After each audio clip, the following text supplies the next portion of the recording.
the afternoon sitting on this 29th day of the month of April, the year 2025. This is a broadcast of the National Assembly proceedings, streaming live from the National Assembly chambers, Parliament buildings in Nairobi, a broadcast that is brought to you by the Parliamentary Broadcasting Unit in partnership with the Kenya Broadcasting Corporation. A warm welcome to you, and we are glad that you have managed to join us for these National Assembly proceedings this afternoon. What you're seeing on your screen, that is the National Assembly chambers. As you can see, members are making their way into the chambers or inside. Others have already taken their positions, of course, getting ready for the business that is lined up to be transacted this afternoon. And talking about that particular business that will be transacted this afternoon, two bills that were extensively debated on last week. This includes the Social Protection Bill, a bill originating from the National Assembly and moved by the leader of the majority or government-sponsored bill, as well as the Value Added Tax Amendment Bill, also originating from the National Assembly and sponsored by the leader of the majority party. These were bills that were extensively debated during the second reading or at the second reading stage. And this afternoon, these two bills are lined up for consideration at the committee of the whole house stage. This is the stage where, in case members during the debate had amendments or proposed amendments to these two bills, this is the point or the stage where the members will be able to consider those amendments and see whether they will be adopted as part of the bills or not.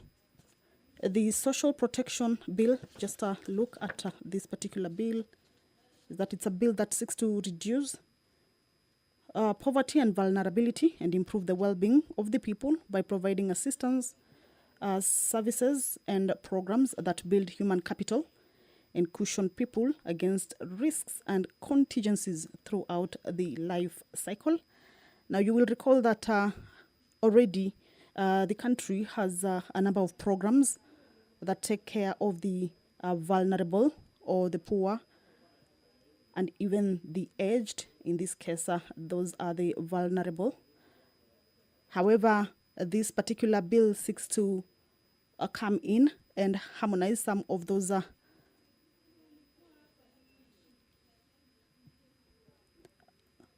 how that particular,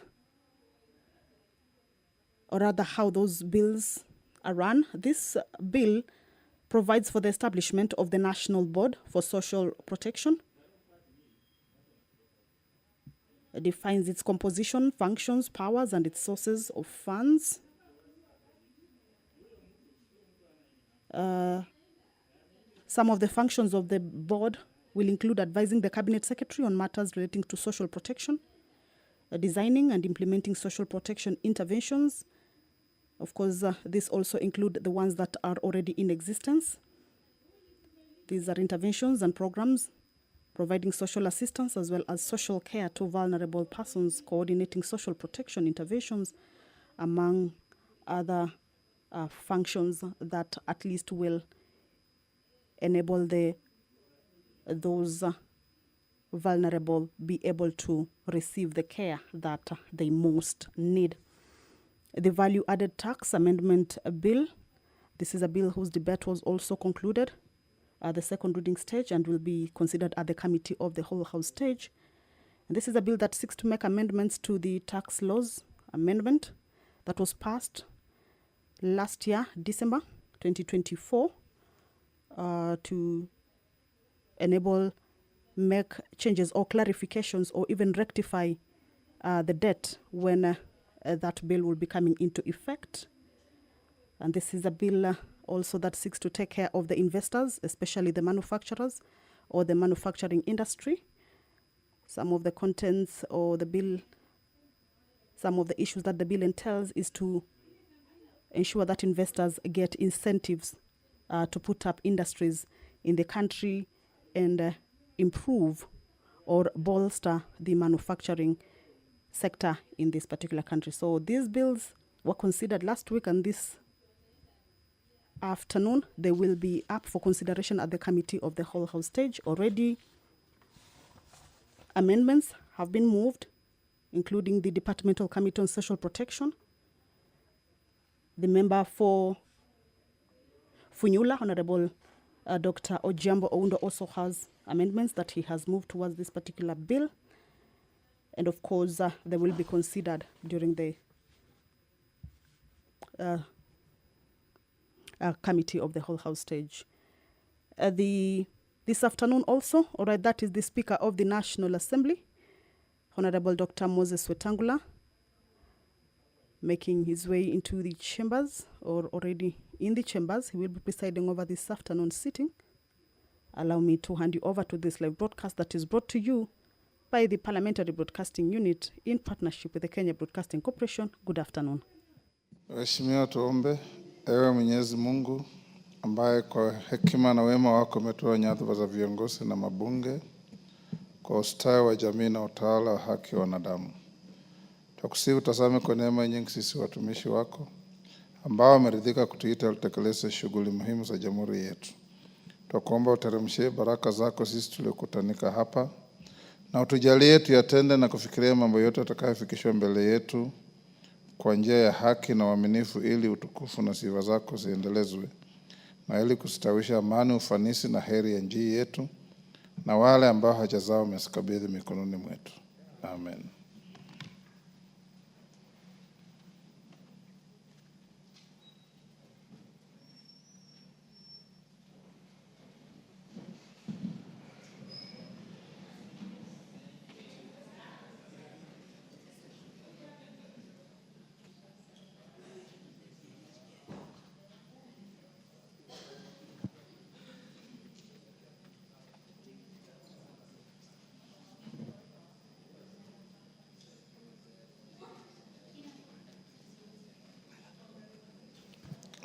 Sergeant, ring the quorum bell.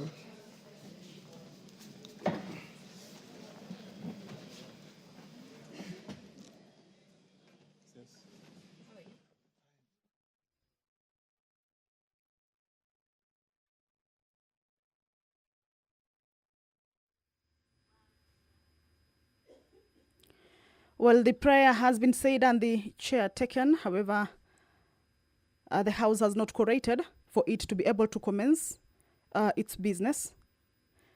Hence, the quorum bell that was directed by the Speaker, or as provided for in the House Standing Order number 34, that after the prayer is said and the chair taken, if the quorum is not present or has not been raised yet, then that bell will be on for at least 10 minutes. This is sort of an allowance for the members who may be within the precincts of Parliament, at least to hasten their steps and be able to get to the chambers, join their colleagues, of course, and also allow the House or enable the House attain that quorum for the business to commence. The quorum. One, administration of oath. Order number 2, communication from the chair. Order number 3, messages. Order number 4, petitions. Order number 5, papers. Majority Leader.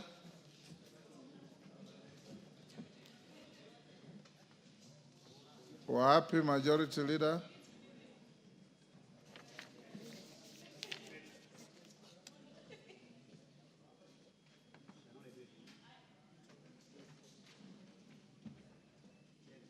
Meli, you are holding brief. Go ahead. Thank you, Honorable Speaker. Honorable Speaker, I beg to lay the following papers on the table of the House today, Tuesday, April 29, 2025. Legal notice number 37 of 2025 relating to the capital markets derivatives market amendments, regulations 2025, the explanatory memorandum and evidence of stakeholder engagements from the National Treasury and Economic Planning. 2, the agreement establishing the European Bank for Reconstruction and Development, EBRD, from the Ministry of Foreign and Diaspora Affairs. 3, the agreement under the United Nations Convention on the Law of the Sea on the conservation and sustainable use of marine biological diversity of areas beyond national jurisdiction from the Ministry of Foreign and Diaspora Affairs. 4, the agreement establishing the Shelter Afrique Development Bank from the Ministry of Foreign and Diaspora Affairs. 5, reports of the Auditor General and financial statements for the year ended 30th June 2023 and the certificates thereon. 1, Igembe Boys Secondary School. 2, Maranda High School. 3, Bunyala Technical and Vocational College. 4, Jeremiah Nyaga Technical Institute. And 5, Bushangala Technical Training Institute. 6, reports of the Auditor General and financial statements for the year ended 30th June 2024 and the certificate therein. 1, Anti-Corruption Authority. 2, Green Thinking and Action Party. 2, Green Thinking Action Party. 3, Kenya Deposit Insurance Corporation Staff Mortgage and Car Loan Fund. 4, Kenya Medical Supplies Authority. 5, Kenyatta National Hospital. 6, Kericho Teachers Training College. 7, National Health Insurance Car Loan and Mortgage Scheme. 8, National Quality Control Laboratory. And 9, Revenue Accountability Statements, Kenya Revenue Authority. Number 7, Honorable Speaker, is reports of the Auditor General and financial statements for the year ended 30th June 2024 and certificates therein in respect of the following constituencies. 1, Embakasi Central. 2, Embakasi East. 3, Gatundu North. 4, Gatundu South. 5, Githunguri. 6, Juja. 7, Kapenguria. 8, Kisumu Central. 9, Kisumu East. 10, Naivasha. And 11, Rongo. Number 8, reports of the Auditor General and financial statements for the year ended 31st December 2024 and certificates therein. 1, Consolidated Bank of Kenya, Development Bank of Kenya Limited, and Reinsurance Corporation Limited. I lay, Honorable Speaker. Thank you. Chairperson, Departmental Committee on Communication, Information and Innovation. KJ.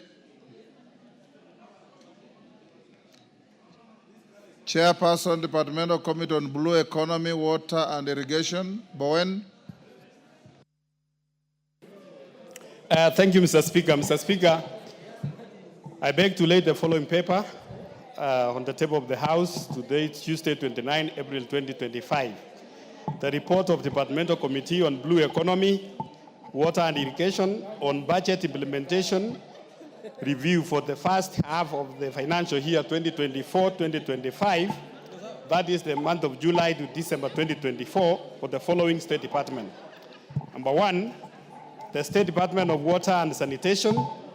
Number 2, the State Department of Irrigation. And number 3, the State Department of Blue Economy and Fisheries. Thank you, Mr. Speaker. Thank you. Chairperson, Departmental Committee, Social Protection. Alice. Order, members. Order. Can we have some order? Thank you, Honorable Speaker.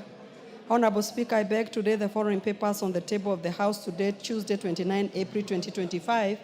Report of the Departmental Committee on Social Protection on its consideration of 1, the Pension Amendment Bill, National Assembly Bill number 25 of 2024, and 2, the Care and Protection of Child Parent Bill, Senate Bill number 29 of 2023. Thank you, Honorable Speaker. Chairperson, Departmental Committee on Finance and Planning. Thank you so much, Mr. Speaker. Order.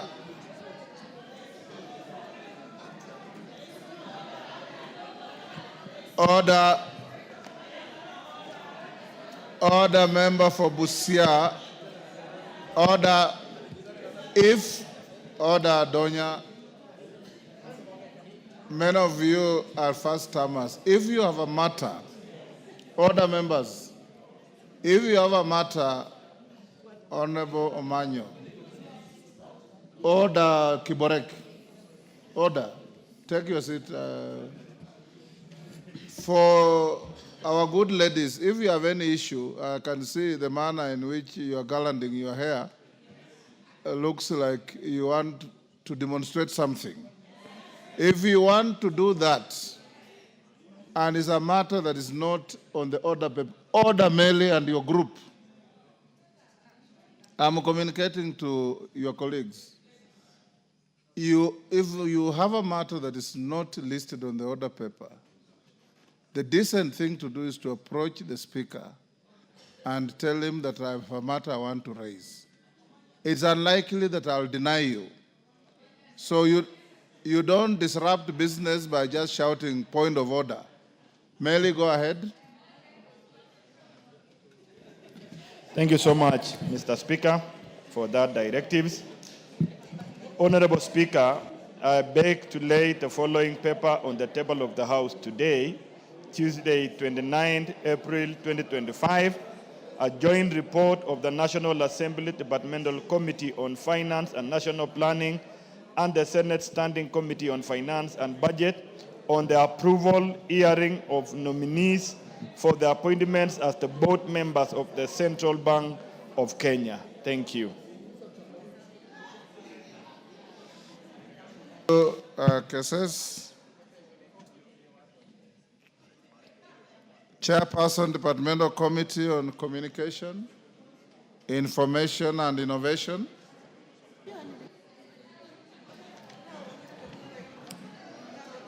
Thank you very much, Mr. Speaker. And Honorable Speaker, I beg to lay the following paper on the table of the House today, Tuesday, 29th of April, 2025. And what I'm laying here is a report of the Departmental Committee on Communication, Information and Innovation on its consideration of the Computer Misuse and Cybercrime Amendment Bill, National Assembly Bill number 41 of 2024. I thank you, Mr. Speaker. Thank you, Honorable KJ. Next order.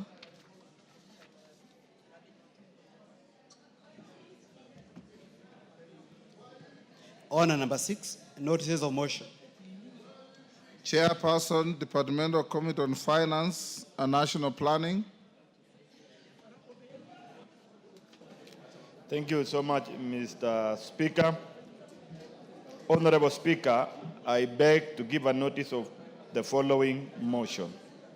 That taking into consideration the findings of the Joint Committee of the National Assembly Departmental Committee on Finance and National Planning and the Senate Standing Committee on Finance and Budget on the approval hearing of nominees for the appointment as members of the Board of the Central Bank of Kenya laid on the table of the House on Tuesday, 29 April 2025, and pursuant to Section 11, Subsection 2 of the Central Bank of Kenya Act 491, this House approves the appointment of the following nominees as members of the Board of the Central Bank of Kenya. Number 1, FCPA Sophie Moturi, CPA Abdullahi Mohamed Abdi, MS Petrus Koskei, and Mr. David Simpson Osawa Award. Thank you so much.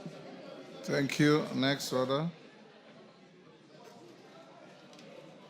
Order number 7, questions and statements. Order members. Member for Busia County.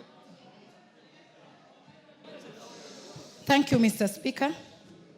I rise under Standing Order 83 and 245 on budget monitoring and implementation. Mr. Speaker, the 47 women reps in this country are bleeding right now. All of them have been castrated with a blunt badizo. We usually think on our feet and ahead of the curve by planning. Everybody here plans. And when you plan and somebody comes and puts a hitch, then you have only theory with you, but no pragmatism. The women reps have been deducted 500 million. We do not know what to do, where to start, but we demand that that money must find its way back to the NGAF kitty. We need also the PS and the CEO for NGAF also to give us an explanation why things can happen that way, and they have no clue. We are all looking at each other as if they do not understand their role in those offices. So all the 47 women reps are here to demand their right, because they were elected to go and represent their people. As I speak now, even the sanitary towels, the money has never been brought to their account. So the children in Order, schools... Catherine, take your seat first.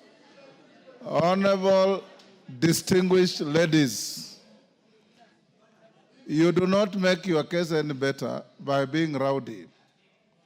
Kofi Annan always said he had a soft voice with a powerful message. You can deliver a powerful message with a soft voice. And being rowdy does not amplify your message. Allow, I believe Omanyo is your representative. Allow her to finish what she's saying.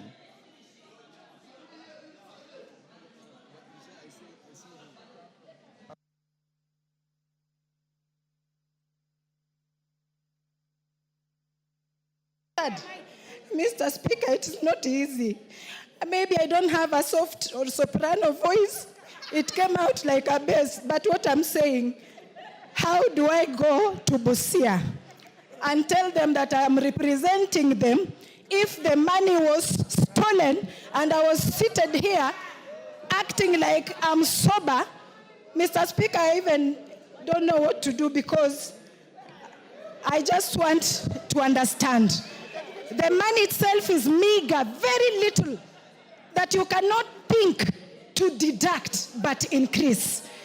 So we need the women reps, all the women in Kenya, to be represented, to be heard, and we do not want theory every day of women are being empowered, women are being given opportunities, women, and yet it is like giving somebody a present of a goat, but you stick on the rope.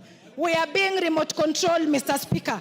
We need the rights of all the 47 women reps to be in place like yesterday. Thank you, Mr. Speaker. Hasn't she made your case? Donya, order members. Mr. Speaker, today we are joyless. That's why you see we are wearing black. Everything that we have won. What is on your head is not black. This one is Ngaf color. Ngaf color.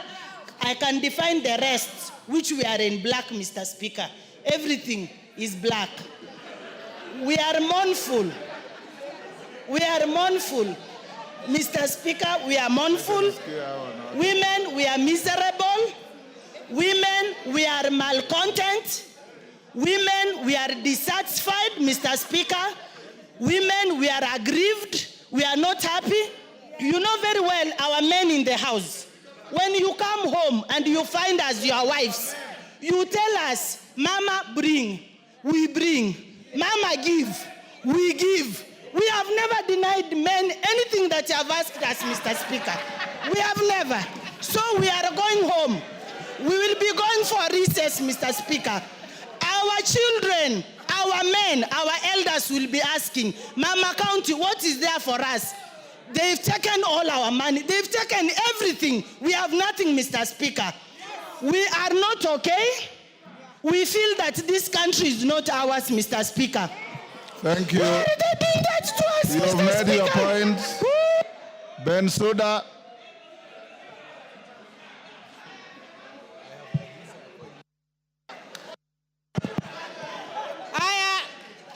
Thank you, Honorable Speaker. And now we want the House to be fully silent. Women makes the nation the world to move. Honorable Speaker, I mentioned to you that you are a speaker worth being a speaker without any other ambition in 2027. Honorable Speaker, I want to say that even God himself saw when the man was lonely and clueless without a woman. Honorable Speaker, that is when Eve was given. In this country, we have fought for 2/3 gender rule. Honorable Speaker, I submit that it is in the Ministry of Gender that we suffered for a long time without the reappointment of the CS, which was lately done. Honorable Speaker, I saw your able panel talk about or ask a question which came out that ladies are running after men, that is why they are being killed. Honorable Speaker, the 47 women in this country would want to deliver. Order, the panel never said that. There is a question which arises, Honorable Speaker. Yes. And it is in record what the CS responded. Honorable Speaker, we do not want to have a PS who is not on toes with issues. We were asked about, we came here and found that 500 million was stuck. And Honorable Speaker, while our money was being deducted, Honorable Speaker, the women were in full support of increment in NGCDF, a worthy fund that helps in our constituencies. I want to say, Honorable Speaker, that even the funds for femicides, which is still not clear, presidential directives are not honored by the State Department of Gender. Honorable Speaker, I want to say that the meager resources we get, we want to achieve affirmative action. You've These made women, your point. Honorable Speaker, 1 second. Even if we are putting on flowers, we are not flower girls. We are competent women leaders in this country. We want money, and we want 1 billion to be reinstated that the president gave us. Thank you, Honorable Speaker. You are ours truly. Let us achieve through your seat. Thank you, Honorable Speaker. Yes, DK. There is a point of order here. Order, Honorable Speaker.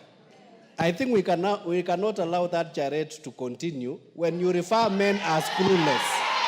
It is completely out of order, and Bensouda should withdraw and apologize. There is no way men can be clueless. Order. Order.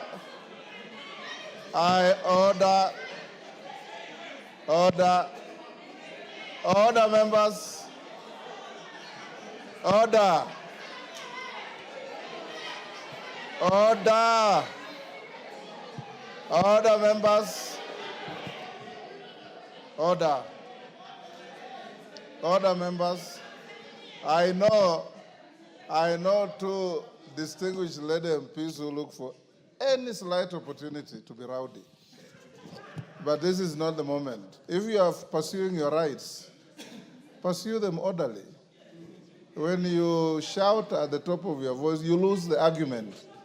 I'll give only 2 more, and then we close. Zamzam. Yes, Wanjala. Mama Zamzam, take your seat. Yes, Wanjala. Thank you, Mr. Speaker. Mr. Speaker, even from the Bible, Mr. Speaker, whenever a woman asks for something, is given. Mr. Speaker, this is not something to be debated. Which Bible are you quoting? Mr. Speaker, Genesis.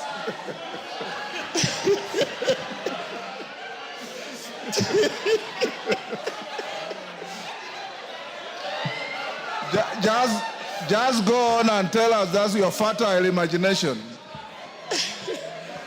Mr. Speaker, these women, remember, they also occupy very big constituencies. I honestly and kindly request you, Mr. Speaker, to stop the debate and give order to the person who deducted their money to return that money immediately. Zamzam. Zamzam. Asante sana Mheshimiwa Spika. Mheshimiwa Spika, kama mama Mombasa, leo nimetamaushwa sana Mheshimiwa Spika. Watu wetu wameweza kuapply pesa za ngafu. Ni vikundi ambavyo rais wetu wa taifa alisema anataka kuinua uchumi. Na rais akatuongezea pesa sisi kina mama ili ziweze kusambaa mashinani. La kusikitisha Mheshimiwa Spika, wanawake hasa kina mama 47 katika bunge hili wamedharauliwa sana. Juzi hapa nilimuuliza waziri wa fedha, hizi pesa zilikatwa vipi? Akasema zilikatwa hapa. Tukija kuangalia hapa, hazikukatwa hapa Mheshimiwa Spika, zimekatwa kule Treasury Mheshimiwa Spika. Mimi tunataka niwaelezee wa Kenya, hawa kina mama 47 mnaoona leo bungeni, wakija kule mashinani, mimi naomba muwaelewe pesa zao zimekatwa. Kama kuna groups zilikuwa zimeapply ngafu, na waomba mjue grupu nyingi sana zitakosa ngafu, msiweze kuwapiga hawa kina mama kule mashinani. Lakini awali ya yote Mheshimiwa Spika, mimi naomba waziri wa fedha aturegeshe 500 million zetu ambazo amekata. Na mimi naomba waziri wa fedha, manake tumeona hata imekuwa advert kwenye gazeti Mheshimiwa Spika, tuko kina mama 47. Lakini advert imewekwa kwa gazeti, mambo ya sanitary towels wameweka counties 17 peke yake. Sasa kule kwetu Mombasa hakuna, ijionekana. Watasema mama Zamzam amekula pesa Mheshimiwa Spika. Leo huyu kwa Busia ataambiwa amekula pesa Mheshimiwa Spika. County ni kubwa, pesa yetu ni ndogo, badala tuongezewe tunafinywa. Rais alisema atatetea kina mama, na leo mimi namuomba rais kwa unyenyekevu, una power, una nguvu, muite waziri wa fedha aje turegeshe pesa zetu, tuingie mashinani, tufanye kazi ili kazi yako ionekane. Asante sana Mheshimiwa Spika. Thank you, good ladies. You have made your point. Let me now ask the finance chair.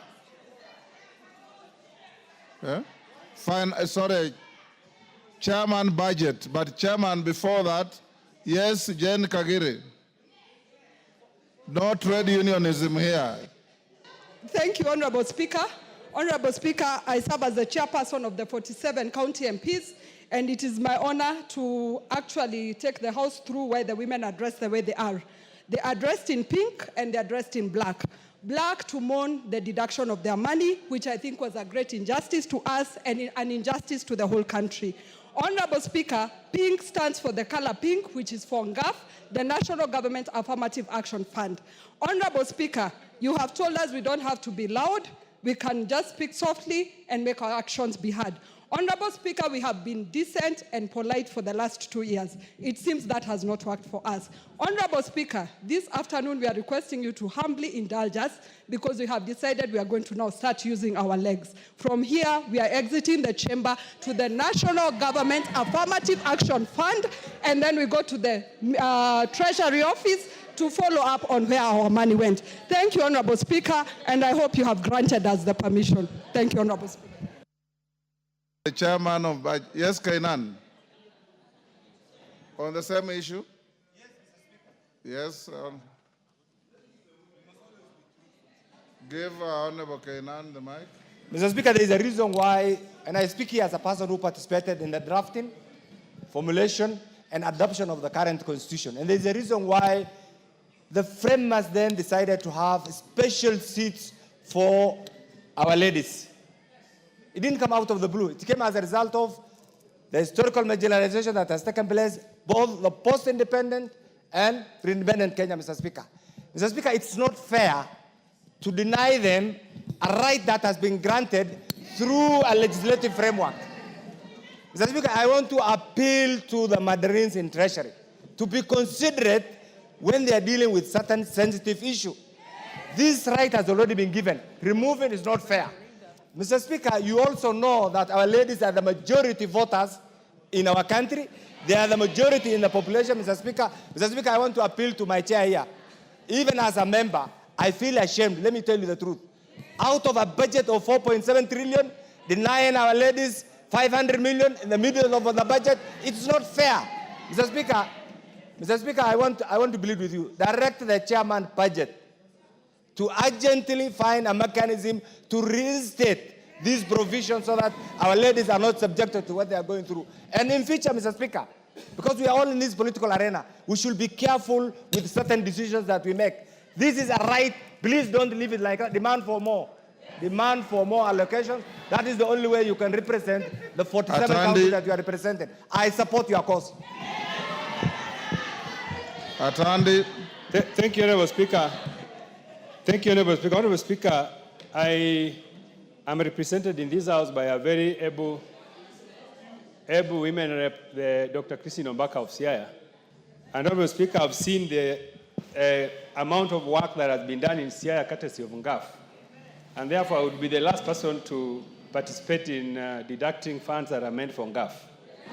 I want to say, Honorable Speaker, that I agree and support the sentiments by my lady colleagues, and that as a matter of responsibility, I'm going to convene a meeting with the National Treasury with a view to considering using Article 223 to avail resources for NGAF that were deducted.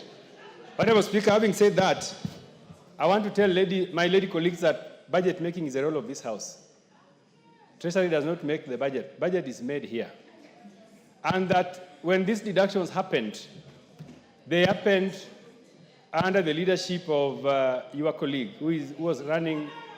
It's very clear on who gets what and who should not get what, Honorable Speaker.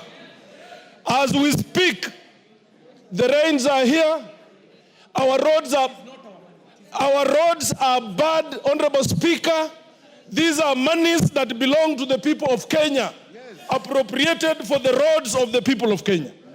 Honorable Speaker, it is important to note that in the villages, the roads that matter, the roads that are visible, the roads that our people use day to day are Kera roads. And as we speak, Honorable Speaker, they are impassable. The rains have washed them away. And Honorable Speaker, Kera, the government, the executive, continue playing games with us. They continue giving us piecemeal amounts of money, Honorable Speaker. As we speak, it has not released the monies on the ground. I therefore move, Honorable Speaker,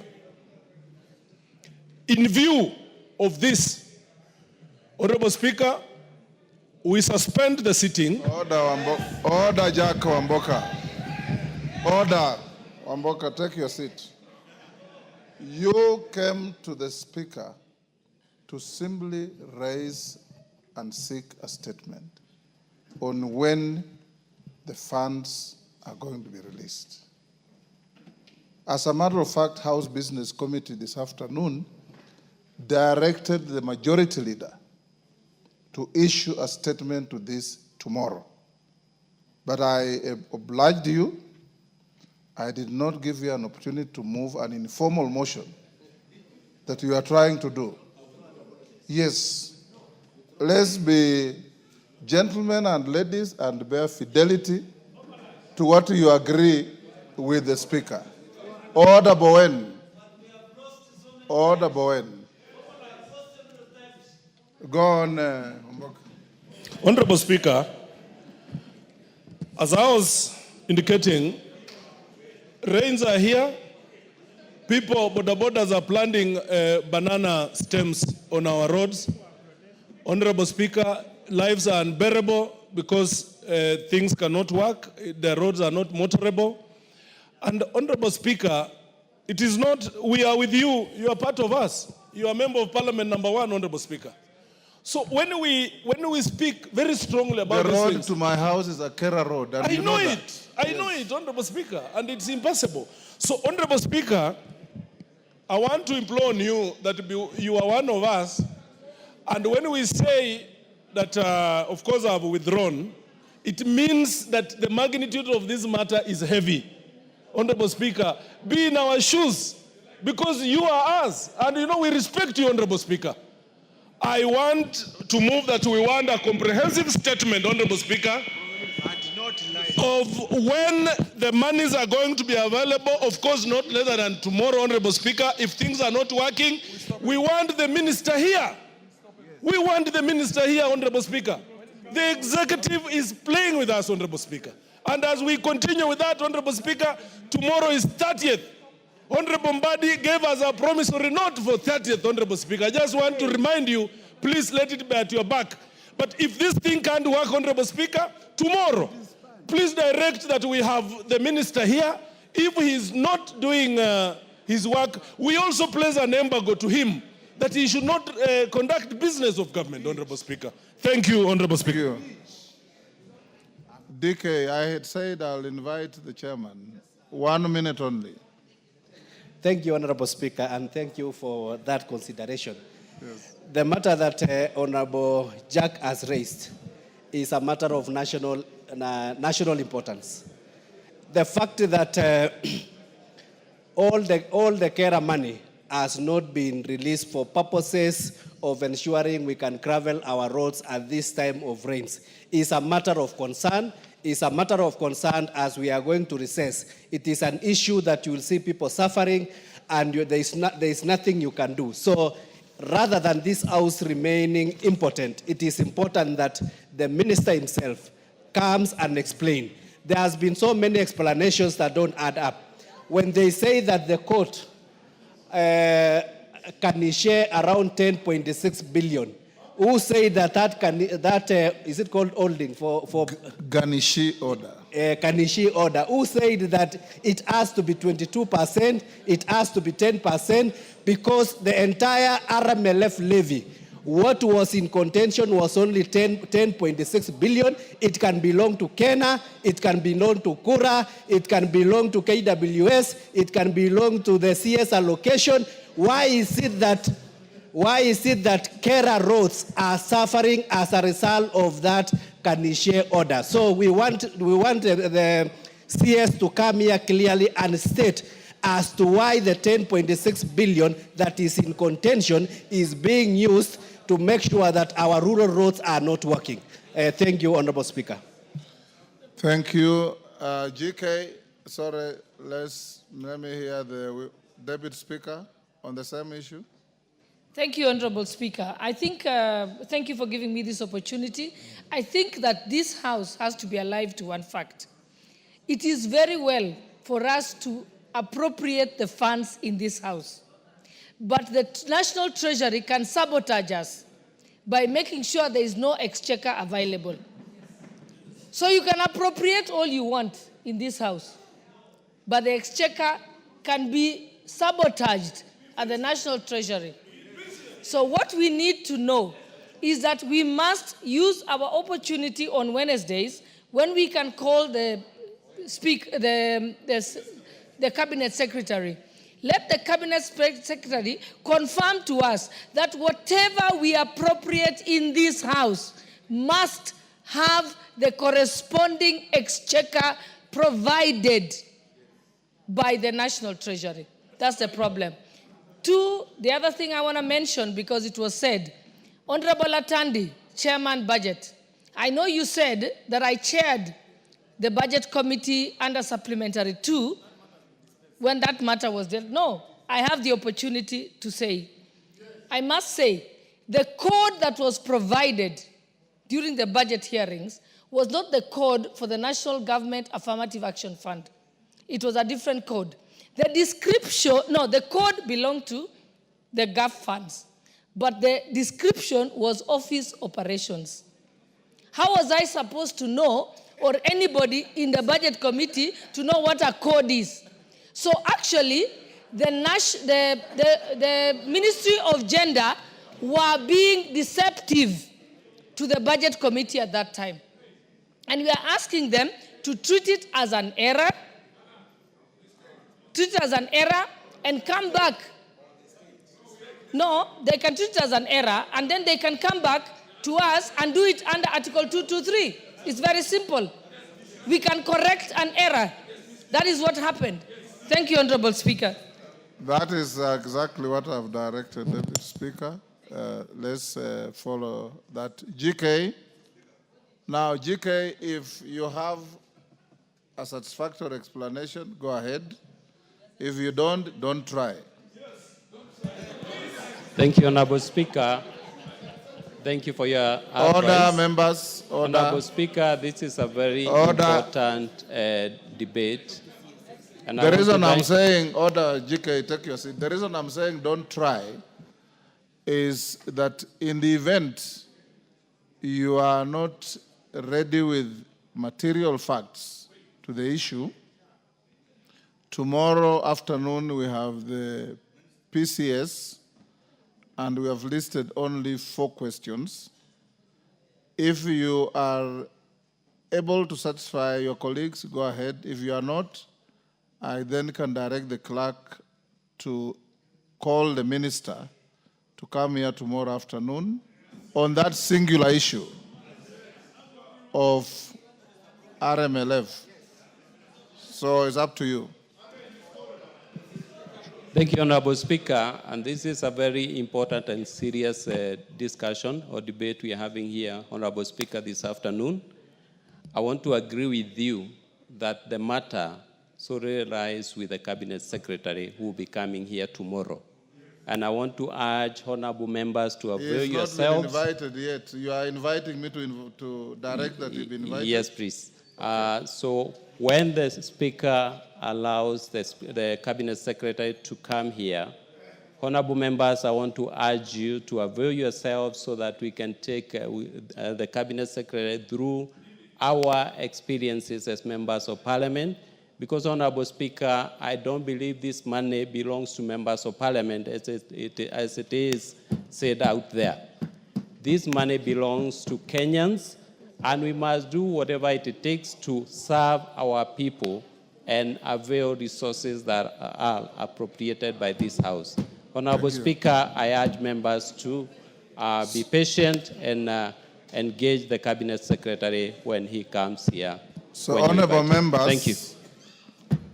I will direct the clerk to invite the CS for roads and transport to be here tomorrow in the afternoon. We will start with him for 30 minutes only before we have the Prime Cabinet Secretary to answer to several issues, including the very contentious issues you have been raising here about hardship areas and their designations and the allowances that go with it. So tomorrow, those who have been agitating about order, Honorable Anjala, of late you have been behaving so well.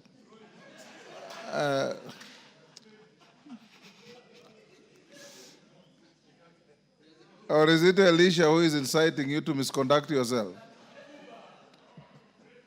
Those members who have been raising issues about designation and classification of hardship areas, tomorrow the Prime Cabinet Secretary will be here to respond to that issue.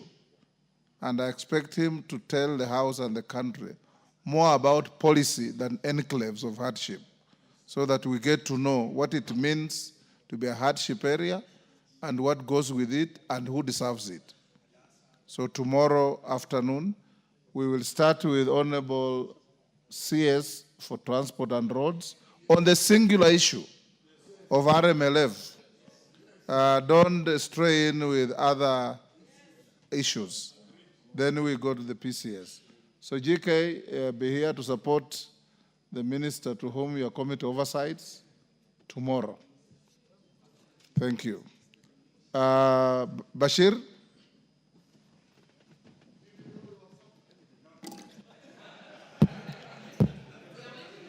Honorable Speaker, thank you very much.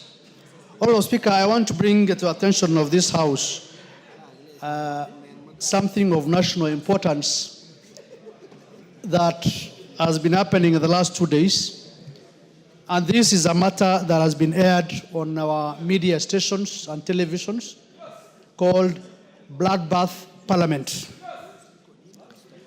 Honorable Speaker, that documentary was run by BBC World Service, and it's been run through our national media stations. And it captures or talks about the event that happened in June the 25th. A very sad day indeed, tragic and shameful. Tragic in the sense that we lost lives of our fellow Kenyans. Shameful in the sense that democracy of the parliament was about to be infringed. And nevertheless, it has come at this time, a time that we have really moved on. We spoke about that issue in this house, discussed it, sympathized, mourned our fellow Kenyans who passed on during that day. However, it has come at this time again. As much as we agree that our fellow Kenyans lost their lives, unfortunately, but we also moved on to ensure that we reconcile the country as we move on. BBC World Service has attended to this matter in a way that also looked at the Kenyan society or African society as something that discriminatory, sort of, if I may say so.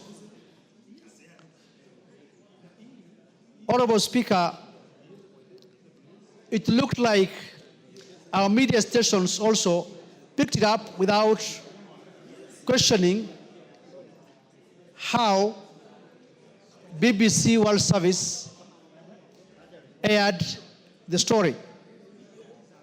It happens world over. People are killed, our people are killed, we sympathize, we moved on.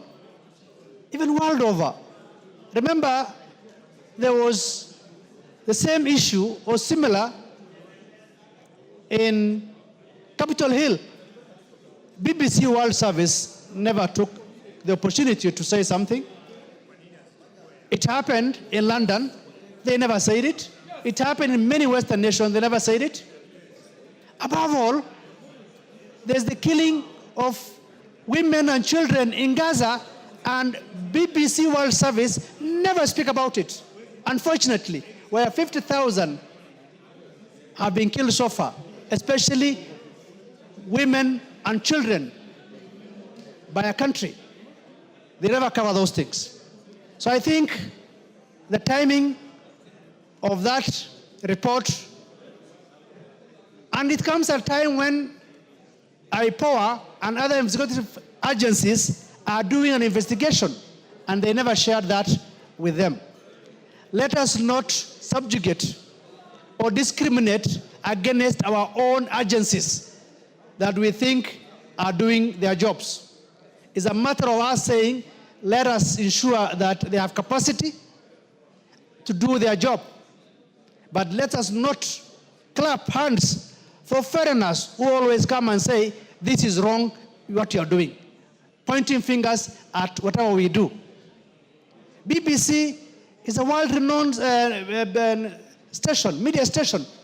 They have never talked about the genocide that is happening in Gaza, and yet it's a world service.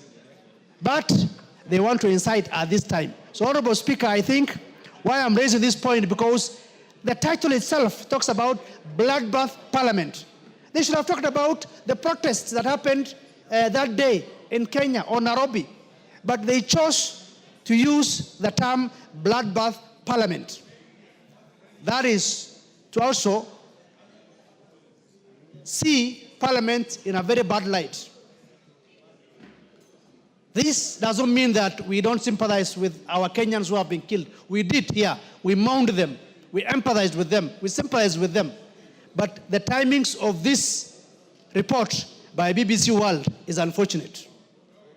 And it touches on lack of patriotism also on our part, trying to showcase things done by a foreign media. I want to take on BBC World. Please go to Gaza and report also what is happening in Gaza as well. Honorable Speaker, I wanted to bring that to attention of the House so that they are also aware that this is a national matter that is happening in our soil. Thank you very much, Honorable Speaker. Yes, KJ.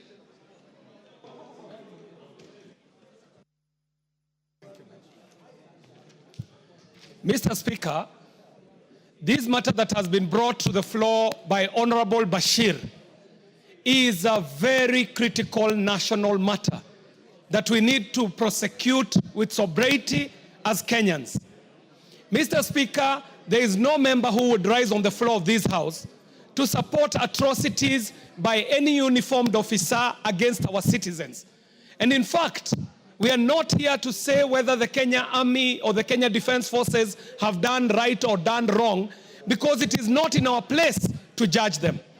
However, Mr. Speaker, it is not lost to my mind that in the last parliament, Mr. Speaker, this House declined to assent to the renewal of the terms of service and the terms of training of the British Army Training Unit in Kenya, the Batuk. Mr. Speaker, when we refused to sign up and regularize Batuk's presence in Kenya, we took a hitting as a House, Mr. Speaker. But in this 13th Parliament, the Parliament has been able to pass that British Army Training Unit in Kenya can practice and train on our mother soil, Mr. Speaker. However, that was not without a rider. This House put a rider, and the rider was serious, Mr. Speaker. The rider was saying that there is no way that a British officer can end up committing a crime in Kenya and not tried in Kenya. Mr. Speaker, the British Army Training Unit is known to have killed our people. They are known to have raped our women. They are known to have maimed our people. Mr. Speaker, they are also known for serious environmental degradation. And we understand, Mr. Speaker, even in media, that the BBC is funded by taxpayers' money in Britain, meaning that BBC is funded to push the foreign agenda of the British people internationally, Mr. Speaker. And so we must know, is BBC speaking as a mouthpiece of the government and the people of Britain? Or what is it that the BBC is doing? Could it be an attempt to untwist this country so that they can rescind on the rider that we put on their training of the Batuk units in Kenya, Mr. Speaker, and perpetuate a history of extractive economy, oppressive economy, and exploitative economy in a very unfair trade balance between Kenya and the UK. Mr. Speaker, even as we debate this matter, it is not lost to us that yes, there were unfavorable events that took place in the time and the lead up to the finance bill. But Mr. Speaker, that is not what we are debating. We would like to know for a fact whether what BBC is hearing is connected to the riders that this House put on the training of the British Army Training Units in Kenya, where we were requiring that any officer of the British Army, if they are found here in Kenya to have killed, to have maimed, to have raped, they should be tried here in the mother soil, as it would happen even for a Kenyan if they were found on, guilty of a criminal offense in the UK. So that, Mr. Speaker, the issues are clear for Kenyans, because we know there are many issues that have happened in the UK, very many issues that have happened elsewhere, but they did not get the media presence that we are seeing being put on this issue of the Kenyan Defense Forces. And I dare say, Mr. Speaker, that I do not speak this in defense of the Kenya Defense Forces. I speak this to frame the issues, so that even as we are talking about this issue, we know that there could be an interest that is an ulterior interest being pushed with these media reports, because I know as a media practitioner, there is never a news item that appears on a prominent media station that is an orphan.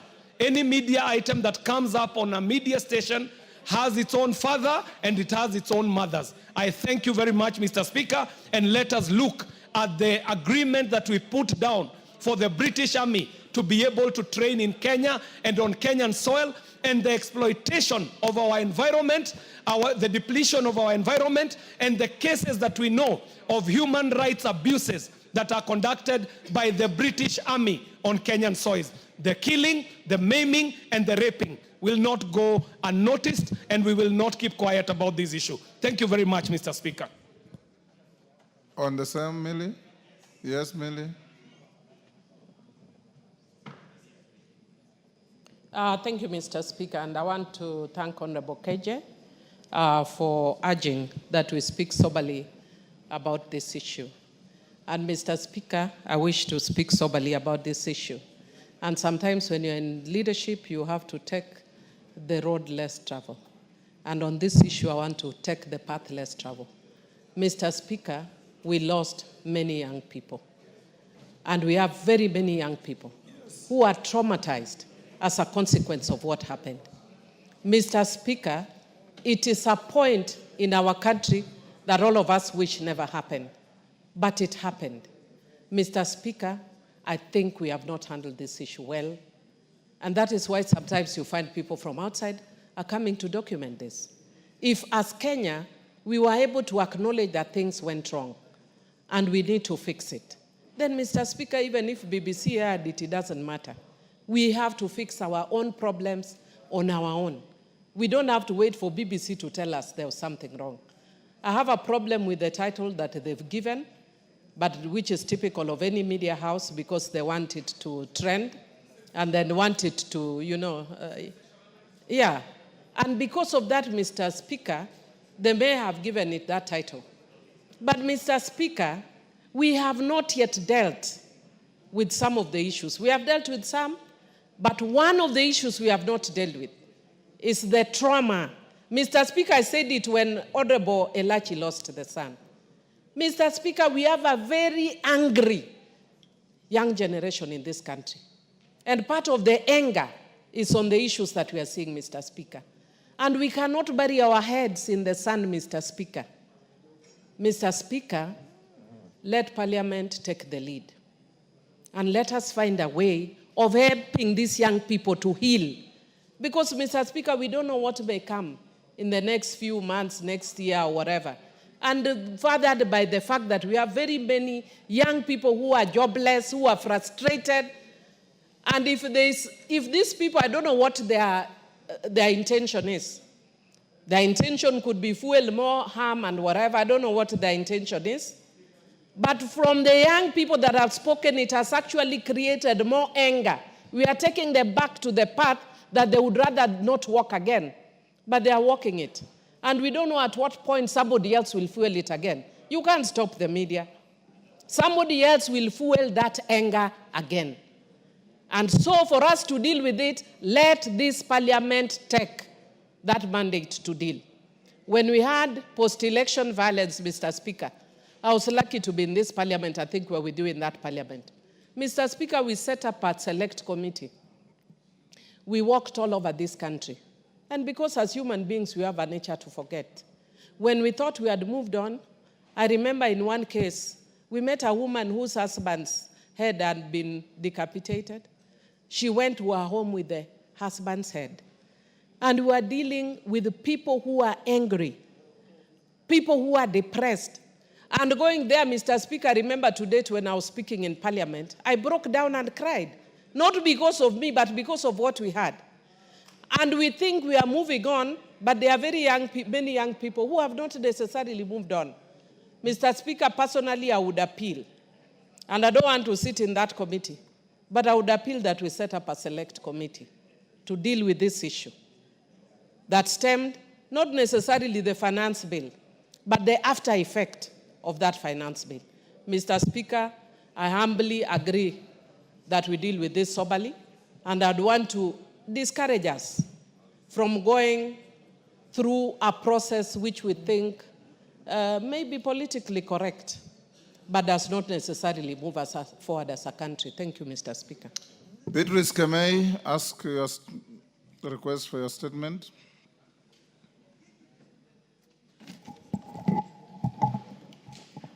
Thank you, Honorable Speaker. I want to request for a statement regarding investigations into escalating cases of femicide and gender-based violence in Kericho County. Honorable Speaker, pursuant to Standing Order 44.2 Part C, I wish to request for a statement from the chairperson of the Departmental Committee on Administration and Internal Security regarding investigations into escalating cases of femicide and gender-based violence in Kericho County. Honorable Speaker, Article 26 of the Constitution guarantees the inalienable right to life to every person, regardless of age, gender, and social status. Additionally, various statutes, including the Sexual Offences Act, Cap 63A, and the Protection Against Domestic Violence Act, Cap 151, place an obligation on the state to prevent, respond to, and provide mechanisms for reporting and prosecuting acts of gender-based violence and femicide. However, the implementation and enforcement of these laws remain inadequate to address the issues. Between July and September 2024, there were 62 reported cases of gender-based violence and femicide in Kericho County. On 14 April 2025, MS Mercy Chelangat, a 27-year-old mother of two from Kapkwen village in Kipkelion West, was allegedly stabbed by her husband during a family reconciliation meeting, an attack which occurred in the presence of other family members. MS Chelangat is currently recovering at the Kericho County Referral Hospital, along with two other family members who were allegedly injured during the incident. On 17 April 2025, barely 3 days later, MS Miriam Chelimo, a 25-year-old woman, mother of two, who was pregnant, was allegedly attacked by her husband at Kilmori Shopping Center at Kitoi Village. She was rushed to St. Vincent Hospital in Moroni, where she succumbed to her injuries. Honorable Speaker, despite the severity of these incidences and the attackers being known, there have been very few arrests and almost no successful prosecutions. The continued absence of justice violates the right to life, equality, and freedom from discrimination as enshrined in the Constitution. Notably, on 14 February 2024, this House adjourned its business under Standing Order 33-1 to address the rising femicide in the country. Additionally, a consultative meeting between the President and the women leaders from across the country culminated in the launch of the Commercia Tuluma campaign in January 2025 to address the rising cases of femicide and GBV in the country. However, femicide continued to escalate, and survivors and families of victims suffer in silence, with perpetrators are not apprehended. Honorable Speaker, it is against this background that I request for a statement from the chairperson of the Departmental Committee on Administration and Internal Security on the following. 1, the current status of investigations into the reported femicide and GBV cases in Kericho County, particularly the attacks on MS Mercy Chelangat and MS Miriam Chelimo.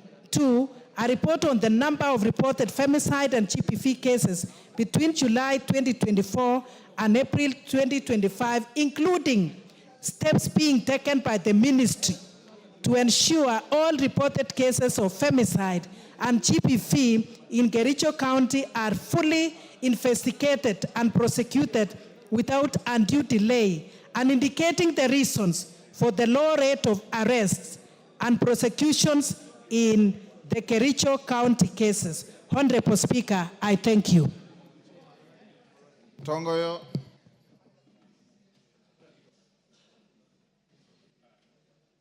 Thank you, Honorable Speaker. When can you bring a response? I will issue the response first week on reception from the recess. First week on once we resume from recess. Deco Barrow, Garissa Town.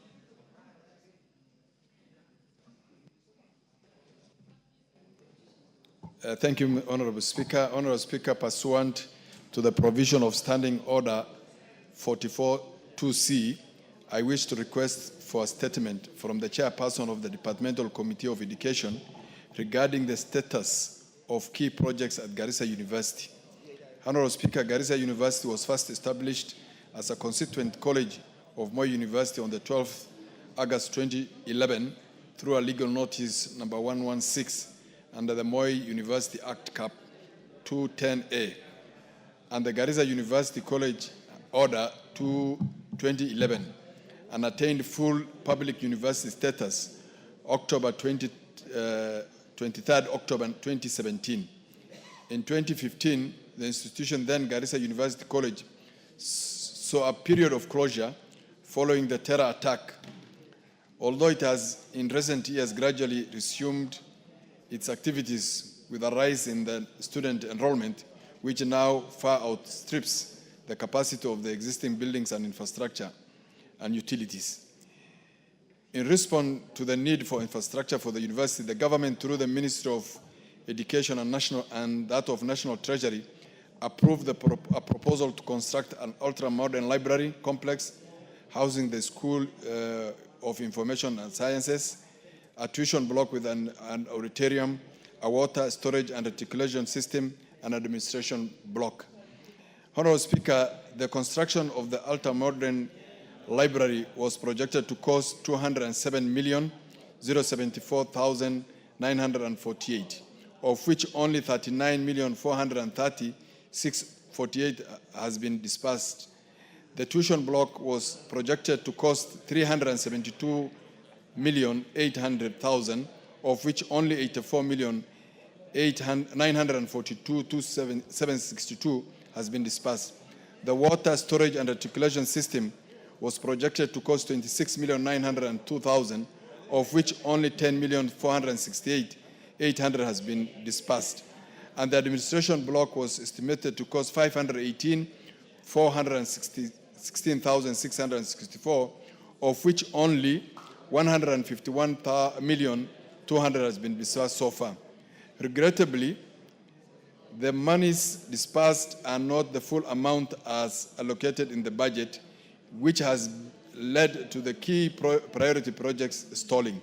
As a result, students are compelled to attend lectures under trees, which is an indignity that undermines both the quality of the learning and the institution's standing.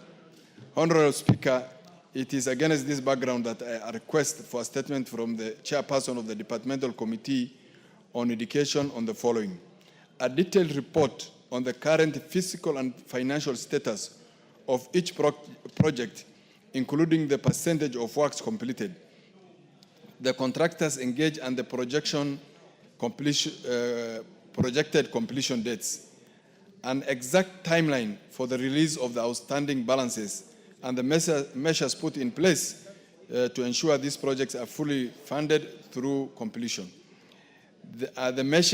Number three, the measures put in place to ensure that there is prudent use of taxpayers' funds and the delivery of value for money by the institution and its contractors.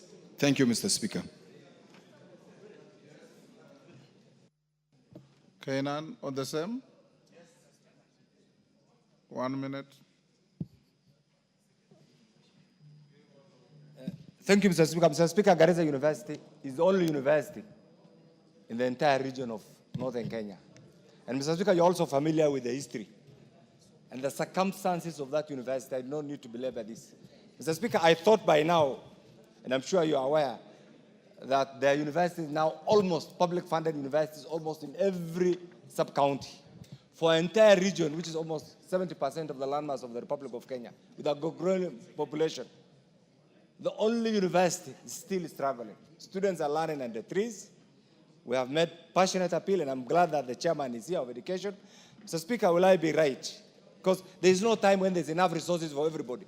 We must sacrifice for particular groupings or regions that require those services as and when the situation demands. I want to plead with the chairman and the chairman budget to urgently put in place mechanism on an affirmative basis to assist Garissa University so that at least we can have the basic infrastructure to suit that name of being a university. Because right now, so many students have shown the desire to go to that university, and yet everything is lacking, Mr. Speaker. Mr. Speaker, I want to plead with you, just like you have done in the past, to compel, and I know will also apply, and I want to plead with Honorable Deco, to put everything in perspective so that by the time we are going through the budget making process, we insist that Garissa University must get a lion's share so that in the next financial year, students can get a conducive infrastructural environment. I support that statement, Mr. Speaker. Chenyamai, 1 minute. Thank you very much, Honorable Speaker. I support the Honorable Deco on the fact that this is a university that must be funded. And Honorable Speaker, I would like to add something, Honorable Speaker, that we should not forget the circumstances that made this university to be closed. And this happened on the 2nd of April 2015, where we lost 148 students, Honorable Speaker, if I'm correct on numbers. But the fact is that we lost so many students there. Honorable Speaker, as we work towards ensuring that this university gets budgetary allocations, it is extremely important, and I would like to ask Honorable Deco, Honorable Keinan, and all other members from the northern Kenya and from the eastern part of Kenya, that the people who attacked students in Garissa University originated in my own constituency, Honorable Speaker, Kitui South, in a place called South Kitui Game Reserve.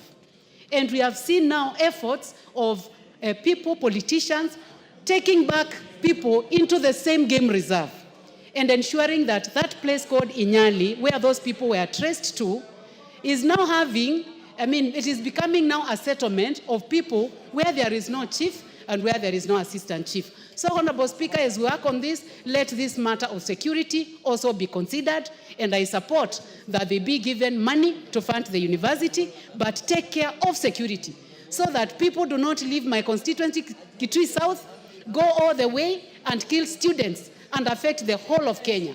Thank you, Honorable Speaker. Thank you, Meli. When can you bring a response?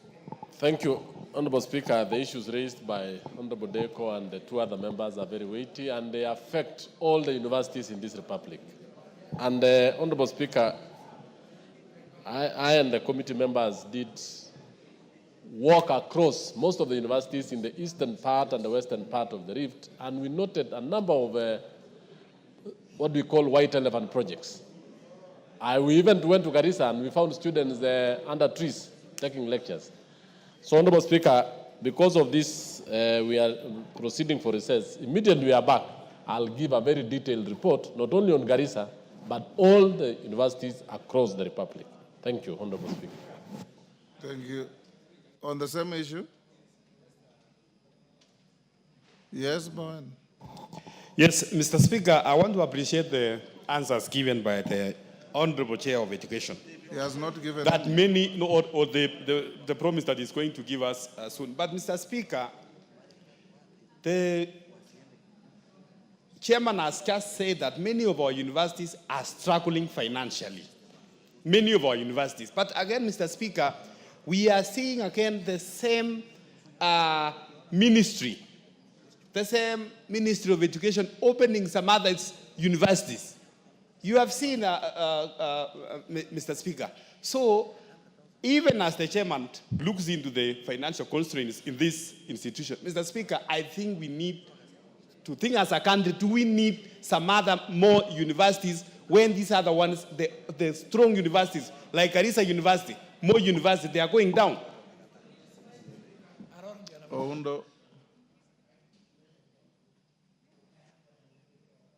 Speaker, I also want to concur with the sentiment of Honorable Bowen.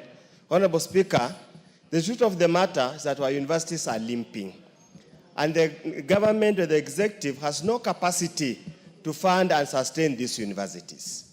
Probably as he comes up with that statement, you need to be very clear on what modalities, what measures are you putting in place to make sure the universities that exist remain afloat, and what measures are you going to put in place to shut down those that cannot remain afloat and have got no capacity to remain afloat? Honorable Speaker, many days, every day you see a university has been opened here, then when you go to the constituencies, they force you, can you go ask for a university? But where I sit, I know it's no longer sustainable to open new universities. we need to be very clear as a country. Do we need to continue? And in any case, Honorable Speaker, even if you look at the returns from CUSIPs, you find most students who even qualify to go to university are opting for TVET instead of universities. So it's time now to start to rethink how do we manage our universities. Thank you, Honorable Speaker. Melly, you will do as you have promised. Kainan.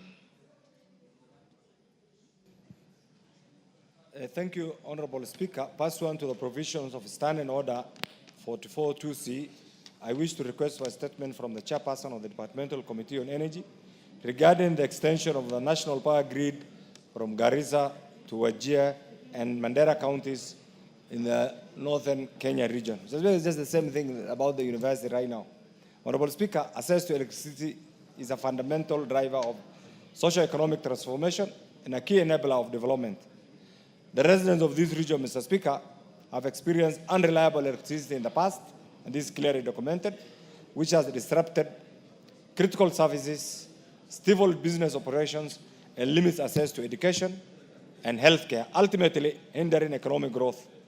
Mr. Speaker, the extension of the national grid to northern Kenya region is therefore essential to unlocking the region's economic growth and bridging the development gap, particularly, Mr. Speaker, for Wajir and Mandera.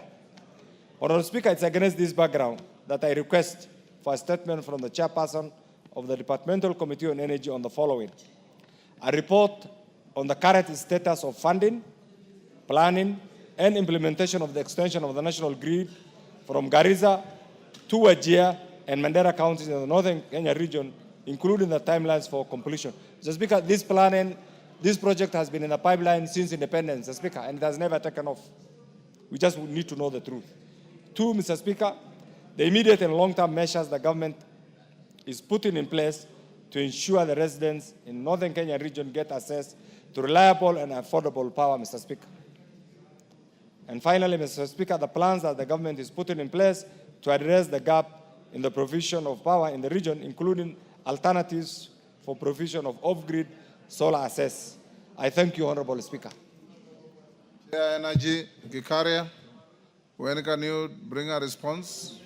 Honorable Speaker, if given an opportunity, we can bring after recess once you are back. Honorable Speaker, remember 2 weeks ago, the same thing was raised again here, and I think it is a very critical matter. So you combine and bring second week. Thank you, Honorable after Speaker. Recess. Mashua Waithaka.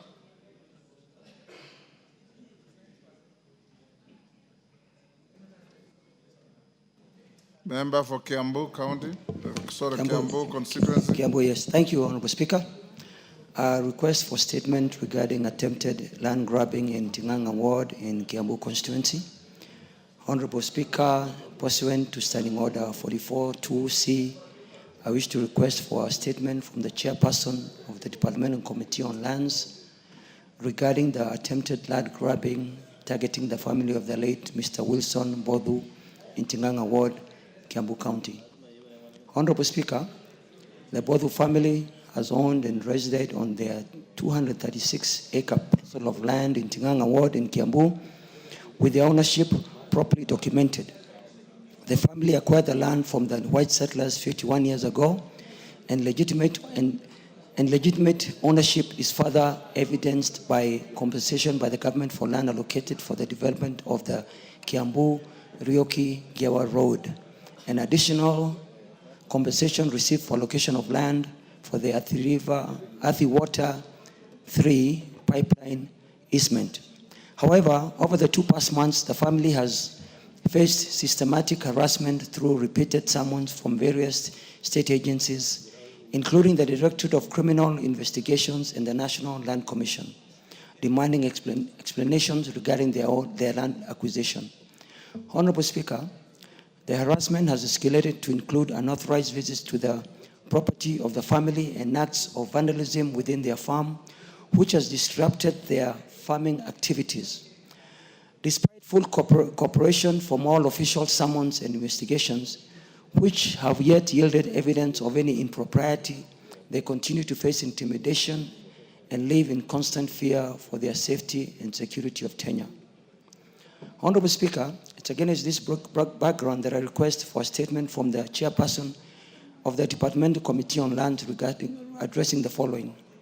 1, reasons for the repeated summons issued to the Mbofu family by various state agencies, including specific details for any informal investigations being conducted. 2, the actions being taken to investigate and address the repeated incidents of vandalism and unauthorized access to the family's property. 3, the specific steps being taken by the ministry to protect the legitimate landowners of the Mbofu family, given their documented history of ownership and previous official transactions with government agencies. And 4, the measures being implemented to protect legitimate landowners from harassment and intimidation by state officers and those interested parties in Kiambu and in the country. Honorable Speaker, I further wish to state that I read this statement on 2nd December, and on 5th December, the Land Committee invited the PS Department for Lands, Honorable Nixon Correo, to provide information regarding the matter. And the record was set straight that indeed both family do indeed own this land.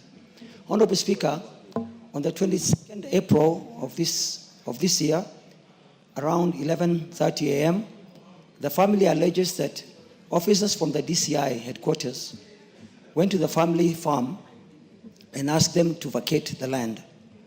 It's with this, Speaker, that I seek your direction on this matter. Thank you. Chair Lands. Any member of Lands Committee? Rachel Nyamai, can your committee bring a response after the recess? Yes, Honorable Speaker. Second week. I commit to inform the chair so that the response can be brought the second week after opening. Thank you, Speaker. Thank you. Cynthia Muge, she had approached the chair and indicated she was going out to a meeting, so her question can be deferred to tomorrow. Her request rather for statement deferred to tomorrow. Response, no, before that, Julius Olesunguli.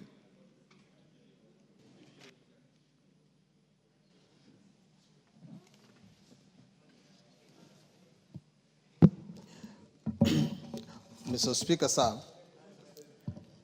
pursuant to the provisions of Standing Order 44.2c, I wish to request for a statement from the chairperson of the Departmental Committee on Administration and Internal Security regarding the unfortunate incidents at Angata Barikoi in Kilgoris constituency. Mr. Speaker, sir, yesterday, Monday the 28th of April 2025, was a very sad day for Kilgoris. 6 persons, namely Mr. Paul Parsuben of Kapsinendet Village and Mwalimu Joseph Rono of Chelchel Village, Mr. Isaiah Kipkoech of Kabusa Village, Mr. Gideon Koech of Kapsinendet, and Mr. Nelson Rono of Rotka Village, all of Kilgoris constituency, lost their lives after being shot by the police officers from Angata Barikoi and Lolgorian. In addition, the Registrar of Lands Kilgoris, Mr. Jepkwesi, and several other officers were also injured and admitted to various hospitals within the area. The incident occurred during a protest that erupted over a disputed parcel of land where the current residents are believed to be the rightful owners, having lived there as their ancestral land. The security situation in the region remains tense following this incident. Mr. Speaker, it's against this background that I request a statement from the chairperson of the Departmental Committee on Administration and Internal Security on the following matters. 1, the chairman should inform us who authorized the police officers to use live ammunition against residents who are not armed. 2, why did the registrar and surveyors go to survey land belonging to people of Angata without their consent and fully knowing that the land has a title deed? Each of those pieces of lands are owned by definitely known people. And what was the reason why they had to go and resurvey people's land? Who wants to take that land. Mr. Speaker, thirdly, why is the ministry, and I'm talking about the Ministry of Internal Security, retaining officers in Lolgorian and in Transmara South who have overstayed and they have outlived their usefulness, and now they are being used, I don't know, for some special interest? Can the chairman tell us whose interests are these officers serving, and can he consider removing them immediately? And Mr. Speaker, the government should consider ensuring that the families that have lost their people have been compensated. Mr. Speaker, I beg to request. Kitayama. Mr. Speaker, kwa ruhusa yako naomba kumuunga mkono Mheshimiwa jirani, Mheshimiwa Sunkuli. Mheshimiwa Speaker, Wazaramo wana msemo unaosema kwamba mla huliwa. Kuna matatizo mengi sana, Mheshimiwa Speaker, ambaye yameibuka eneo hili. Na matatizo haya, Mheshimiwa Speaker, sisi tunashangaa kwamba mara kwa mara kilio kikubwa zaidi kinatokana wakati ambapo vyombo vya dola kwa serikali tofauti tofauti vinaingilia swala hili. Mheshimiwa Speaker, juzi tu hapa mwezi wa 11 Mheshimiwa Sunkuli aliomba statement ya aina hii kwa ajili ya mambo haya, na wakati huo ilikuwa ni Angata Baragoi, Guitembe, mpakani pale. Jamii ya jirani zetu wanazozana, Wakuria na Kipsigis. Mheshimiwa Speaker, wakati huo ikaonekana ni jambo ambalo linahitajika lichukuliwe kwa dharura. Wewe Mheshimiwa Speaker, ni kushukuru sana kwa sababu ulitoa agizo kwamba kamati ya usalama, kamati ya administration ambayo inaongozwa na rafiki yangu, ndugu yangu, jirani yangu Mheshimiwa Tongoyo, aje pale katika eneo la tukio aweze kuangalia ni nini tunaweza tukakifanya ili kwamba usalama uweze kuendelea kuwepo pale. Mheshimiwa Speaker, mimi ukao umenituma mimi kikazi kwenda Dubai. Nikakata safari yangu kwa siku 2 mfululizo ambazo nimerudisha hata hela ambayo ulikuwa umenipa mimi kwamba nikaweze kuwa pale. Kwa sababu jambo hili ni nyeti, nikarudi. Tukaenda katika eneo la tukio. Tukajaribu kuangalia, na kamati hiyo ni washukuru sana kwa sababu walisikiliza watu wetu na wakapata uhalisia wa mambo. Shida ambaye hata bunge hili linajua kwamba imenukuliwa kuwa imeanza tangia miaka ya kabla ya uhuru. Na Mheshimiwa Speaker, ukweli ulioko ni kwamba tumekataa kama nchi kufuata haki, na tunafanya hivyo makusudi tu.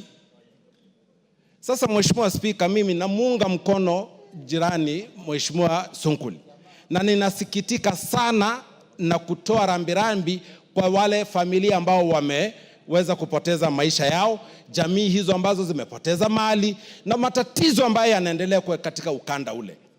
Lakini Mheshimiwa Speaker, naomba Mheshimiwa Speaker, kama nilivyosema hapo juu nikianza kwamba mla uliwa. Mheshimiwa Speaker, damu ya binadamu ni damu ya binadamu. Sio vizuri Mheshimiwa Speaker itoe picha nzuri, taswira yake inakuwa ni mbovu. Kwamba miezi 2 iliyopita, wiki 2-3 iliyopita, Wakuria waliuawa katika eneo hilo. Na Mheshimiwa Speaker, sikuona production ambayo ninaona sasa hivi. Sasa hivi maafa ambaye tunajutia yanaonekana kama ambaye ni maafa makubwa zaidi kuliko maafa yaliyofanyika kwa jamii ya Wakuria.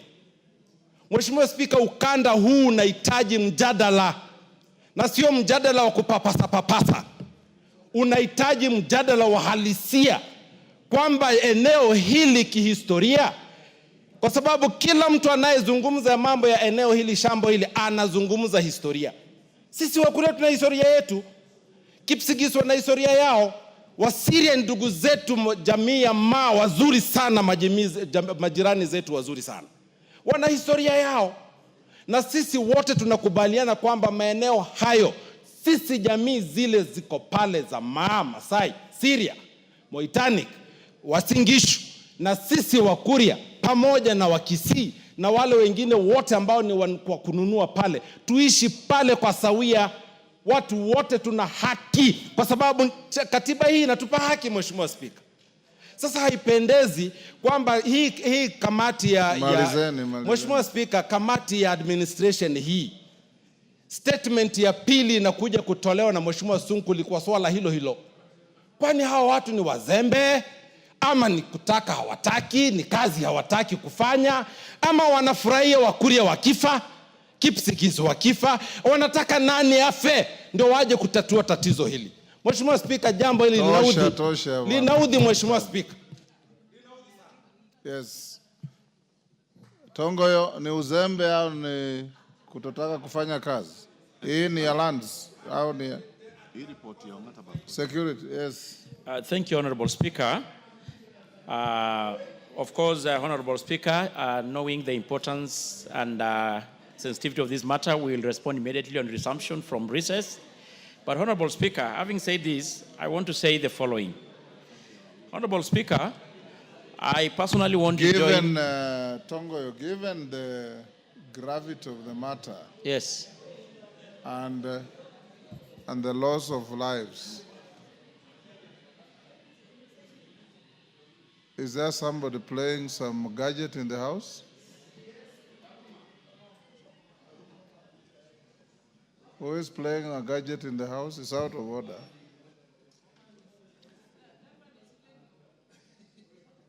Pardon? Yes, is that you, Kajwang? Sorry, okay. Are you able to bring a preliminary response tomorrow afternoon? Yes, I will, Honorable Speaker. Lives have been lost. Yeah. We hear of heightened tensions. Yeah, okay. In the area, we saw a policeman with an arrow in his head, and many other things. Can you get in touch with the Interior and bring a statement tomorrow afternoon? I will, Honorable Speaker. Yes. But Honorable Speaker, just give me a minute to say the following.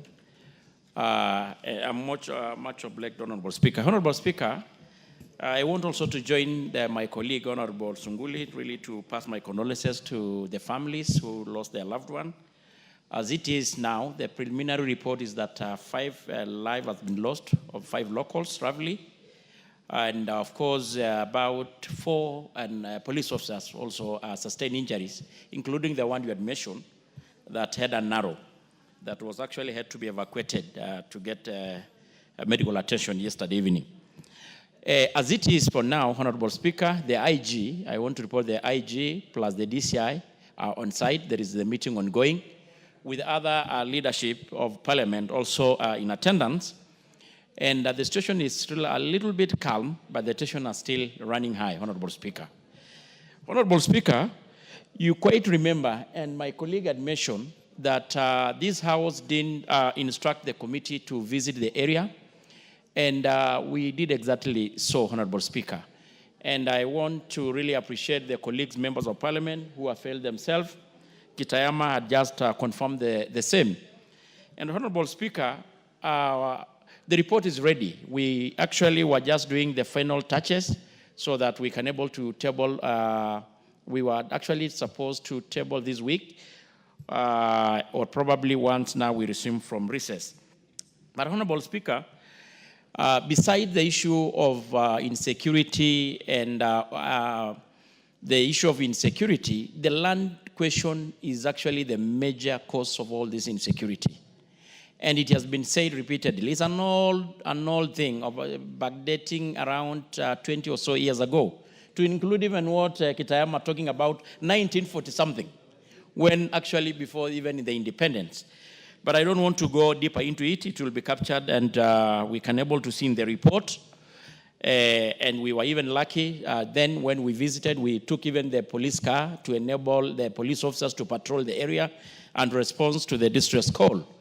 So, Honorable Speaker, I want to say that we can able to have the preliminary report, but I want to report to the country that as it is, the IG and the DCI are on the site trying to calm the situation, and it's a little bit under control.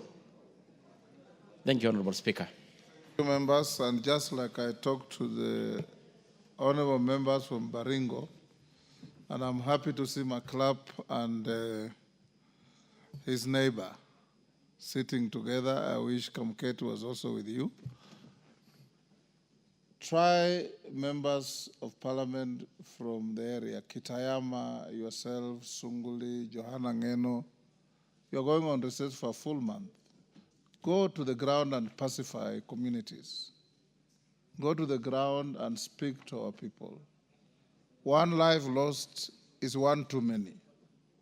And bring them together so that we can see peace across the length and the breadth of our country. James Koyo. Korere hiyo nimepita. Yes. Thank you very much, Honorable Speaker. Honorable Speaker, pursuant to the provisions of Standing Order 44.2c, I rise to request for a statement from the Chairperson of Departmental Committee of Agriculture and Livestock regarding the position of the leasing program of the state-owned sugar farms. Honorable Speaker, the Kenya sugar subsector plays a vital role in the agricultural sector and the Kenyan economy. The industry contributes to food security, employment creation, regional development, and improved livelihoods for more than 8 million Kenyans. The Kenya sugar industry comprises of 16 milling factories with an installed capacity of 41,000 tons capacity per day, 5 of which are public owned. The public mills are Chemeli Sugar Company, Miwani Sugar Company receivership, Muroni Sugar Company receivership, Nzoia Sugar Company, South Nyanza Sugar Company, and Mumia Sugar Company, where the National Treasury is the single largest shareholder. Honorable Speaker, as part of a new revitalization plan, the government of Kenya initiated the process of leasing 5 public sugar farms, including Chemeli Sugar Company, Muroni Sugar Company in my constituency, Nzoia Sugar Company, South Nyanza Sugar Company, and Miwani Sugar Company also in my constituency to private investors for modernization, for the purpose of modernization, efficient management, and increased productivity.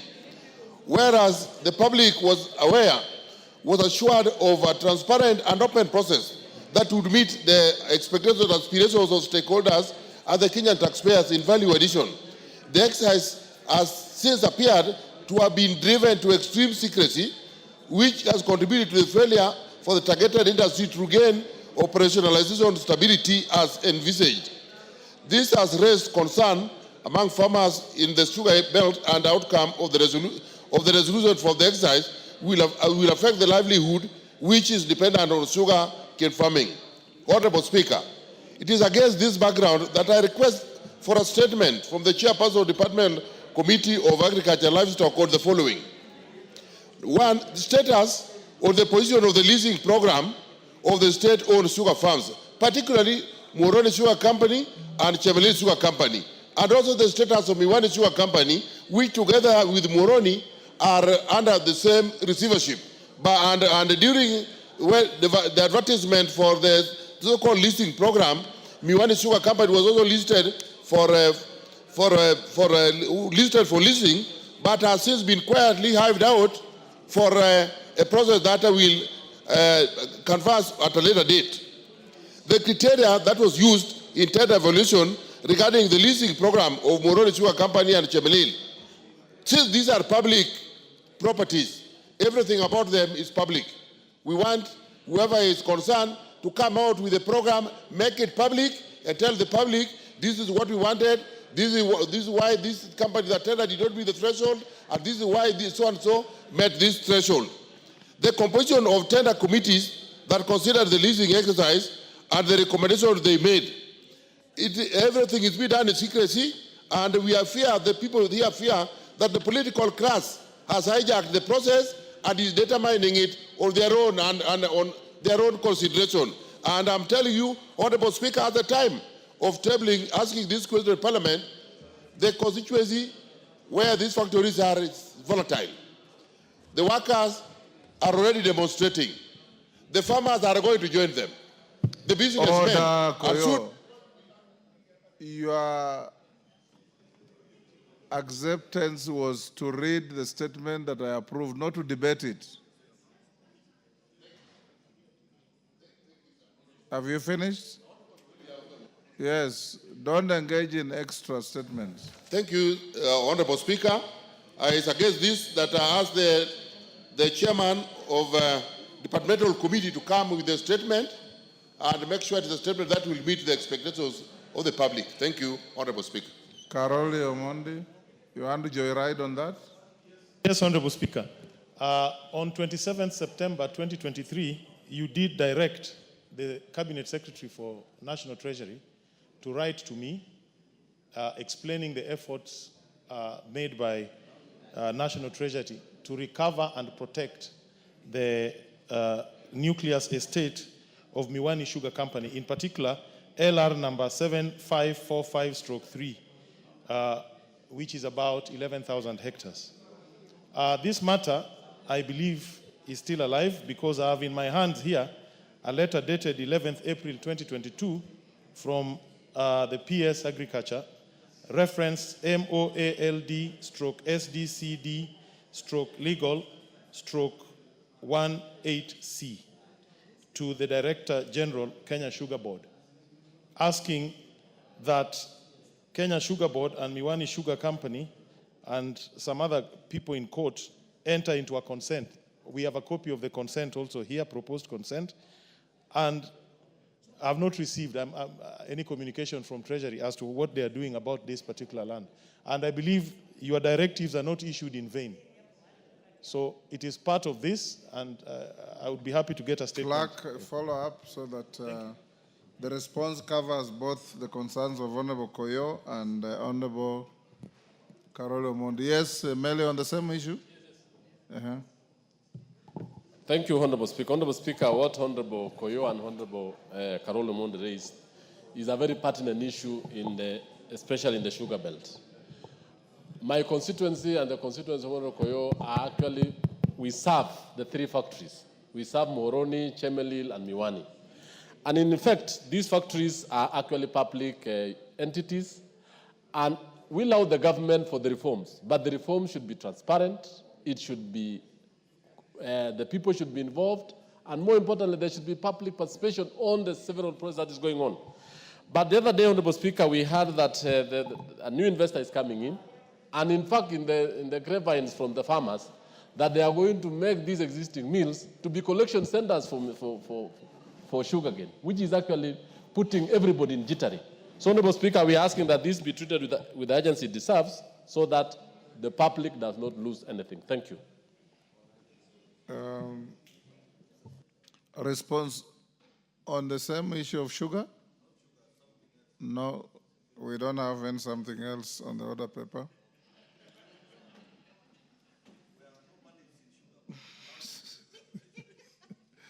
Responses, education and health. Who is responding to Abdi Shuria? Is Shuria in the house? Okay. Oh yes, agriculture. Where is the chairman? Ferdinand, yes, you are a member of that committee. Can you discuss with your chairman and bring a response? Yes, Mr. Speaker, I think after recess. It's very important after the recess. May I get the information so I can be able to have a meeting? Because sugar is very important, and I think we even made a tour in that region. So I think we can give a response after recess. Thank you. 2 weeks after recess. Education and health. Is Honorable Shuria in the house? He's not. Were you ready with the response? I'm ready. Honorable Speaker. It is a joint statement. Yes, it is a joint response. Honorable Speaker, as directed by your office, we did had a joint sitting with the Health Committee, and we co-chaired with Honorable Nyekal. But to be fair to Shuria, yes. But I want to give a brief, because we have no report as of now. because we expect to bring the report in the next, immediately we are back from recess. Isn't it better to do it when he's here? So maybe... do it tomorrow morning. Thank you. Clerk, release this for tomorrow morning so that that explanation can be given. Administration and Internal Security to Innocent Mugabe. Tongoyo.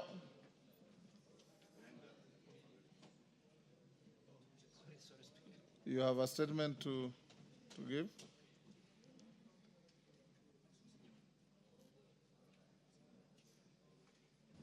Your response to a request by Innocent Mugabe, MP for Likuyani. I'm ready, Honorable You're Speaker. ready? Go ahead.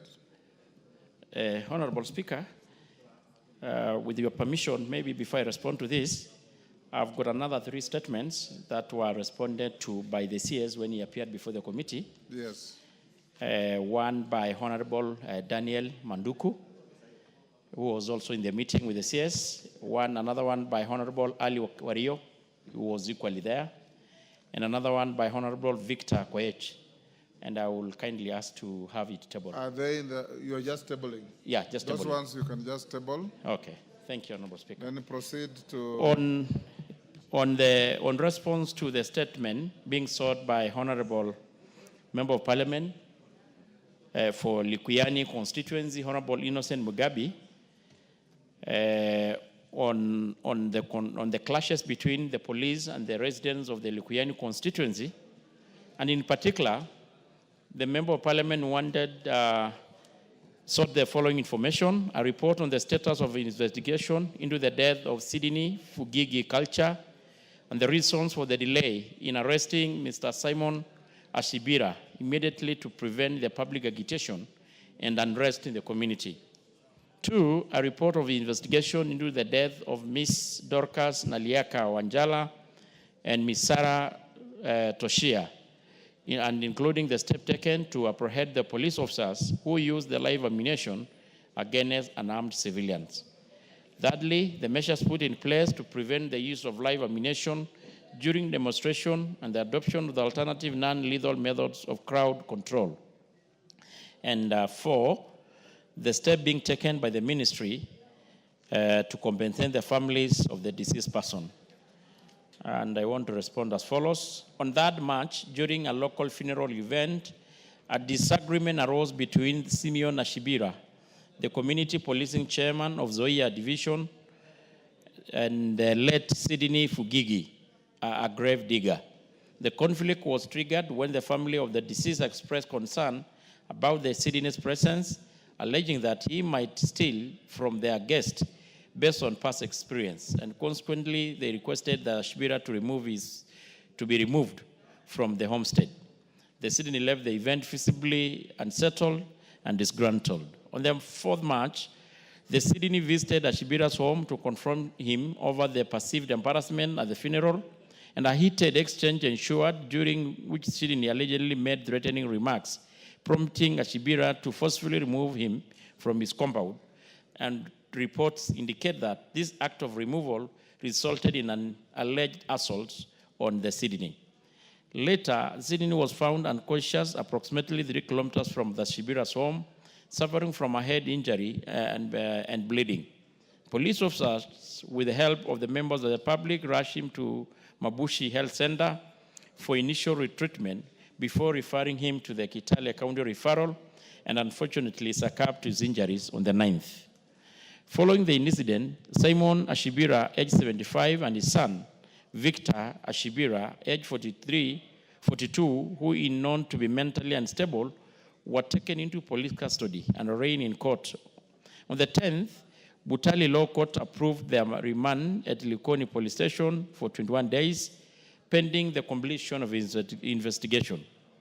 A postmortem examination conducted on the 20th at MTRH Eldoret confirmed that Sydney Fugigi died due to head trauma caused by a blunt object, and the case is pending before the court. On the second question, the death of Sydney Fugigi provoked outrage among residents who blamed Simon Ashibira, a 47-year-old Luya male, and a community policing chairman of Zoya division for the assault that led to his demise. Approximately 100 irate members of the community gathered and made a procession toward the Shibira's homestead with the intent to kill him and his family before setting his house on fire. Police officers from Likuyani sub-county swiftly responded to the scene to contain the situation. Upon arrival, the police attempted to engage the crowd through dialogue, but the situation escalated as the mob grew more violent, hurling stones at the police officers in an effort to prevent them from protecting the targeted family.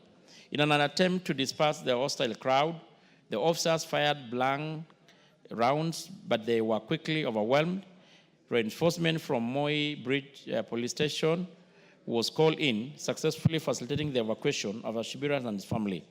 The evacuation further agitated the crowd, which then turned its aggression toward the officers, injuring several in the process. Additionally, 4 brick houses were torched and property of unknown value belonging to the Shibira and his family was looted by the enraged mob. During the altercation, police officers fired both blank and the live rounds and multiple tear gas canisters. As a result, 2 female adults, Sarah Boez, 21, and Dorcas Naliaka, 25, sustained vital injuries. Several government vehicles were also damaged in the chaos, including a Matunda Police Station, Ford Ranger, GKB 149Y, with a smashed windscreen and damaged doors. An APS Likuyani Land Cruiser with a smashed windscreen and dented driver's door. And the DCC Likuyani Land Cruisers GKA 41H with a shattered windscreen and a dented passenger's door. The injured police officers were taken to various hospitals, treated, and later discharged in stable condition. The bodies of the deceased were taken to the MTRH mortuary in Eldoret, where post-mortem examination were conducted. Investigation into the vital injuries of the Sarah, Boaz, and Dorcas are ongoing, led by the Kakamega County Criminal Investigation Officer. Additionally, all firearms issued to the officers on duty that day during the incident has been collected for ballistic analysis at the DCI Forensic Laboratory, where the results are still pending. Upon conclusion of the investigation, the officers who will be found capable of any offense related to the unfortunate fatal killing of the deceased persons will be arraigned in court to face appropriate charges. On the third question, Honorable Speaker, to prevent use of live ammunition during demonstration and promote the adoption of alternative non-lethal methods of crowd control, the National Police Service has put measures in place with aim to minimize the use of live ammunition while ensuring effective crowd management, safeguarding both public safety and the right of demonstration. And they include, of course, several of them: policy and legal framework, the training and capacity building. Yeah, that's what I'm doing, Honorable Speaker. Deployment of non-lethal equipment, improvement of command and control, enhancement, public engagement, and community policing. And Honorable Speaker, on the last question, on the step being taken by the ministry, is that the ministry has no vote. That is on the compensation of the deceased. Honorable Speaker, unfortunately, we don't have a vote for the compensation of the victim. And I submit, Honorable Speaker. Yes, Innocent Mugabe, are you satisfied? Thank you very much, Mr. Speaker. But I must say that the statement is not satisfactory at all. First, from the incident, the young man Sydney was assaulted on 3rd, and the people who took him to hospital are the police. And the police did nothing to arrest the person who assaulted Sydney. And they knew that person, and that person continued walking freely in the community until 9th, when Sydney passed on. It was prudent for the police to arrest the assaulter as Sydney goes to hospital. The assailant. The assailant. Yes. as Sydney was taken to hospital. And by the mere fact that this person was not arrested and no action was taken against him, when Sydney died, that is when the community reacted. So my question is, why didn't the police arrest Mr. Ashibira, and they knew that he's the one who had assaulted Sydney, to wait until Sydney dies to escalate the matters? So they have not explained on that part and the action that will be taken against the people in charge. Number two, we had quite a number of police officers who came to manage the crowd.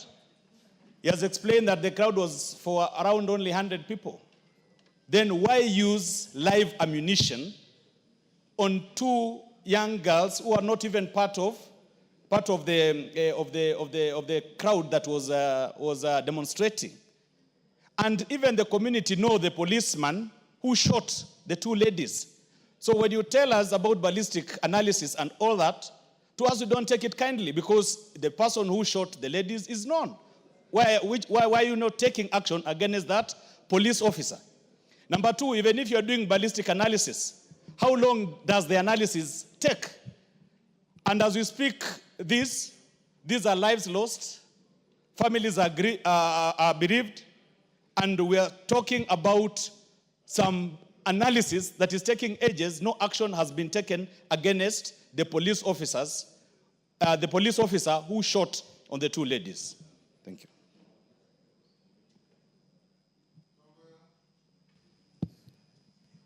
Umesikia vile umeulizwa? Unaweza kujibu? Yeah, Mheshimiwa Speaker. And I think that is a report as presented to us by the ministry. Maybe I can able to sort a follow-up question, clarification Has on the anybody issue been raised. charged out of this incident? Innocent Mugabe, has anybody been arraigned in court out of this? Yeah. Give him the mic.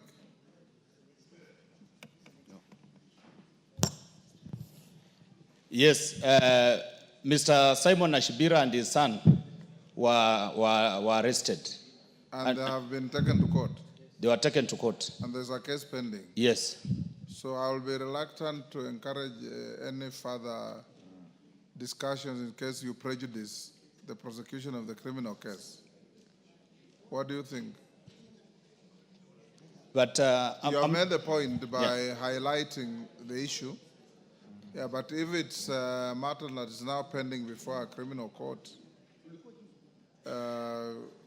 it's up to you. You know, there are two matters. Yes. One for Sydney, the assailant has been taken to court. But Yes. for the two ladies, they were shot by a police officer through live ammunition. Who has not been taken action Yes, against? there's no action that has been taken on that front. Yes, Tongoyo? Honorable Speaker, I first want to appreciate that. Did the ladies die or they were just injured? No, they died. They died. They died. From the report, they died. I think the part that is not complete is the issue of the police officers being arraigned in court.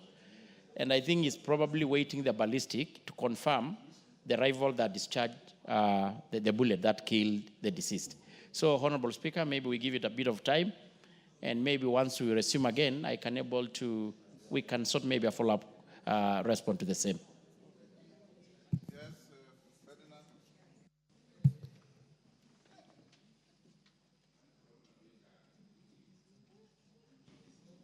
Mr. Speaker, I just want to make a very general comment that I think there should be something wrong with the police, that when you call the police, like what happened in Mikoris and what happened in this case, where the police, there's no discipline at all. I think police are just acting haphazardly. I don't know what we can do to have discipline so that if they are called upon to quell any disturbances, they are orderly. And from what you are saying is that somebody just haphazardly shot. What happened in Kurikoro is where 5 people are killed. It's just because they were just haphazard. Mr. Speaker, I think we should do something, and the police force must actually be disciplined enough to quell whatever disturbance they are in a place, other than having, whenever they go, they are going to kill people.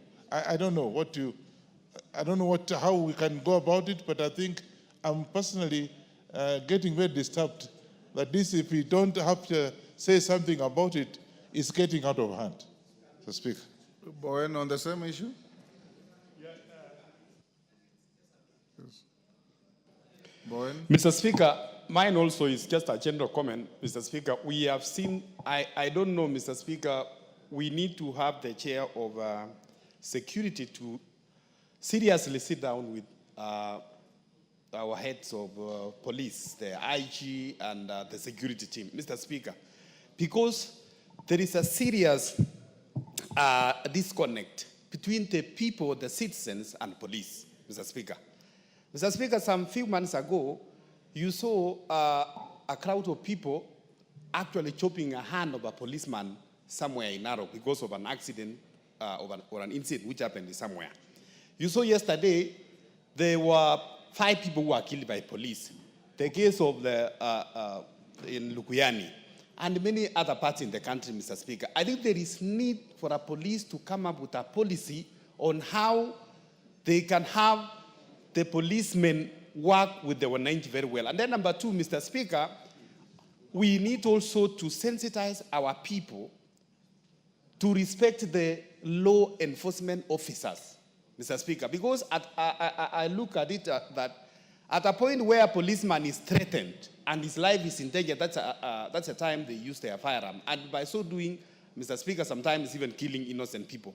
So as a country, Mr. Speaker, I think we need to look on how we can have our police work together and provide, security and service to our people, and also on the side of the citizens to obey the law enforcement officers.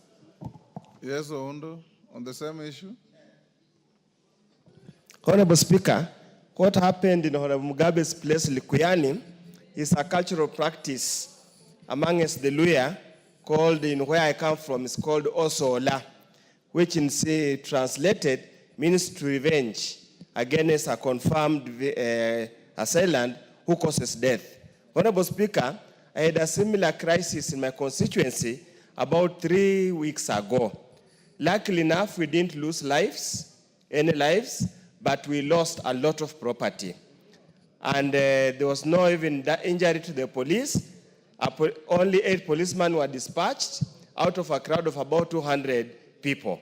That's why we are saying that probably the police service needs to study the cultural context of such kind of eventualities and know how to manage. Because sending 8 policemen to control 200 people who are intent on exerting revenge, you are actually putting the life of the policemen in danger, and you are not protecting the affected families. It's a debate that the police service needs to have, because the level of anger by the people against anything looking like government is so heavy, is so deep, that as a country must have that discourse at the earliest moment possible. Otherwise, Honorable Speaker, and the chair is listening, we are going to have fatalities, both from the civilians and the police, whenever any confrontation, any issue arises. It's a debate that we cannot put under the carpet. We must have it now and not later. Thank you, Honorable Speaker. 1 minute. Thank you, Mr. Speaker. Mr. Speaker, I'm actually listening to Honorable Oundo, and he's saying this is a debate we may have before there are fatalities. The day after tomorrow, I'm burying my cousin, who is a police officer who was beaten by the public in Bomet. So it's actually a reality. It's called Samuel Orina. We are burying him, and we buried my uncle last week. The same home. And Mr. Speaker, there were sent 2 people, 2 policemen. You must also have seen a policeman under excruciating pain with an arrow lodged in his head. Yes. You can imagine, Mr. Speaker. These policemen are also your children. Yeah. So, Mr. Speaker, you find that in reality this happens. We must find a way of dealing with this, because normally in the House we talk like it's something that happens somewhere. Me, I'm telling you, my first cousin, we are burying him the day after tomorrow. He was killed in Bomet. He was beaten, was left for dead. He went and died of injuries about a week ago. So we need it, something that is no longer theoretical. You need to deal with it seriously. Tongo, you hear that? Yes. Kindly give me the mic. Honorable Speaker, I really want to associate with the sentiment of the members, but Honorable Speaker is just fair enough to say that police officers are also human beings. They are fathers, they are wives, and many a times, Honorable Speaker, as much as we normally, it's easy to condemn the police officer when they're in the wrong. Very rarely do we really appreciate and recognize them when they do good. We just see them when they fail. But once, Honorable Speaker, they do right, or of course they do even deterrent of crime, or even those who are actually in our borders to keep us here safe, we hardly appreciate them. That is an unfortunate reality. I'm not defending those rogue officers who may be a little bit go and against their ethics and the provision to kill innocent citizens. But equally, the citizens must at all time, Honorable Speaker, not take the law in their own hand. So that is what I have to say. That is why we have the community policing, so that we can able to close the gap that does exist, Honorable Speaker.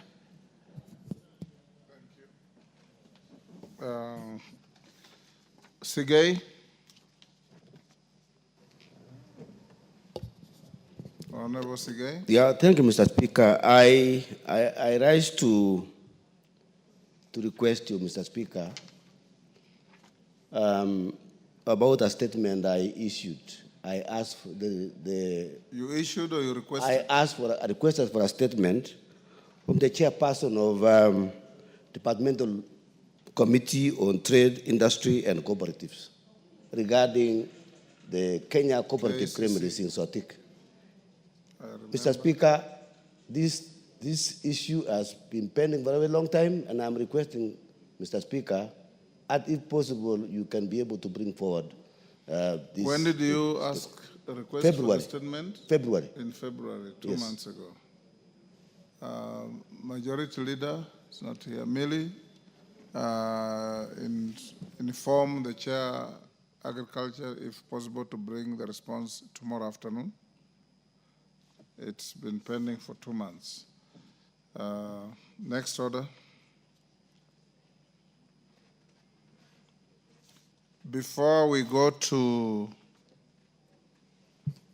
order number 8. Oh, sorry, we have Chair Broadcasting is in the house. Yes, Nanok. Do you have your statement ready?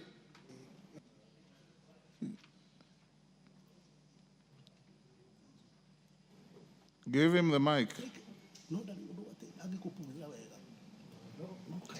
Yes, Speaker, I have it ready. Yes. But Speaker, looking at the attendance in this chamber and considering the kind of communication I would want to... You can do so tomorrow morning. For sure. Yes. As long as there would be good attendance so that most of the members can pick the information. Yes. Thank you. Proceedings are recorded. Thank you. Allow Honorable Nanok to issue that statement tomorrow in the morning proceedings. Next. Honorable members, before we go to order number 8, which is a committee of the whole, allow me to give this guidance on proposed amendments to the Social Protection Bill, National Assembly Bill number 12 of 2025. Honorable members, before the House proceeds to the next order, which is consideration of the Social Protection Bill, National Assembly Bill number 12 of 2025 and the VAT Value Added Tax Amendment Bill, National Assembly Bill number 11 of 2025, In committee of the whole House, I wish to provide guidance with respect to consideration of some of the amendments proposed by individual members. Honorable members, as you are aware, it is now established practice under the Constitution that when considering any matter that has a financial implication, the House is bound by the provisions of Article 114(2) of the Constitution.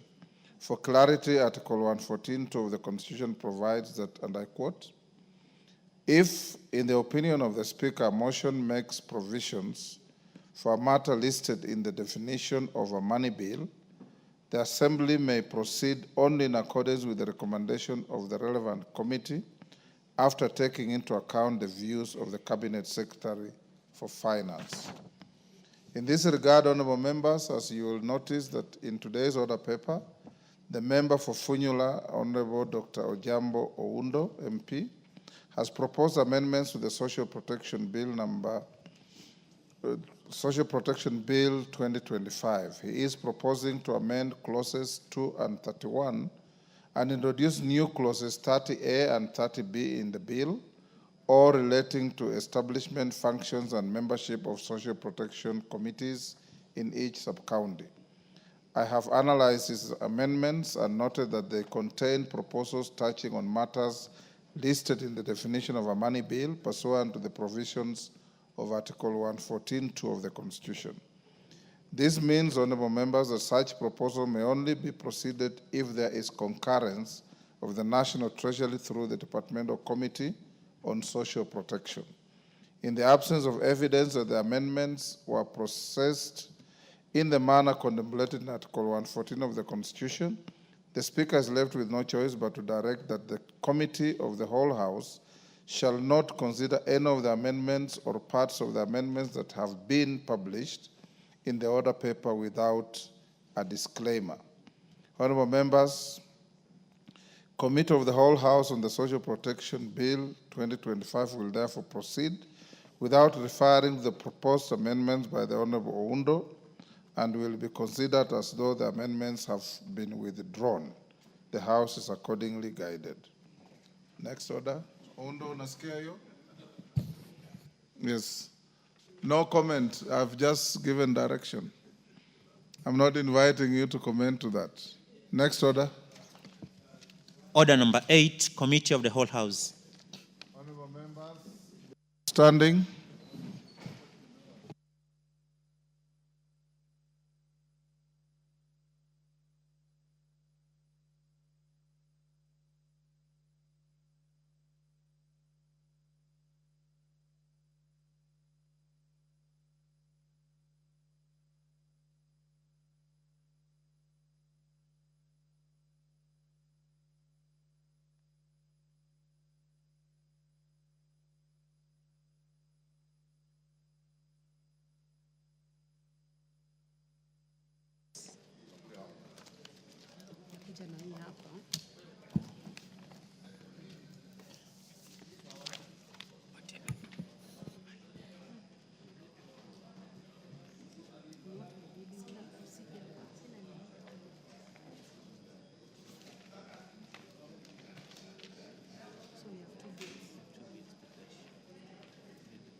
Order members, we are in the Committee of the whole House. We have 2 bills to deal with. One is Social Protection Bill, National Assembly Bill number 12 of 2025, and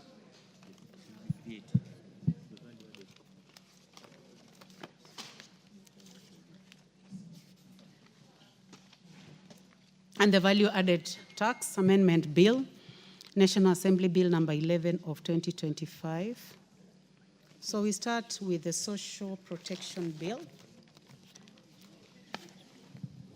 Clause 3.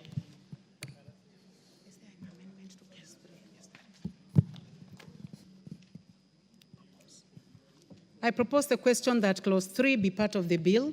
There is an amendment, Chair. Majority Leader or Chair? Okay, thank you. Chair is in the house. Okay. Honorable Chair, I beg to move that clause 3 be amended as indicated on the order paper. Honorable Chair, justification Article 43(3) of the Constitution mandate the state to provide appropriate social security to persons who are unable to support themselves and their dependent. Further, it is not financially tenable to caution all persons in need against risk and contingencies throughout their life cycle as currently provided on the bill.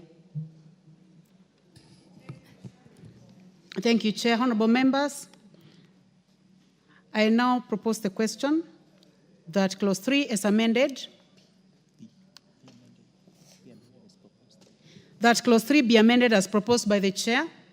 Any interest in this? I don't see any interest. Yes, there is interest. Honorable Tom Kajwang, Raraka. Or honorable members, any member who is interested in making comments on the amendments, please go to the intervention. And if you are not interested, please remove your cards. So Honorable Tom Kajwang, please remove your card. Honorable Sarah Korere, Laikipia North, please remove your card. Honorable members, I put the question that clause 3 as amended be amended as proposed by the Chair. Will as many as of that opinion say aye? Will as many as of a contrary opinion say nay? The ayes have it. I now put the question that clause 3 as amended be part of the bill. As many as of that opinion say aye. Will as many as of a contrary opinion say nay? The ayes have it. Clause 4 and 5. I put the question that clause 4 and 5. I propose the question that clause 4 and 5 be part of the bill. There be no amendment. I put the question that clause 4 and 5 be part of the bill. Will as many as of that opinion say aye? Will as many as of a contrary opinion say nay? The ayes have it. Clause 6. I propose the question that clause 6 be part of the bill. Chair, you have an amendment. Yes. Honorable Chair, I beg to move that clause 6 be amended as indicated on the order paper. The justification of this is a replacement of the word may with shall will abrogate the county government to implement national government policies on social protection through county-specific registration and strategies as opposed to making it optional as currently provided in the bill. Thank you, Chair. Honorable James Nikal, do you have interest in this? Let me first of all propose the question. I propose the question that clause 6 be amended as proposed by the chairperson. Honorable Nikal.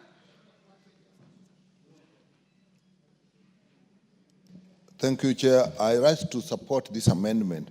Social protection, Chair, is actually important. As of now, there is a lot of disconnect between what is happening at national level and at the county level. And actually, there is duplications. So I think this amendment actually will create the link that is required and even give provision for the counties to actually look at ways that they'll do. This is actually more appropriate to them. Therefore, I support.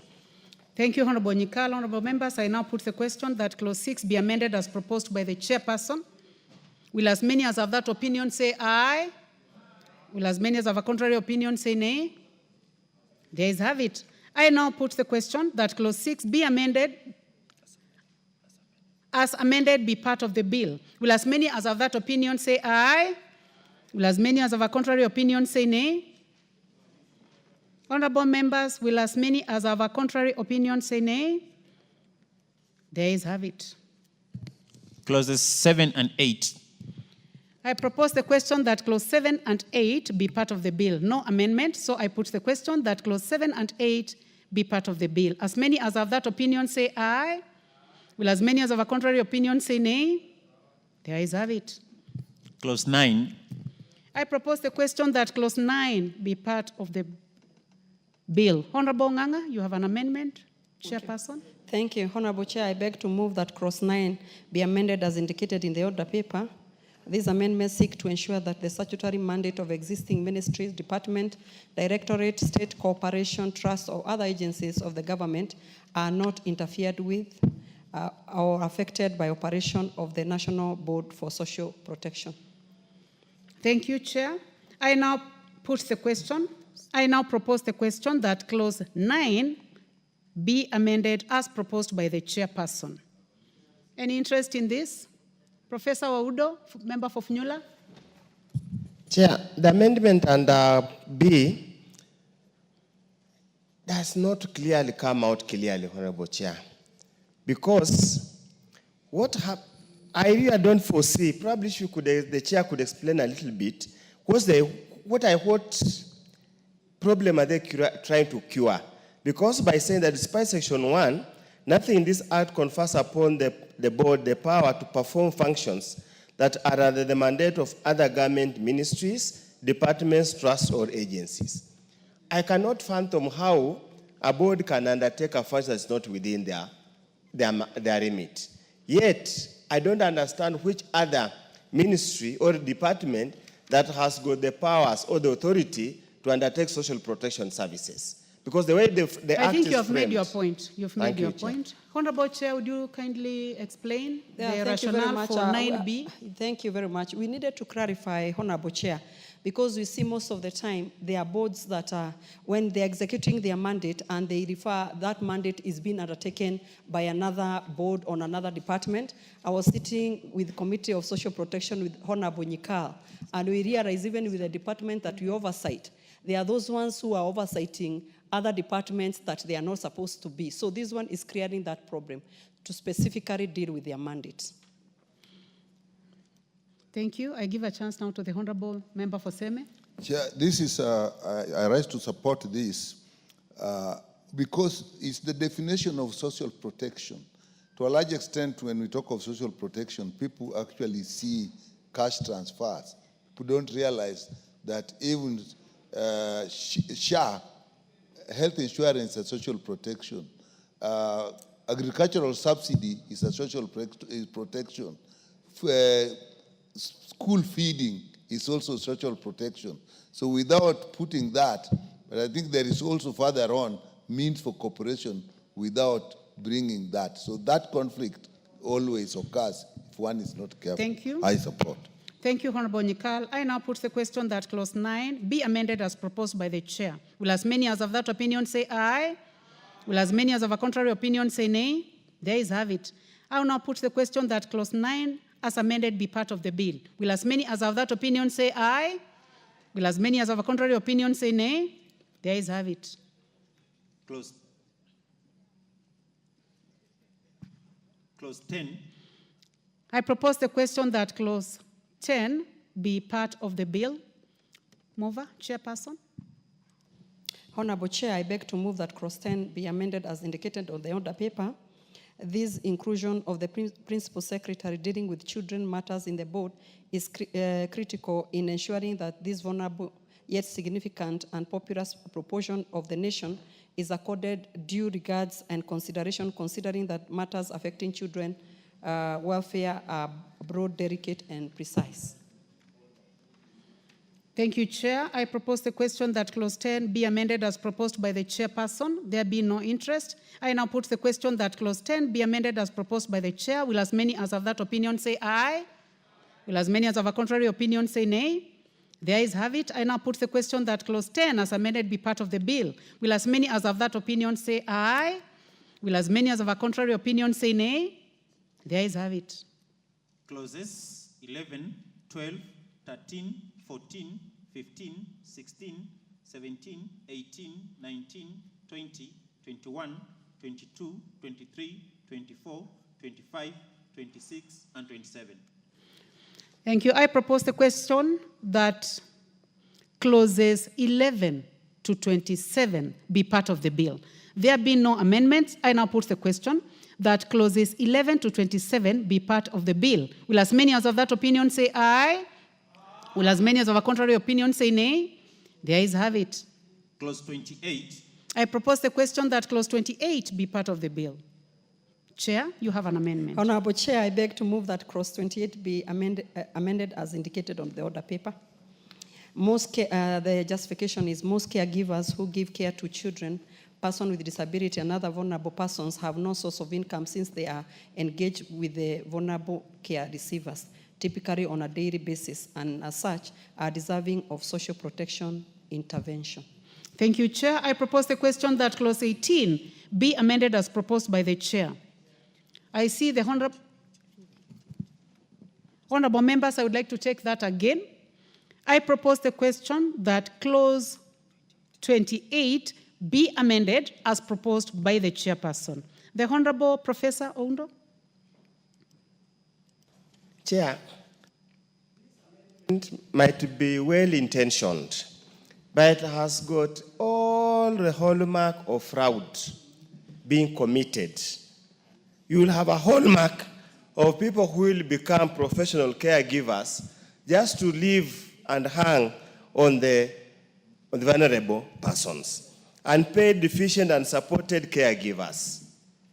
Already, if he's deserving to be, for social protection, why can the so-called caregiver and supported and paid deficient caregiver become a beneficiary of social protection?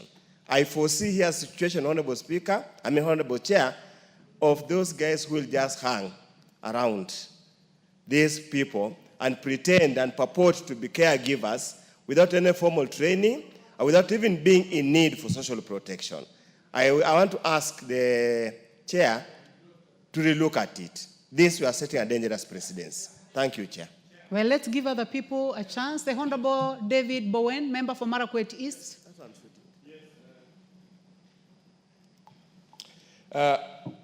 Madam Chair, with due respect to my good friend, the Honorable Chair Alice, this amendment is not very good, Madam Chair, because, like the Honorable Undo have just said,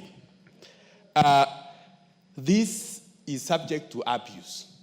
Unless it is clearly defined elsewhere, these caregivers, Honorable Chair, I don't think the Honorable Chair, Honorable Alice, if you can drop this amendment, and then we can relook it later when it is clearly defined. The Honorable James Nikal. The origin of this is when we're dealing with severely disabled persons. Actually, at the beginning, the onset was, who are you supporting? The caregiver or the severely disabled person? That generated the issue of caregivers. And I believe in this law, there is a clear definition. And in the procedure, I think we should make sure that in the procedure and the regulations, a caregiver is defined, is one person. It's not all the people who sit with you. It's a one person who is taking care of you. That is what is intended here. I support it with that provision. Otherwise, it can be abused, but with that provision, it can work. Thank you, Honorable Nikal. I would like to give a final opportunity to the Chair before I put the question. Honorable Chair, when it comes to the regulations, we are going to regulate and define who is a caregiver. Because at the end of the day, what we saw, Chair, these people are always giving care to to the vulnerable, but nobody even cares about them. If we can define who they are, and they are trained. By the way, they are trained, because you cannot deal with a child with cerebral palsy, or you deal with a child who is totally disabled, and yet you are not yet trained to do so.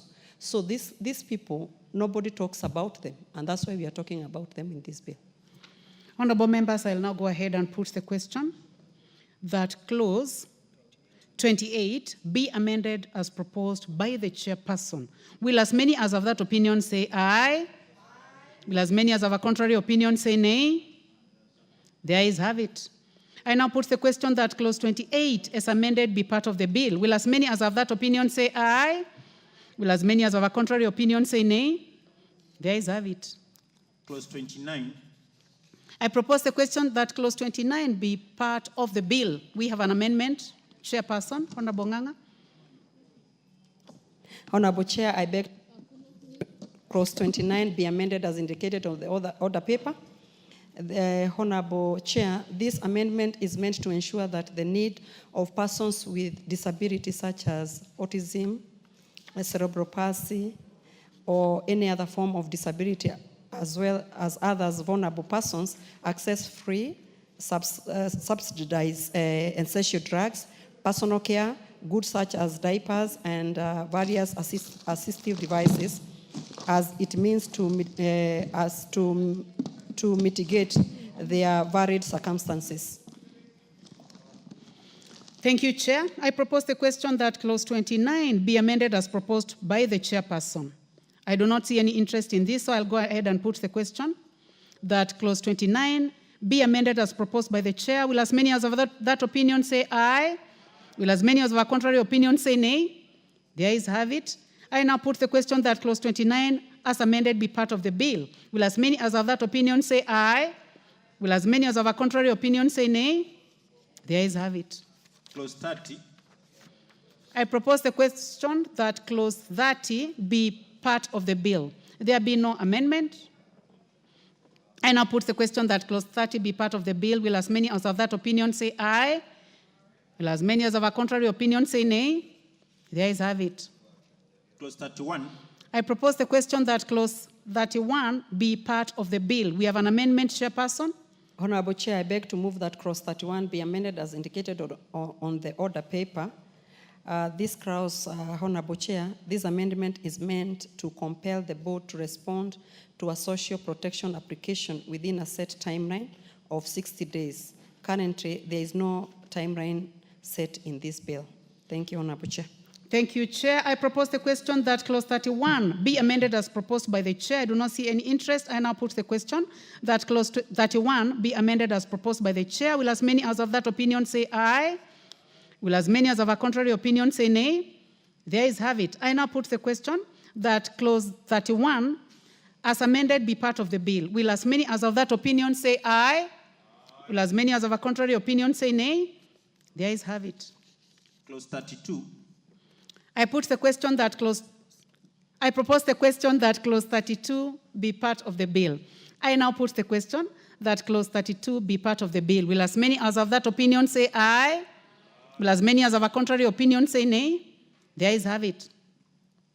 Clause 33. I propose the question that clause 33 be part of the bill. We have an amendment. Chairperson.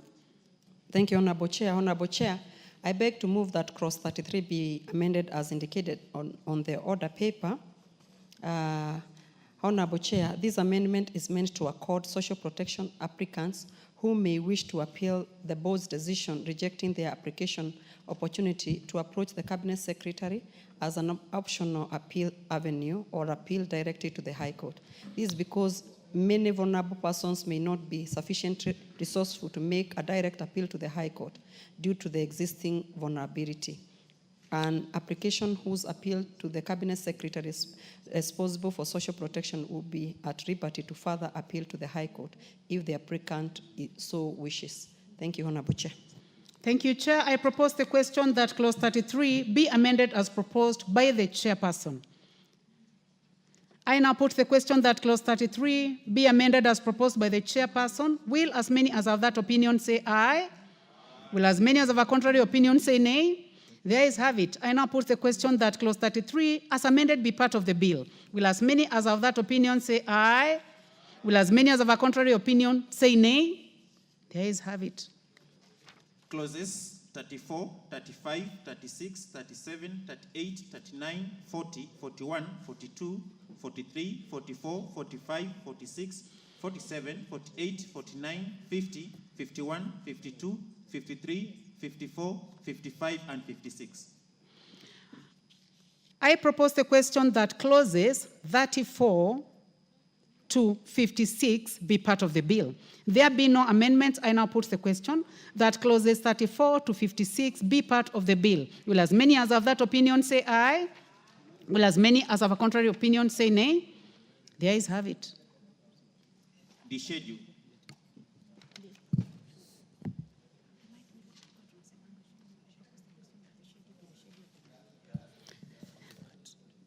I propose the question that the schedule be part of the bill. There is an amendment? There is no amendment. I now put the question that the schedule be the schedule of the bill. Will as many as of that opinion say aye? Will as many as of a contrary opinion say nay? The ayes have it. Clause 2.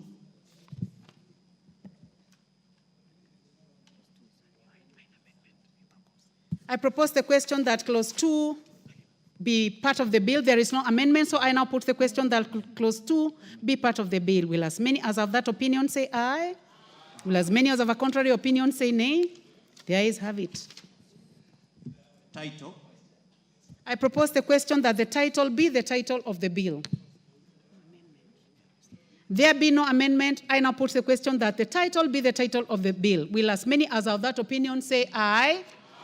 Will as many as have a contrary opinion say nay? The ayes have it. Title. Clause 1. I propose the question that clause 1 be part of the bill. There be no amendment, I now put the question that clause 1 be part of the bill. I now put the question that the title be the title of the bill. Will as many as have that opinion say aye? Will as many as have a contrary opinion say nay? The ayes have it.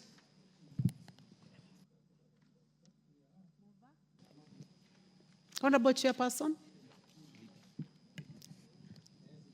Understand it is the majority leader. Please proceed.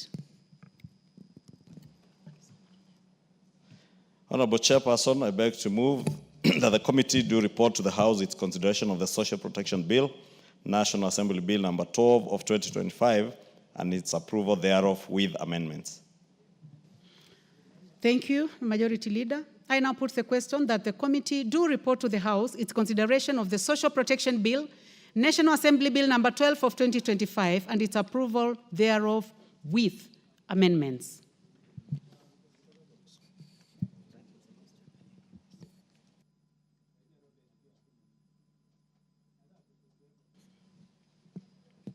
Will as many as have that opinion say aye?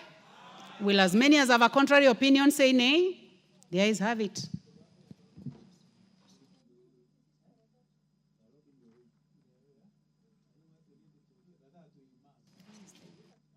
Honourable members, we are now going to move to the next bill, which is now going to be handled by the Majority Leader. The Value Added Tax Amendment Bill, National Assembly Bill number 11 of 2025. Majority Leader. Honorable Chair, I want to beg your indulgence because having consulted the chair of the Finance Committee, they are currently in a meeting with the Kenya Revenue Authority, still deliberating on some of the effects of the amendments that were proposed in this amendment bill. And I therefore beg your indulgence that we do adjourn committee on the consideration of that particular bill until the Finance Committee finalizes with their report. Honourable members, the request by the Majority Leader is assented to.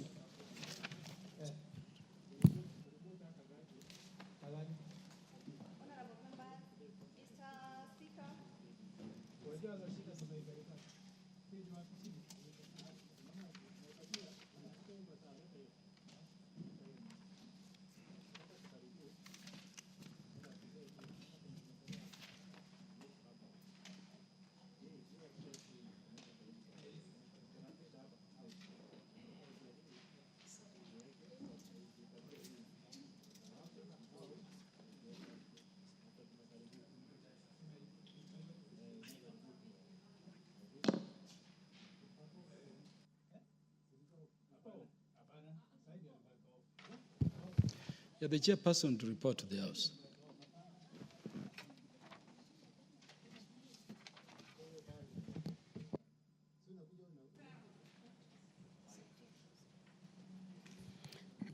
Thank you.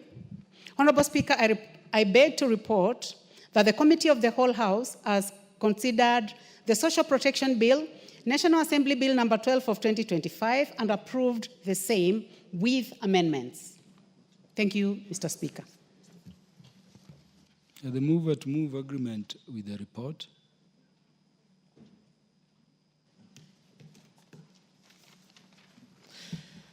Honorable Speaker, I beg to move that this House do agree with the report of the Committee of the Whole House on its consideration of the Social Protection Bill, National Assembly Bill number 12 of 2025, and I also request the Honorable Hillary to second the motion, the Vice Chair of the Committee. Mr. Speaker, I second.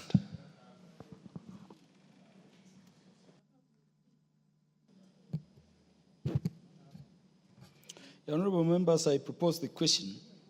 This House do agree with the report of the Committee of the Whole House on its consideration of the Social Protection Bill, National Assembly Bill number 12 of 2025.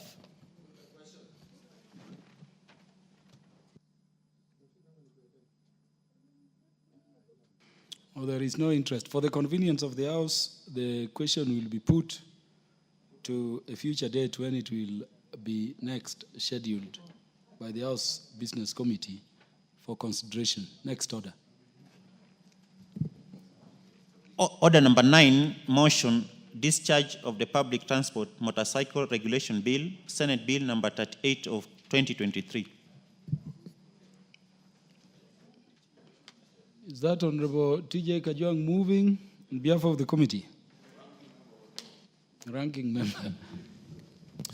Mr. Chair, Mr. Speaker, I have the pleasure to have been delegated by the Chair of Transport and Infrastructure to move the bill as in the order paper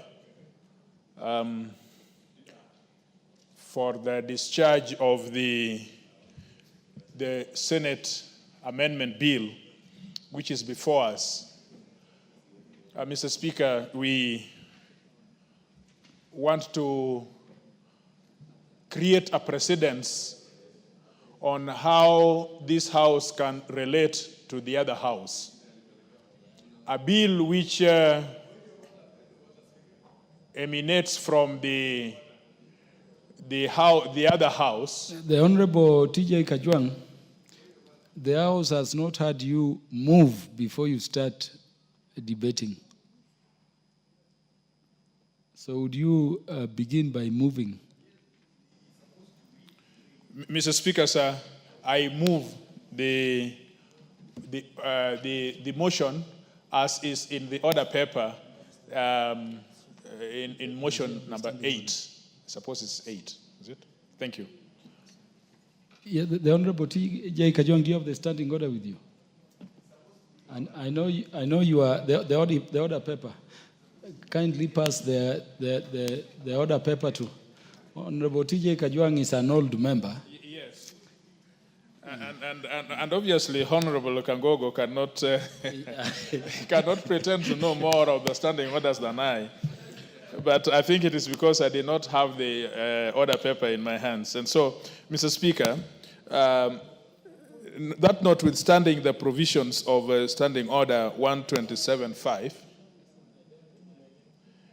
Mr. Speaker, I beg to move the motion for the discharge of the Public Transport Motorcycle Regulation Bill, Senate number 38 of 2023.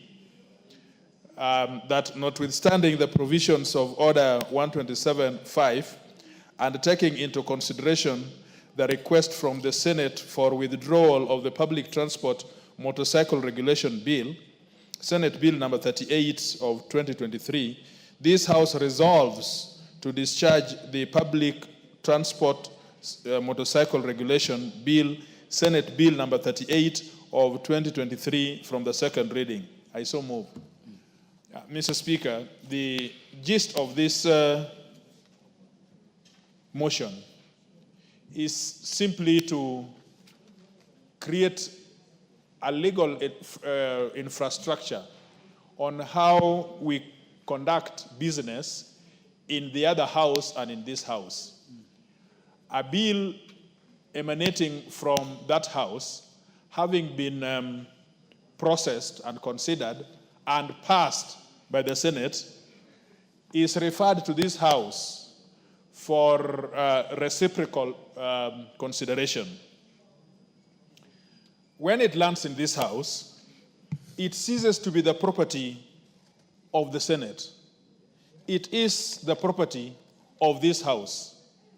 And how to deal with it and how to process it remains the province of this House under the relevant standing orders.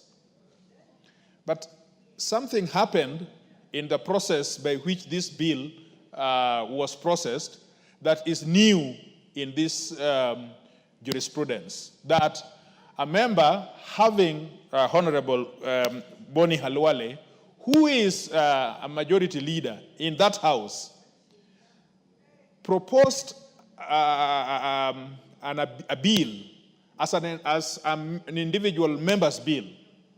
Then when it landed in this house, then he sought by way of letter to withdraw that bill when it was in this house. Now, Speaker, faced with that circumstance, did not, for want of creating relationship, having a mutual relationship between that house and this house, in the Speaker's communication, which was read the other day, found that he was very sympathetic to that member, but that member of the Senate could not withdraw what is before this house. And so, in the best interest and in the best advice of the Speaker, that therefore we have a motion before us so that this house should express itself one way or the other.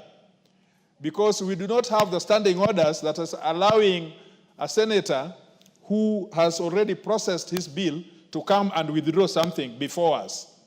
That can only come by action of the majority leader. Now, Honorable Speaker, we need to structure, we need to regulate this border business. Everybody accepts.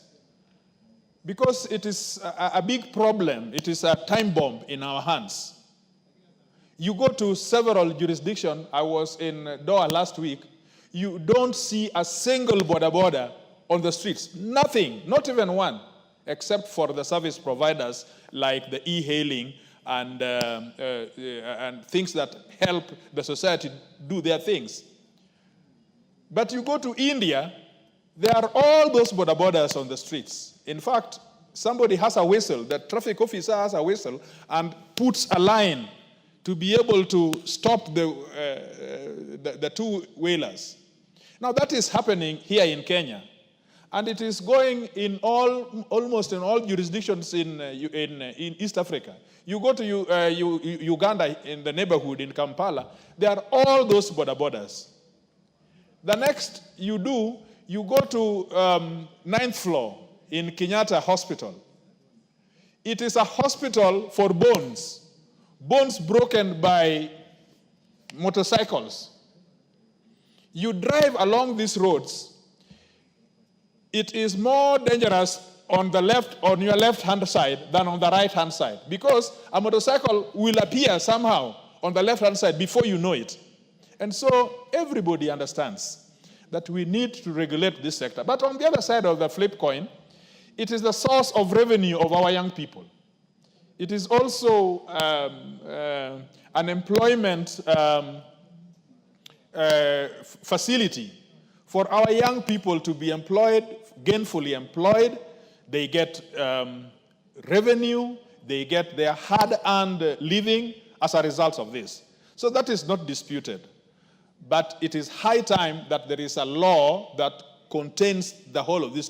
The Traffic Act does very little to be able to control the motorcycle border. And so we are agreed. But the point is that we need legislation.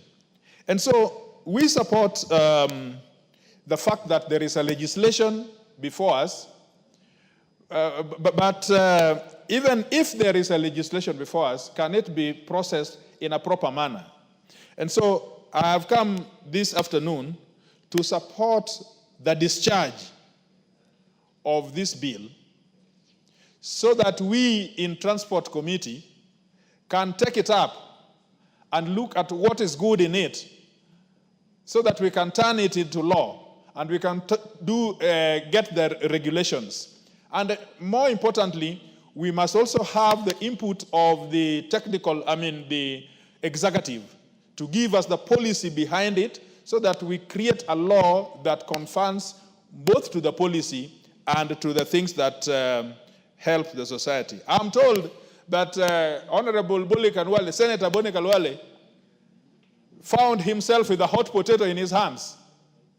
He was doing a good legislation, but at some point, there are a few drivers out there, or a few motorcycle associations out there, which threatened him that if he processed that legislation, then he would be voted out.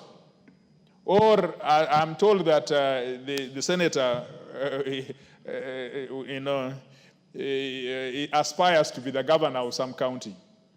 So just a mere few people in his hands made him throw this legislation and write to the speaker to withdraw. What kind of governor would that be if he was given the chance? Just a few motorcycle riders making him throw a whole legislation, you know. And so we must do our role, which is the national, we must regulate this industry.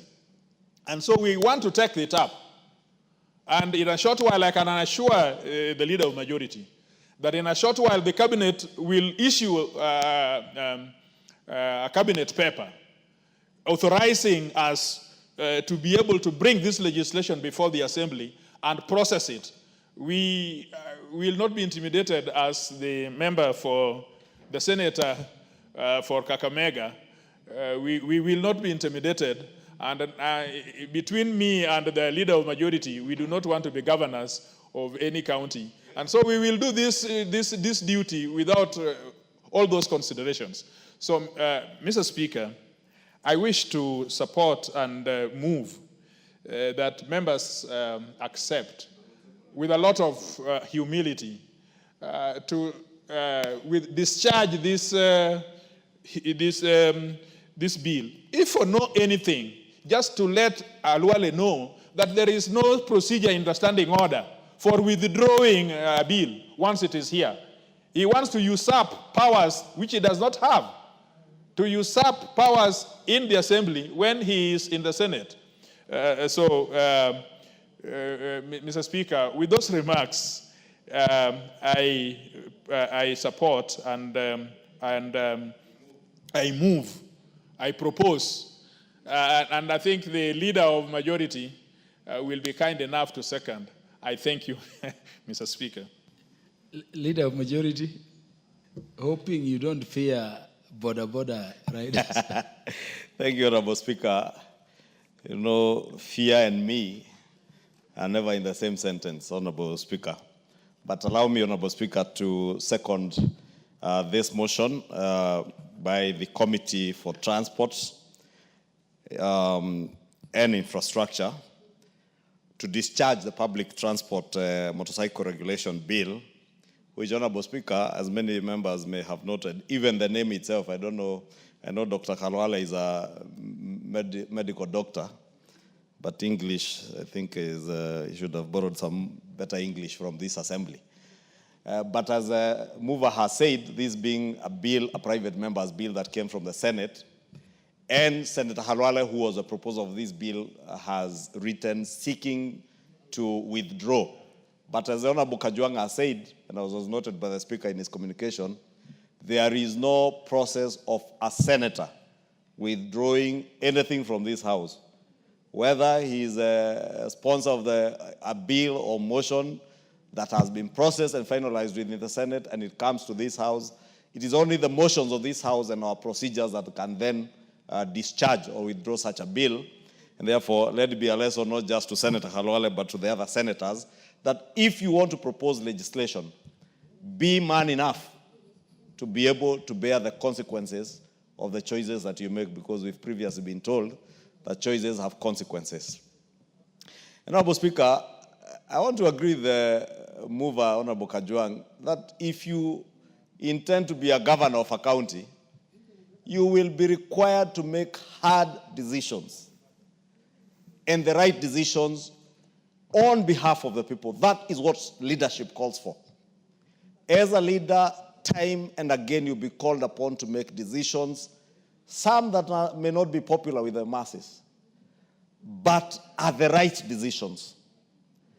And how I wish Senator Boni Halwale had allowed leadership to take charge of his decisions other than political expediency. because the decision to withdraw this bill by the Honorable Senator Boni Khalwale is more of political expediency and playing to the gallery than being a leader. And probably the people of Kakamega are the ones to judge whether that is somebody they would trust to lead other than politic. Because it is very easy to politic and shout in funerals, in political rallies, but to offer leadership is a different issue altogether, Honorable Speaker. And that's why I want to agree with the Honorable TJ Kajwang that there is need to offer leadership in regulating how our transport sector, right from our trains under Kenya Railways, to our buses and matatu sector, all the way down to the use of private vehicles, and including border borders, Honorable Speaker. Because it is chaotic to drive on Kenyan roads, Honorable Speaker. As Honorable TJ says, it is more dangerous to check what is on your right than on your left today. Because people overtake, you expect that people will be overtaking on your right because we drive on the left, we are left, it's called what? Right-hand drive cars, and we keep left on our roads. But people overtake from the left, from your right, join the roads from every other corner, overtake at all manner of places, including blind spots, Honorable Speaker.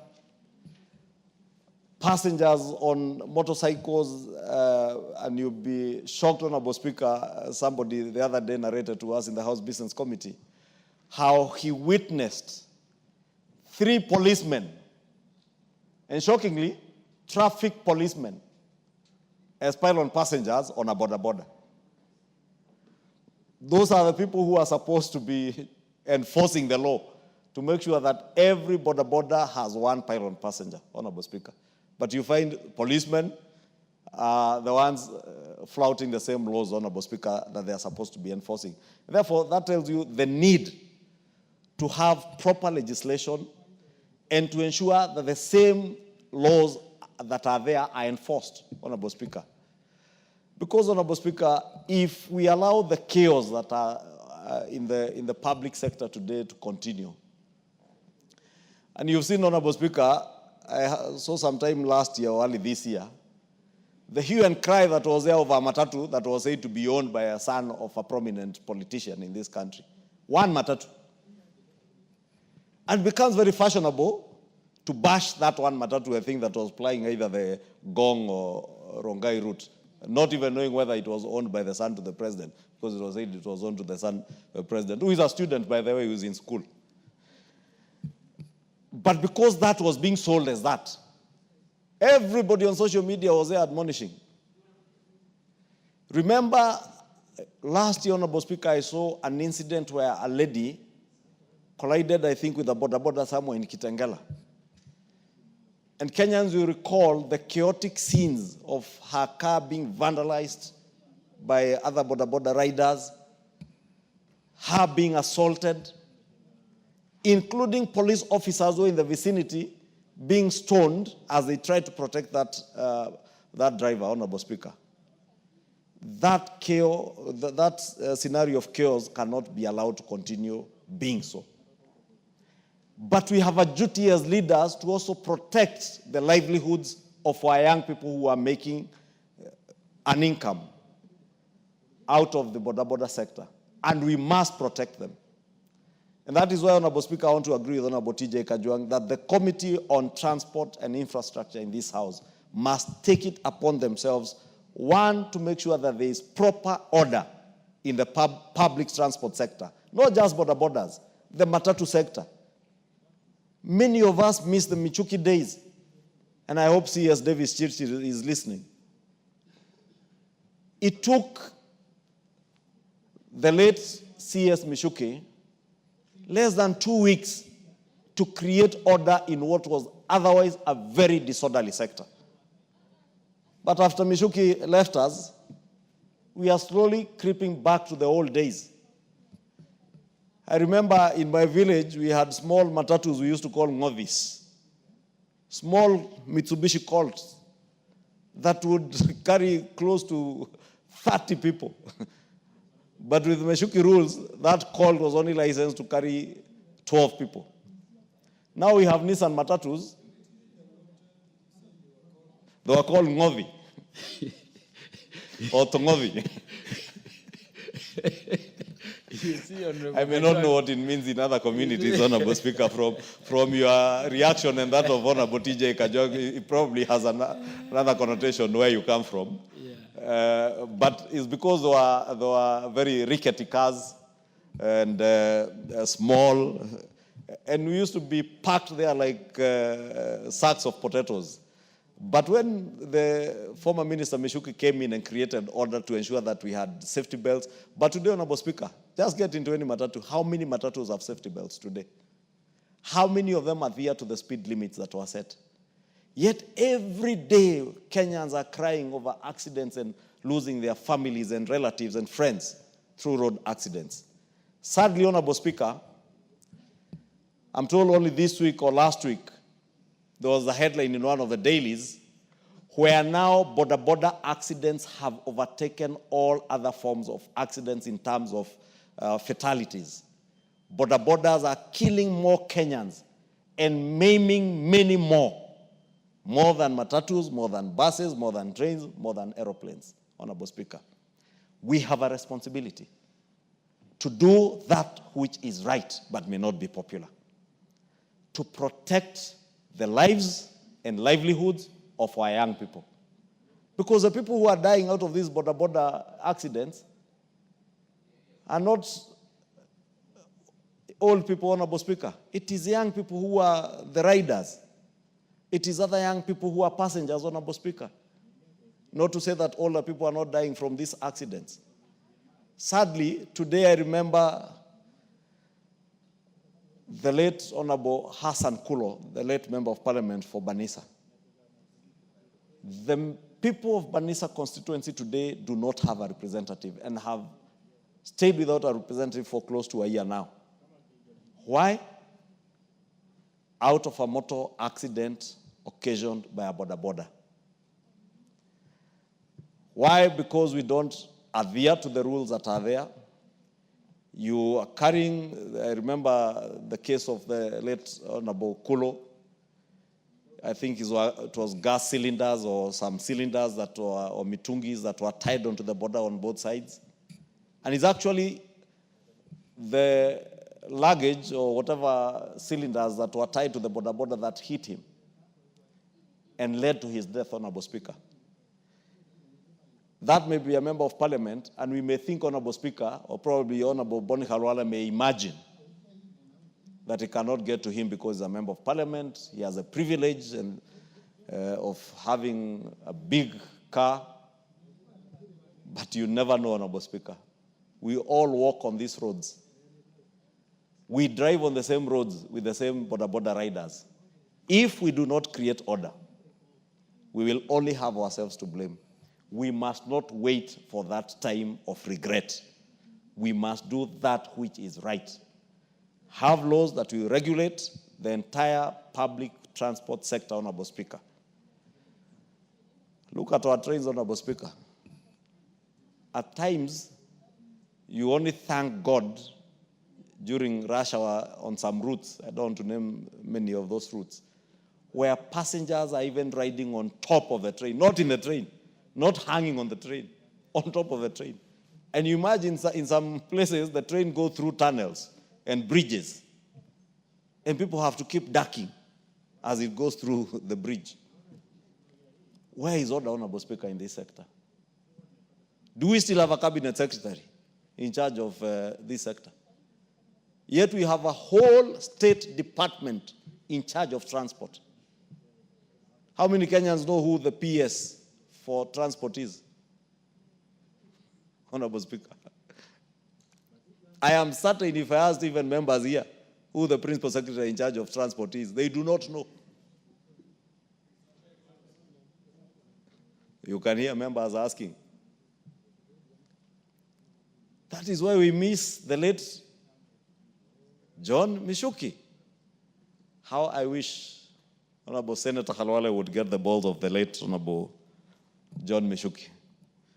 But we live to do what is right, and I do pray that the Committee of Transport and Infrastructure, which the Honorable TJ Kajwang is a ranking member of, will act to make sure that we have order in the entire sector, Honorable Speaker, so that when we speak about telematics in traffic control in Nairobi and other urban centers, systems alone will not deal with the problem.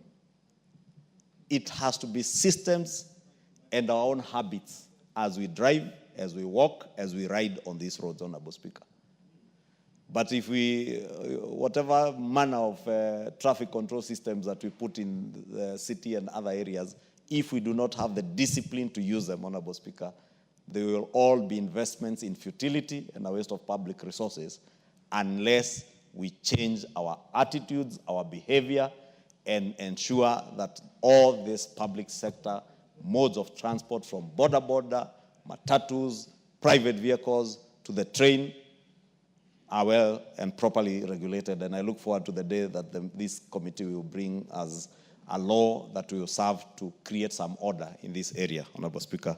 But with that, I beg to second the discharge of this bill by the Honorable Senator for Kakamega, who I would also urge next time, before you sit and formulate legislation, think through and decide whether you want to do that which is right or that which is popular. If you want to be popular all the time throughout your political career, then don't seek a leadership position. Go and sell ice cream.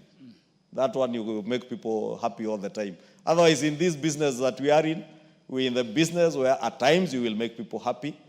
At times, they will be unhappy with you. But if you are doing the right thing, at the end of the day, they will come to realize that that which you are doing was in their best interest. And that is why they trusted you with leadership, so that you lead and they follow.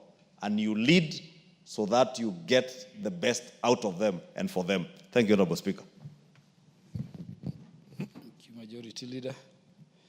Honorable members, I now propose the question that notwithstanding the provisions of Standing Order 127.5 and taking into consideration the request of the Senate for withdrawal of the Public Transport Motorcycle Regulations Bill, Senate Bill number 38 of 2023, this House resolved to discharge the Public Transport Motorcycle Regulation Bill, Senate Bill number 38 of 2023, from the second reading.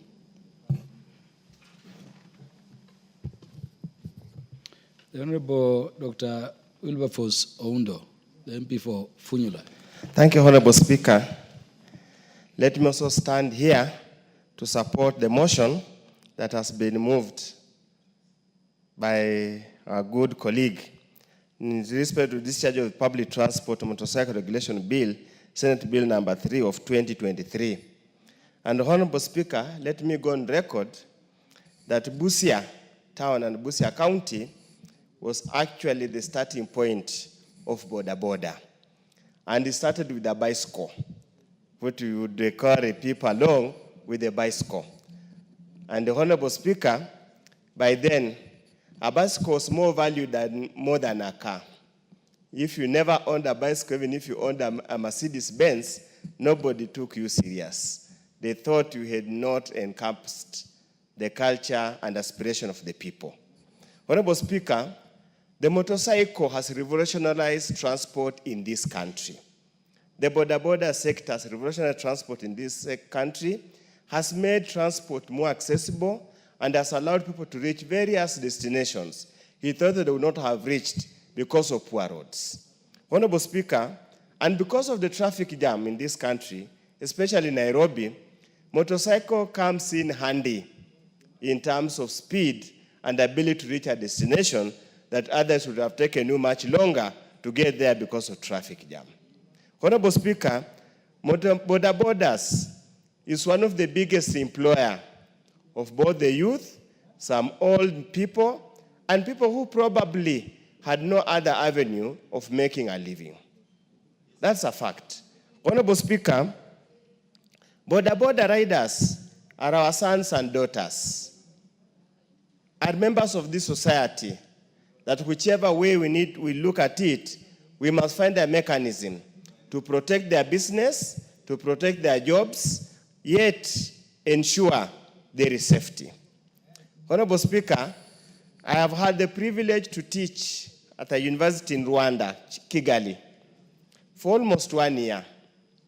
And Honorable Speaker, forget any other thing, what they talk about cleanliness, what about Kigali and Rwanda as a whole, is the discipline of the they were called moto, border riders.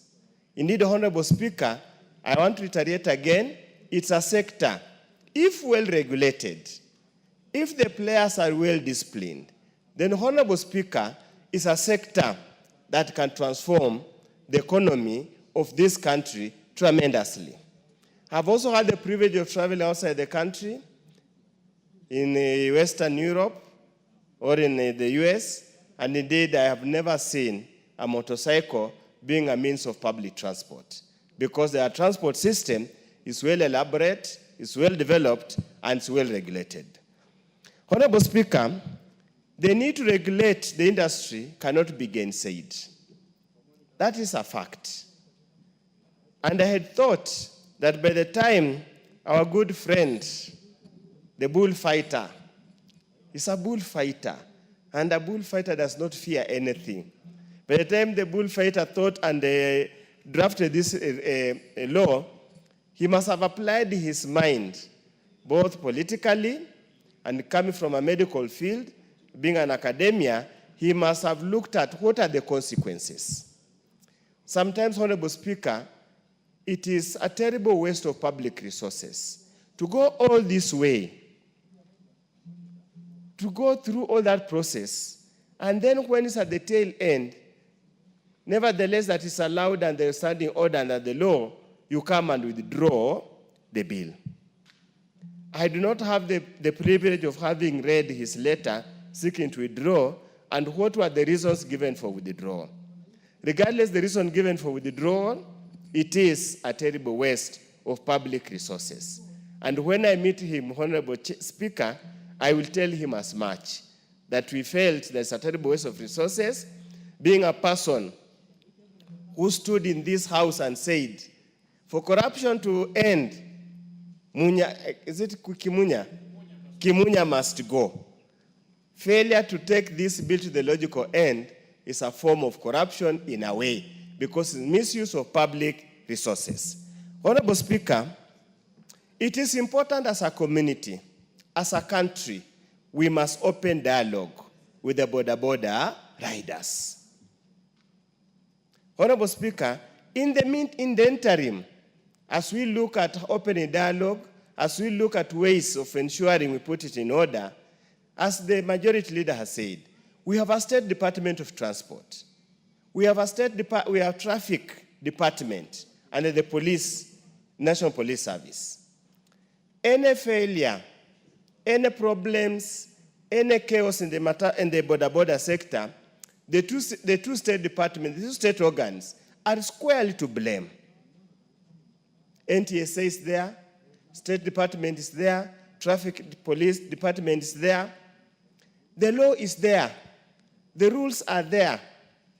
Why they don't enforce the rules? Is it because the border riders are too powerful, are too politically important that nobody wishes, nobody dares to touch them? Honorable Speaker,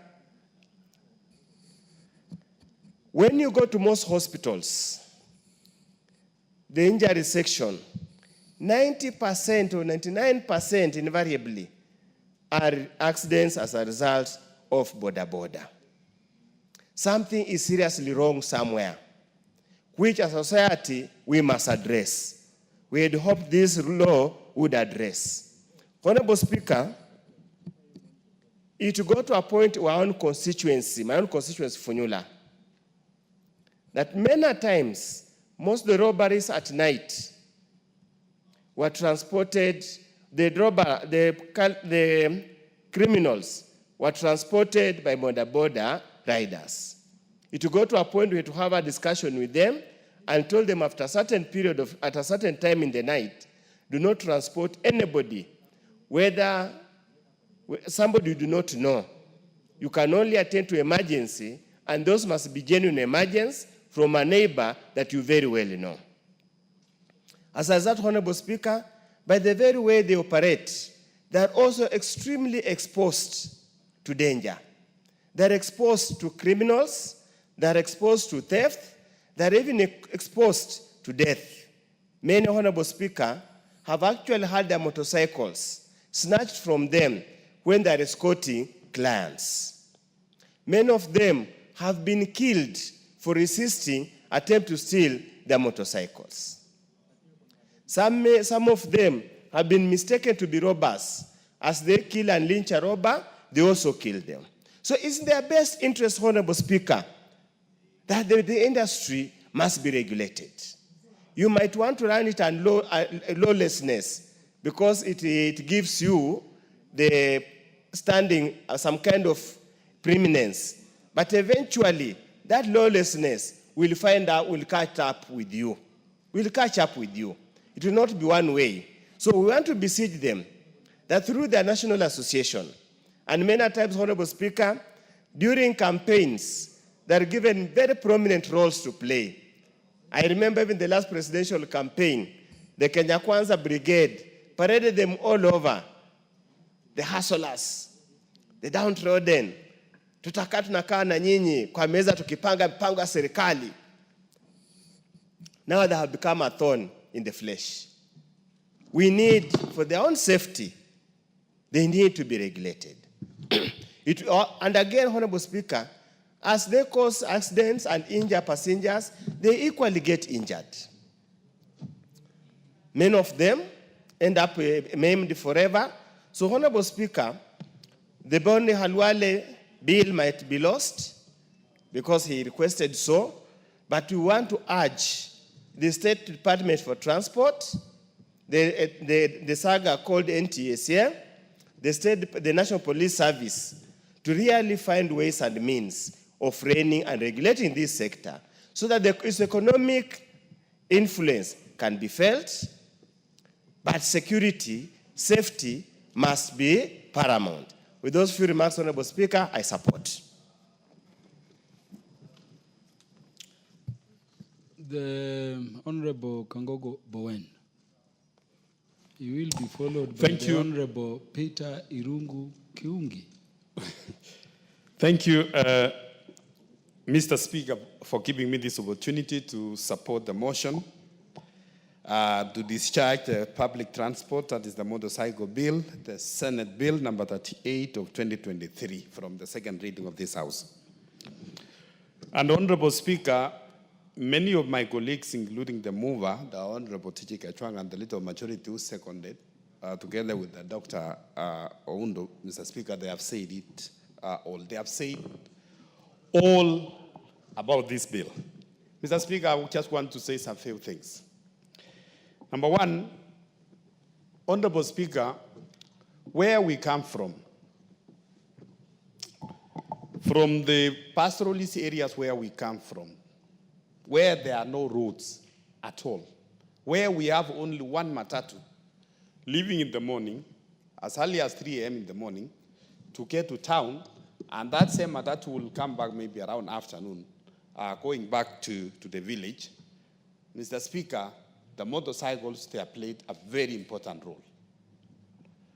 To move those women going to markets around the place, Mr. Speaker, it has really helped.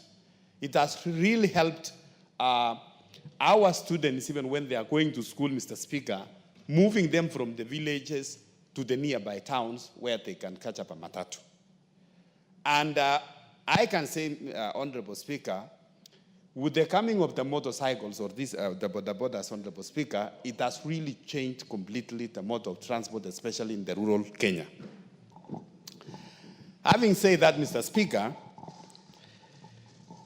the sector has also employed many young Kenyans. It's also a source of income to many Kenyans. But, Mr. Speaker, there are few, especially in the urban areas, Mr. Speaker. We have seen where the the border operators, they are very unruly. Mr. Speaker, I want to say, one time I was coming from Karen, reaching around the junction around Kenya Science Way junction to Kawangware, Mr. Speaker, and there was one lady, I don't know, they had an accident with a border rider there. And Mr. Speaker, all of a sudden, about 20 of them, they came surrounding the lady. And you know, as the lady was still arguing, others were entering into a car, removing laptops, taking away valuables there. And he took my intervention, me together with my security team, Honorable Speaker, to help the lady. And you will find that in a normal traffic situation, when you are involved in an accident, it's normally the two drivers who can come out, and then a policeman can come in and intervene and see who is on the wrong. But in the border sector, Mr. Speaker, a small incident is like an opportunity of stealing, you know, and also maiming the person, Mr. Speaker. So, Mr. Speaker, I want to support the position of the committee led by the honorable member, the Honorable TJ Kachwang, that they are going to take up this bill, that we are not going to lose this bill, Honorable Speaker, that the committee is going to take it up and police it well, so that, Mr. Speaker, we regulate our border sector and have it as productive as we have seen in other countries, like what we are seeing in Rwanda. And we have people who are able to follow the traffic laws, Mr. Speaker. Mr. Speaker, sometimes in our roads here, you are driving and you will see just a border coming head-on towards from the opposite direction, completely on the wrong, and in fact, they want you to get out of your way, to pave way for them. So, Mr. Speaker, we cannot allow this to continue. We cannot allow this lawlessness to continue. This is a country which is governed by laws, Mr. Speaker, and I want to really say, Mr. Speaker, if the committee is going to take up this matter, and we have also the law enforcers, our traffic officers, enforce the rules very strictly. And Mr. Speaker, sometimes it's not that we lack laws in this country. We have so many traffic laws. It's only that we have people, we become a lawlessness country where people don't care to follow the law. And sometimes, some of these borders, including even the matatu operators, Mr. Speaker, those who are found to have violated the law, it is many of us, some of us, the politicians, the leaders, we are the first ones always to be in the police stations. Why are you arresting our people? Why are you arresting my people? And then they create some boldness. They become emboldened, Mr. Speaker, that they cannot listen to anybody, even the policemen on the road, because they know they have some godfathers somewhere. When they are arrested, they are going to be released. Mr. Speaker, I conclude on this, Mr. Speaker. I want to say,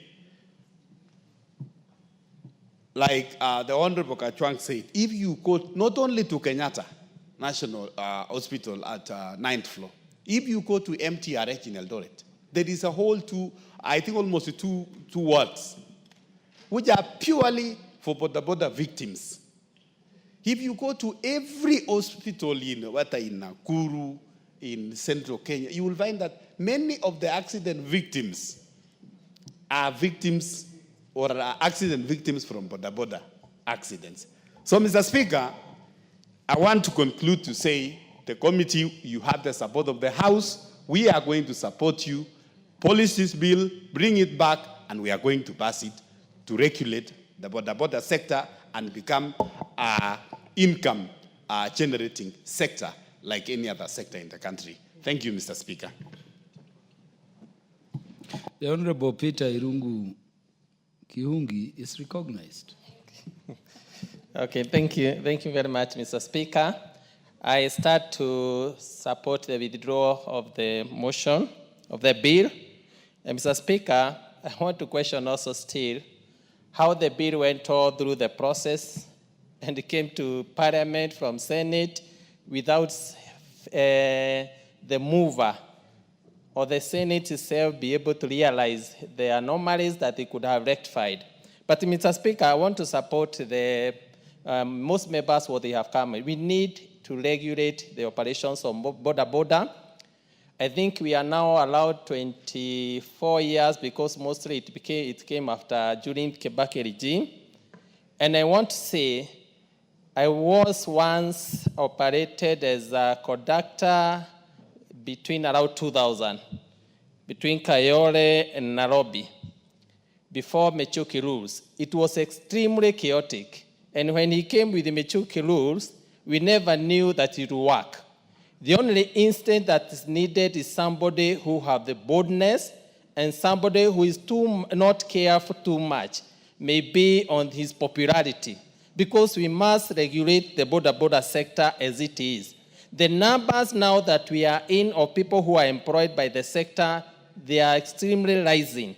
And I wish, as the committee is saying, these are an institution, these are whereby we need now to develop maybe a directorate that is concerned and every day is working on border sector. Because now, as it is left, I realized the other day, there was a burial in my village called Watoha. And it was a burial for a border guy who had an accident. I think there were 3. 2 died, and one of them maybe is in hospital. But during the burial of one of the border rider, there came a group of borders who behaved as if they were chaotic.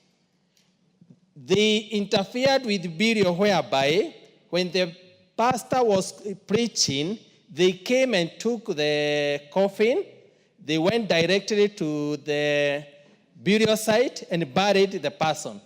Without even prayers, they disregarded the family. It was so embarrassing, so chaotic. And therefore, that's why I'm saying, if we allow this sector to continue learning, now it's becoming now their chaotic issue. They are calling themselves biker. You don't understand how they are organized. And these people are criminals. Therefore, Mr. Speaker, I think the essence and the issue of regulating this sector is not to frustrate the operations of genuine borders. Because the borders in my village, they were left wondering what's happening. They felt the embarrassment up to a point whereby we had to do prayers in that church with the borders in the village to repent on behalf of borders. But those people, I think they have organizations, they are organizing themselves even from outside, and they are becoming extremely chaotic and disorganized. Therefore, Mr. Speaker, I think Halwale had an idea, but I think he panicked. But my prayer is that the Committee for Transport should think around it and come in a way to regulate and bring order to this sector. As everybody is saying, if you go to Rwanda, you feel, you admire the operations of border. One border carrying one passenger with a helmet, very organized. At a traffic jam, when they observe lights, is extremely organized.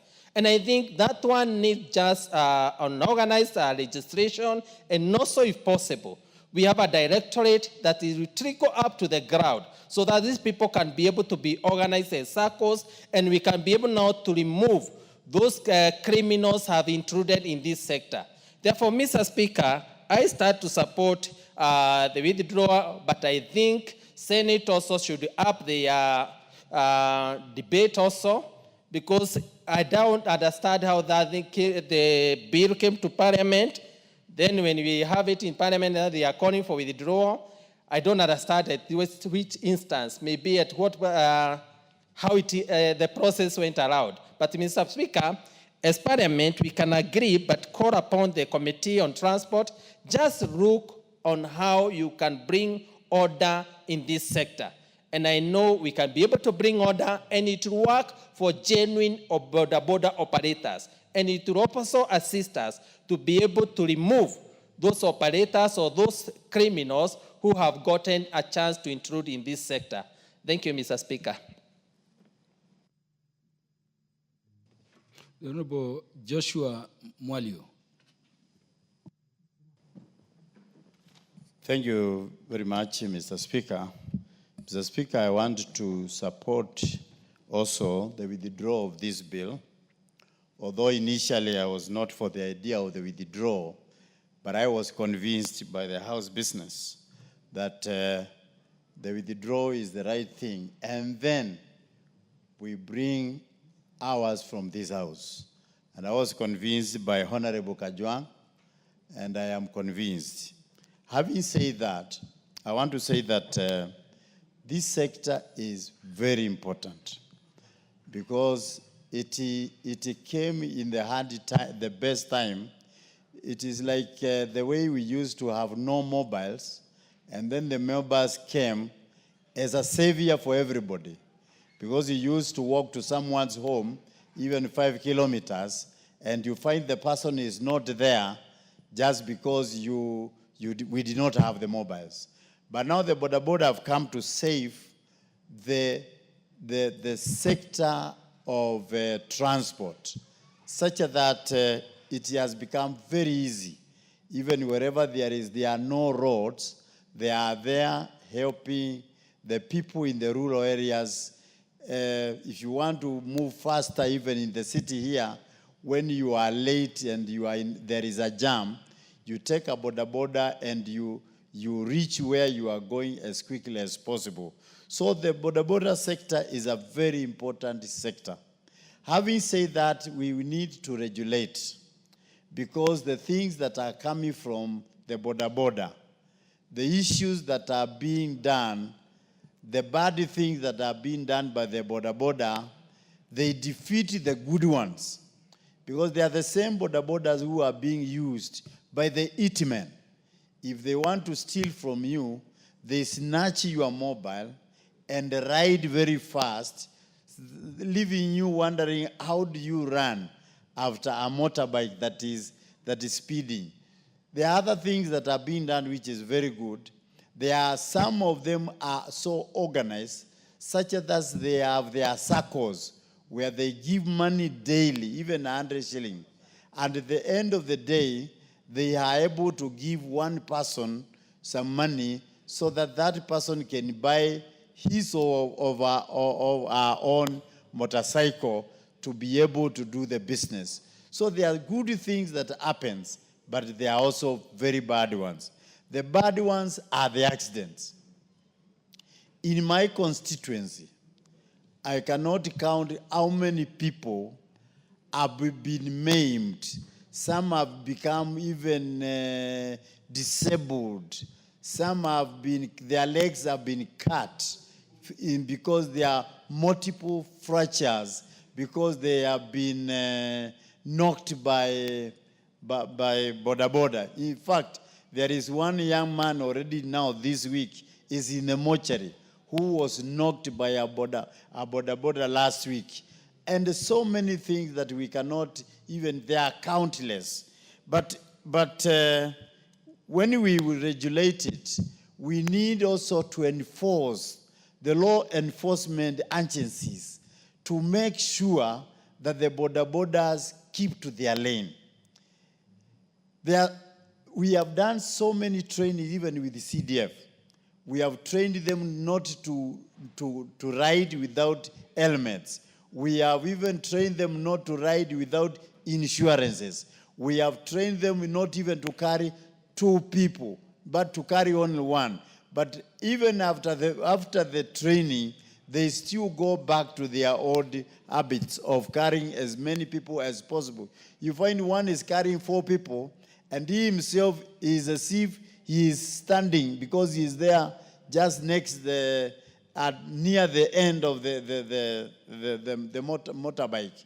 So it is very important to bring a regulated sector in this house so that we go through it, make it happen, because it was made to be a very good sector. And of course it is, but because of the very bad things, then everybody is saying the boda. They bull people, even us, when we are campaigning. One time, I was bulled by them, and they even prevented me from entering a town until I paid 20,000. You see, so much bullying that they bully even the member of parliament. When you are going there to look for votes, they tell you cannot enter this town. It is controlled by us. It's a cartel. You pay money for you to enter and look for votes. If it's a rally you were going, you become late because you are arguing with the people that don't want even to hear you. So it is very important for us to regulate it and let us talk to them and tell them this is a country whereby we need to be ruled by the rules that are already set, and not everything that you do that is accepted. One of the honorable members I just cited, you drive like this and there is one coming on your side. You don't even imagine there can be anybody riding towards you when you are on your line. So you might even collide and kill them and even kill the passengers. So it is very important that we do what is right in this house, and our way is to make laws that help our country. I've seen also some of the organized ones. They obey their chairmen, they obey their secretariats, and you sit down with them, you plan your rally with them, so that they bring you in a town so that everybody is alert. Somebody is coming to speak, even to the people that you wanted to speak to. So they are good for organizing people and also for attracting attention so that they call for you the crowd. They are good for that. But if you don't pay them after they have done for you that, next time they might not even allow you to speak to the people that you wanted to speak. For Speaker, I want to support for this bill this motion to be brought again after the committee has made good of it, and so that we can make the laws that can govern the sector, so that our country can be disciplined. I've been to China. There are small thousands and thousands of boda riders, but they are so disciplined that they move as the cars move. When it is time to stop, you stop. When it's time to move, you move. And it is very organized. And that is where the motorcycles are manufactured. But here, whereby we have been able to import them, we are the ones who are not able to use our roads in the right way. So with those few remarks, Speaker, I support the withdrawal. Does the Honorable Eric, the son of Mumbi, want to contribute to this? I'm told Mumbi is the mother of all the Agikuyu. You're not contributing to this? Okay, the Honorable, the Chair, the Departmental Committee on Finance and National Planning, Honorable Kimani. Thank you very much, Honorable Speaker. And the motion today is on the discharge of the Public Transport Motorcycle Regulation Bill, Senate Bill number 38 of 2023, which is now the official withdrawal from the House. This bill sponsored by the Senator for Kakamega, Dr. Boniface Halwale. I've gone through the bill, Honorable Speaker, and although there were some things or some clauses in the bill that were offensive and probably necessitated the Senator's decision to withdraw the entire bill, it's unfortunate because the bill carried very many things, or a few things, or quite a number of things that were very, very useful, that would have been very useful to this particular section, Honorable Speaker. But before I debate the merits of the debate, Honorable Speaker, there was a presidential decree that was made in 2023 that was supposed to require training fees for bodabodas to 2,500, Honorable Speaker. I have checked that actually there has been programs that are being undertaken by AA, by NTSA, and by NYS that actually reduce the cost of this particular training to around 750 shillings, Honorable Speaker. However, these particular programs remain a mirage because there is not enough publicity on this, even to our constituents, Honorable Speaker. For you to acquire just a license to drive to ride a boda boda, you need to have a provisional driving license that you apply at 650 shillings.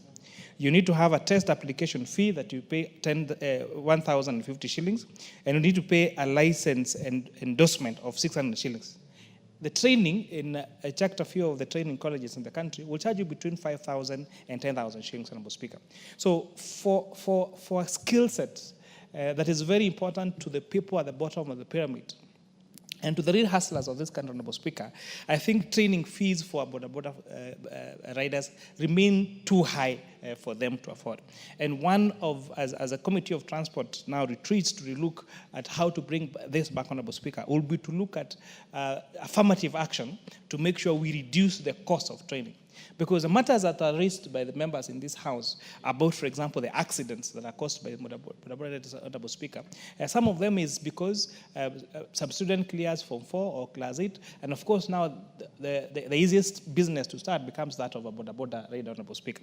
But if then the training fees would be reasonable enough, then that particular rider, Honorable Speaker, would be motivated to go and do boda boda training, Honorable Speaker, before they actually get to ride that boda boda, Honorable Speaker.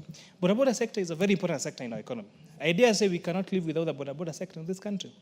You know, it is our last mile connectivity in our transport. When you want to go to the deepest of our villages, or to the deepest of our urban areas where some of the roads are really small, Honorable Speaker, we rely on these boda boda riders, Honorable Speaker. When those people fall sick, it is these boda boda riders that take them to hospitals. The first reactions, even in terms of security matters, if there is a theft in a particular village, if there is any insecurity matters, Honorable Speaker, the first respondents, most of the time, not even police officers, they are boda boda riders, because most of them operate even 24 hours, Honorable Speaker. And therefore, this is an area that is so critical to our economy that we need to protect.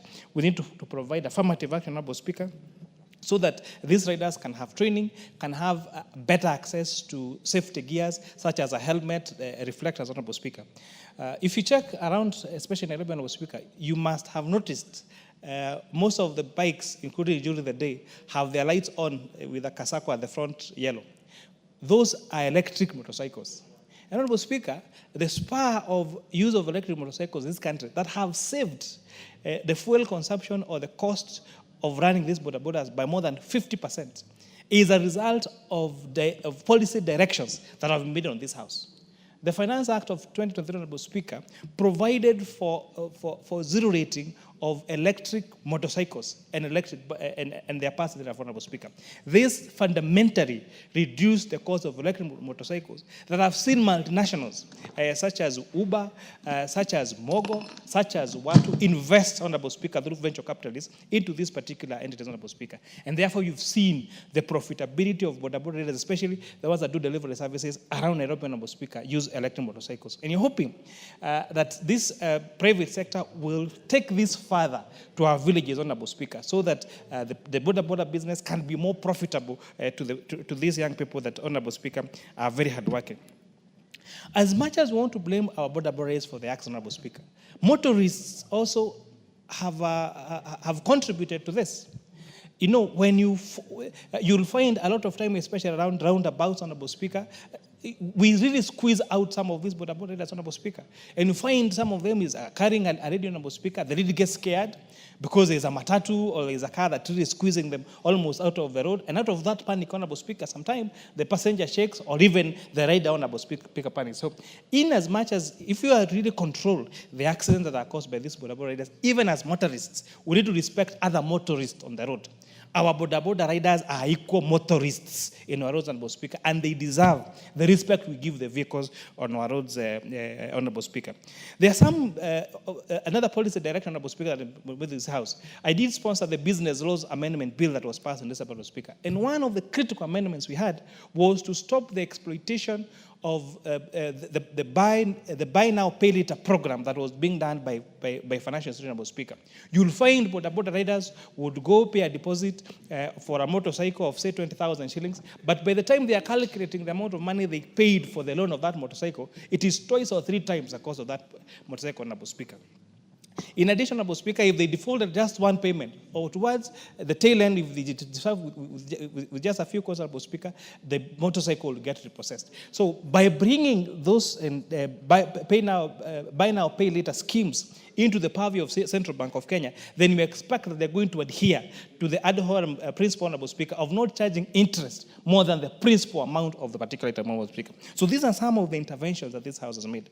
However, we urge, especially our private sector, to innovate and make boda riding as comfortable, as safe, as you've seen in the examples that we've talked about, for example, in China and Rwanda and other countries, Honorable Speaker. And a good example, there's a company called Oye. So Oye has partnered with National Oil petrol station, it is Total Petrol Station, Honorable Speaker, where now when the boda riders get to fuel their motorcycles at National Oil, at Total Petrol Station, Honorable Speaker, they actually get to contribute towards having a medical insurance for them and their passenger, Honorable Speaker. And these are some of the products, as we say, can we have our insurance industries innovate and have such solutions as these in terms of affordability, accessibility, and have the boda rider and the passenger to be covered on medical insurance. That's the same way we have for motorists, for other motorists, Honorable Speaker. So we laud the interventions that this House has made, and we look forward to the Departmental Committee on Transport coming up with even more innovations to cushion our boda riders from, to make sure that the riding is safe, the costs of their training is reduced, the cost of their security gears such as helmet and all the other training gears that they need, Honorable Speaker, that actually it's adhered to, Honorable Speaker. And also thank them. They are a good example of organization. You know, you go to stages across the country, you find they're organized. They have the chairman of that stage who approves all those people that ride that particular stage. They know each other. Some of them have welfare programs. They organize themselves at the ward level, at the sub-county level, at the county level, and the national level. And if, for example, Honorable Speaker, we can find other ways of supporting them, especially with products, Honorable Speaker, and affirmative action on these particular people, I believe that they can really transform our nation, not just economically, but ensure there is a safe way of movement of goods and people from point A to B, Honorable Speaker, and they actually get to earn a decent income to support their families, because boda people in this country are very hardworking people.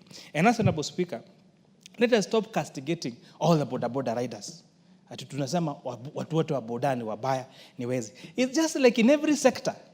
They are treated by professionals who do not adhere to professional good conduct. Whether it is in police service, whether it is in legal service, whether it is in the accounting profession, in every profession across the world, you cannot lack a few people who do not adhere to professional conduct of that particular institution, Honorable Speaker. So not all boda riders are good, and majority of our boda riders are hardworking Kenyans who work hard to feed their families, and for that we must applaud them and help them and cushion them against the cost of their training and the cost of their safety gears. With that, I support this discharge, Honorable Speaker. Honorable Stephen M. Mugaka, MP for West Mugirango. Thank you, Mr. Speaker. And I also want to support the withdrawal of this Senate bill, just like all other Senate bills should be withdrawn. Because the boda sector, Mr. Speaker, is the lifeline of this country.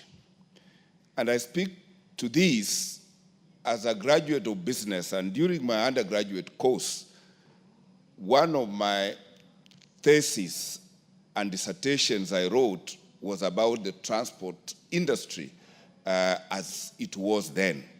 Mr. Speaker, sir, the transport sector in East Africa was dominated by multinationals, the Overseas Trading Company. And at that time, transport sector was a no-go zone for anybody. And that was the model, even in the banking sector, until the Grameen model came that destroyed the mythology that banking or transport is a space for only big players. Mr. Speaker, since the OTC time, when the matatu industry made a debut into the transport sector, it was demonized. And little did people know that the matatu sector was going to revolutionize the informal transport sector and make transport available to all from destinations which were not otherwise authorized stages under the old monopoly of the overseas trading company. And it has evolved, and today the border sector has even liberalized the transport sector and even made it passenger friendly so that you can be picked from house to destination and from your destination to the house. And therefore, any attempt to suffocate the growth of the border sector would be going in the wrong direction. But that is not to say that the border sector does not require regulation. In fact, when I went to China, Mr. Speaker, sir, and I thank it to this 13th Parliament, and I wouldn't mention that Fatuma, who is not here, was with me during that trip. I did see that the border sector has gone down to even having border hires, just like we have car hires, where you do not need to own a border to use one to move from destination to destination. And that is why, Mr. Speaker, any regulatory legislation that is not border and passenger-centric, that would be a regulation in the wrong direction. How I wish that this country, under the CBC education program, trained all our learners on how to use borders, how to license our learners as they get out of school, they are able to ride and they are licensed to ride borders, so that we can have transport. When you go to Kigali, you see there is a lot of sanity in this industry, the border industry. So if there is streamlined, rules are put in place, I know it's an organized institution. They have leadership right from the village, sub-county to county levels. If they can be put together, they be taught on so many things, on road safety, that one will be very good for them, because most people, livelihoods of our people in the villages, and even in big towns, even in Nairobi here, I normally see when there's big jam, most people use the border riders to be moved from point A to point B. Even before this Mombasa getting to the airport, it used to be a nightmare before the new roads came up. People used to jump onto borders to rush them to the airport. So let us not look at border as a menace or as a problem. The border sector must have rules that can govern. They do the way the Rwanda is doing. They carry only 2 people, and the 2 people should have helmets. Both of them should have helmets and good reflectors, so that at least they are seen when other motorists, when it's dark, when other motorists are using it. And also, Kera should do, or the counties should do good pathway for border riders, because it's becoming a problem on highways. You see them all over. People look at them as a nuisance. But I think if it is streamlined properly, Mr. Speaker, this is one of our major employment organizations. So, Mr. Speaker, I think Khalwale feared the repercussion, because in every village there is a border rider. even in every home. So I think by pulling it out, I think it is a good idea, but the Minister of Transport, the minister, should regulate, give rules out, set rules out on how the border sector should be governed, so that we minimize on accidents on the roads, we minimize a lot of robbery, we minimize, because people are looking at border riders as thugs. Some people are looking at them as, like, most normally say that they're the ones who rape young girls, they impregnate school-going children, but let us take border to be one of the best employer, the best institution that is employing so many of our people. So let us support this industry and put in the necessary rules and the necessary issues that can make it run. I remember, may God rest his soul in eternal peace, the man by the name Michuki Rules, when he came out. I think the minister of this transport ministry should come up in that manner. Let them not just look like they want to be massaged, they want to look like they are angels. You want them to bring rules that can govern the roads, rules that can make people understand that border riders and our border industry is just an equal employer like any other employment. So I think I want to thank Kalwale for his thinking, knowing very well the repercussion, and since he's saying that he's going for gubernatorial seat, this could have worked against him so badly. Because I remember there was a time when we were doing Tibima and Telala, and we were demonstrating the whole country when we were resisting. I remember when he came to Vihiga to assist me to demonstrate, and they had marked him. Honorable Kajwang knows that very well. He jumped, Kalwale jumped onto a border, and he escaped the OCS from arresting him. So these border services, they are good. As much as we may think that they should be stopped or they should be banned, but the border riders are doing a good job, and they saved Kalwale that day from being arrested. So let us not demonize this industry. Let us hold this industry with the respect that it deserves. It's a good industry that is employing our children, except a few issues that need to be corrected, and this we leave it to the Minister for Transport to put in measures, to put in rules, to bring a bill here which can curb unlawlessness, and also the security apparatus to look at. There are a few elements, thugs masquerading as border riders, and they use that to rob people, to do unnecessary things, spoiling that industry. But I love the industry. The borders are coming up. I'm very happy in my county. They're coming up. They have even bought land. They want to put up structures. They want to assist the government in the housing department, whereby the government has to meet the requirements of the housing sector. They want to put up apartments. They're coming up. And from border, they are coming matatu owners and bus owners. So let us not demonize it wholesomely. It's an industry that needs to be nurtured. It's an industry that needs to be protected so that our children, our people can be put something on the table in their homes. Thank you, Mr. Speaker. I wish to end there. Thank you.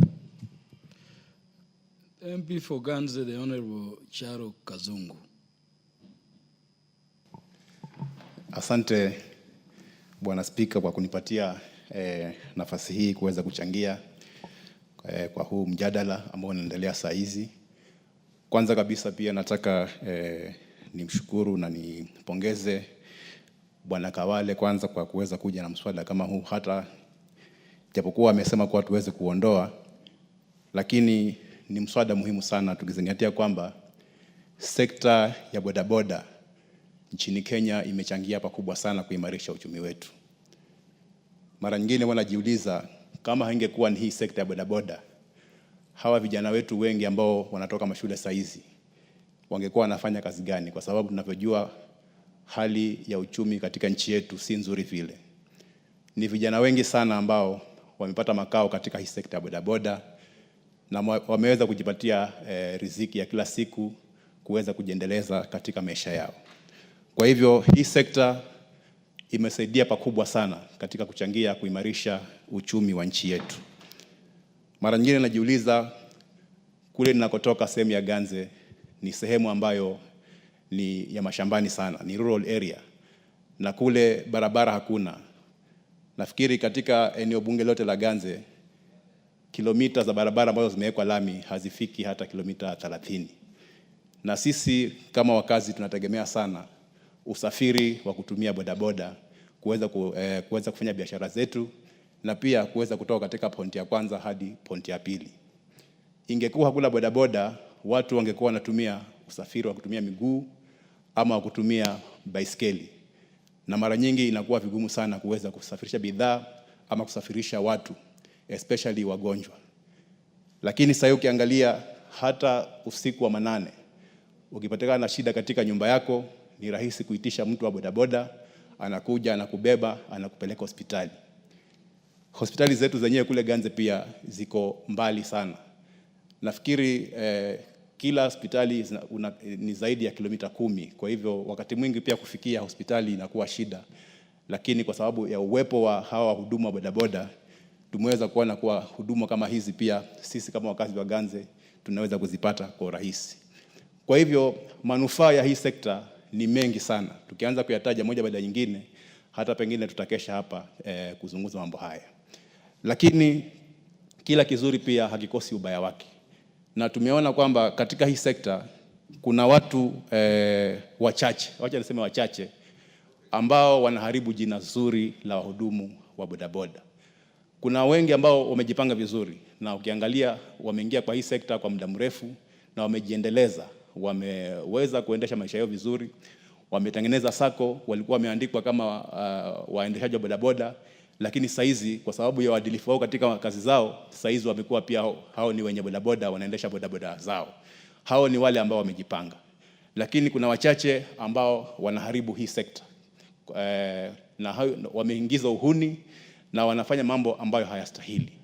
Ukiangalia saizi wahalifu wengi sana ambao wanahusika katika kupora mali za watu, kupora maduka na hata majangili ambao wanahusika na visa vya uwaji, utapata wakati mwingi pia wanatumia hiyo vifaa vya bodaboda kuweza kufanya ule uhalifu ambao wanafanya.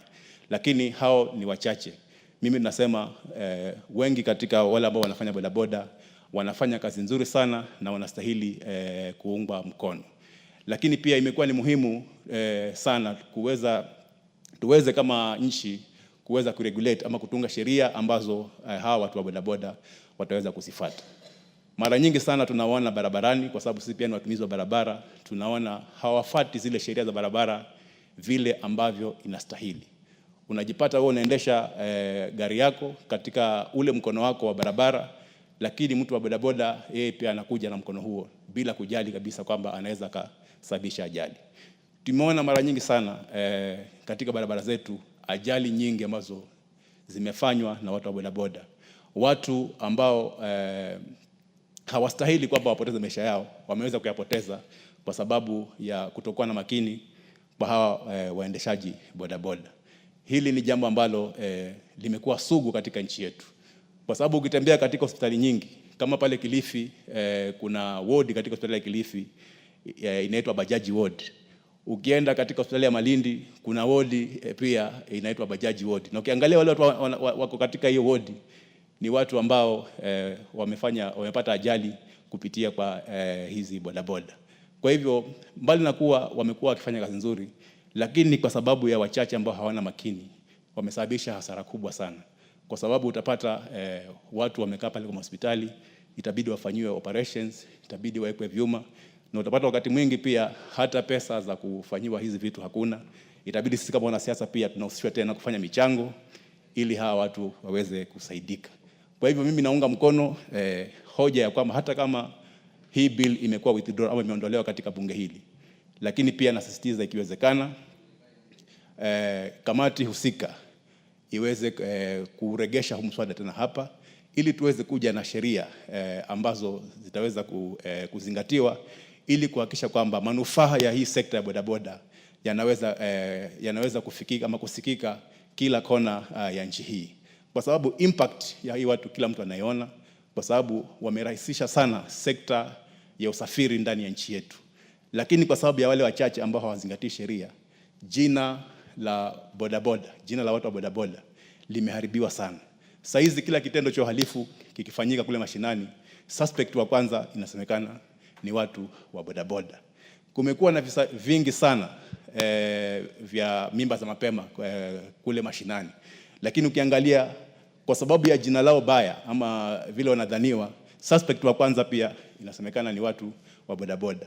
Kwa hivyo pia imefika wakati mwafaka saa hizi zile asasi za serikali ambazo zinahusika, NTSA, polisi, waweze pia kuja na programs ambazo tutaweza kuenda mashinani kuhamasisha hawa watu wa bodaboda kuhusu mambo ya usalama barabarani na pia ya jinsi ya vile wanaweza kujiendeleza kimaisha katika hiyo kazi wanayofanya. Otherwise mimi naunga mkono huu mswada hata kama umekuwa withdrawn, lakini pia nasisitiza zile asasi zinazohusika kama kamati yetu ya transport hapa katika bunge iweze kuleta tena huu mswada ndani ya bunge hili, tuweze kujadili, tuweze kuja na sheria mwafaka ambazo zitasaidia kuregulate hii sekta ya bodaboda. Asante Mheshimiwa Spika. There being no more interest, the mover can reply. The Honorable Naomi Wako, you want to speak to this? Proceed, you are recognized. Thank you, Honorable Speaker. I've been waiting. I don't know why it has not shown there. Thank you, Honorable Speaker, for allowing me to add my voice to this very important debate concerning the motorbike riders. Honorable Speaker, we have more than 2 million young people, young Kenyans in this sector and doing some serious business.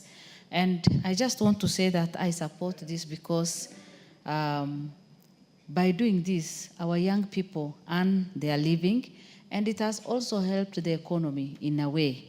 When you go to the villages, like the remotest part of this country, in Marsabit and other places, where the vehicles cannot go, the motorbike can easily, help people. And even at night when, mothers want to deliver and they cannot, get vehicles, these motorbike riders, boda riders, they come and, someone can easily be taken to hospital and they get some medical attention, and they also earn their living. Honorable Speaker, in our country, there are many families who depend on boda riders. And that is why today we cannot ignore this sector in our country, because this is where they earn their living, and we need to come up with policies that can take care of them, policies that can give them enough security, policies that can make sure that, we have given them enough insurance, we have given them all that they need, and they are well protected in our country. Honorable Speaker, in many families, motorbike riders or motorboarders have suffered in the past simply because they have been targeted.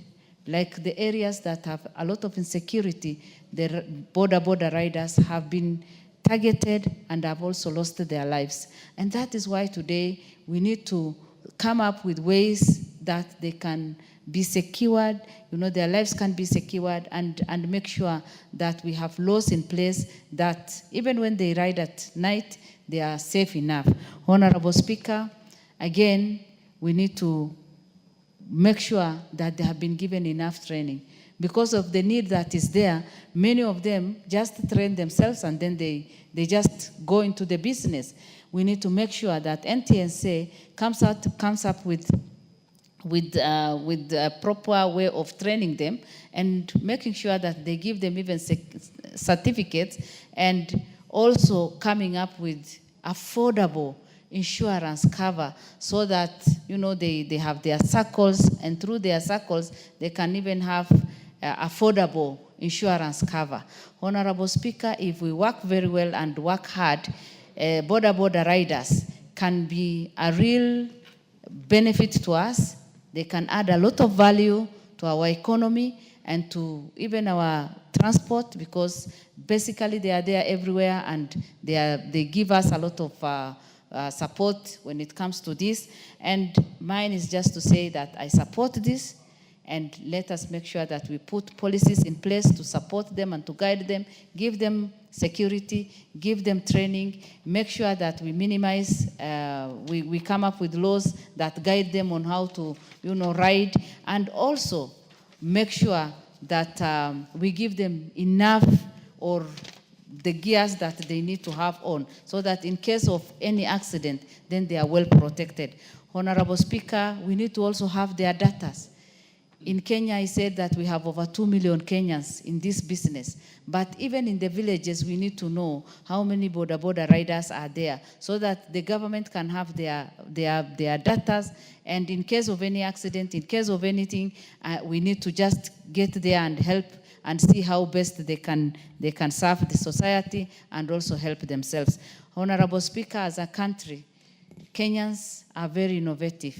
Young Kenyans are dying because they have no employment, they are depressed. Some of them commit suicide because they cannot afford even to buy a motorbike and ride a motorbike. We need to come up with ideas that can help our young people to even have motorbikes, so that they can be able to buy them on loan and give back their money, so that, because that is the only easy way we can create employment for our people. With those few remarks, Honorable Speaker, I support and I encourage us to contribute to this and make sure that this is turned into law for us to assist our border riders. Thank you.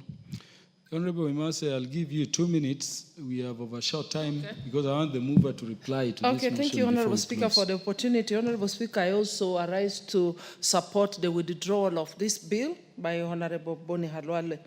Honorable Speaker, the border sector is a very important sector that contributes enormously to the economy. There are many. They must be recognized and they must be supported. Honorable Speaker, when this bill was introduced in the Senate, there was a lot of uproar about the bill. And Honorable Speaker, we know that a bill or any law must be very clear, must be very precise. And in that law, there was a proposal, for example, about the weight the border could carry.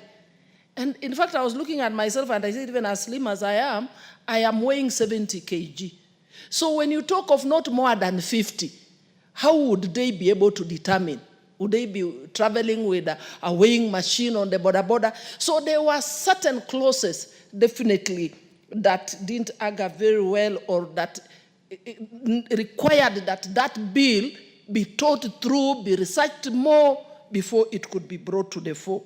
So, Honorable Speaker, a law should not destabilize any business or disadvantage the operators. So, in this case, I think I support the withdrawal, as much as we agree that there is need for regulation because of the safety concerns, because of the security. But the problem we are having is not it's not the border. It is the weak law enforcement.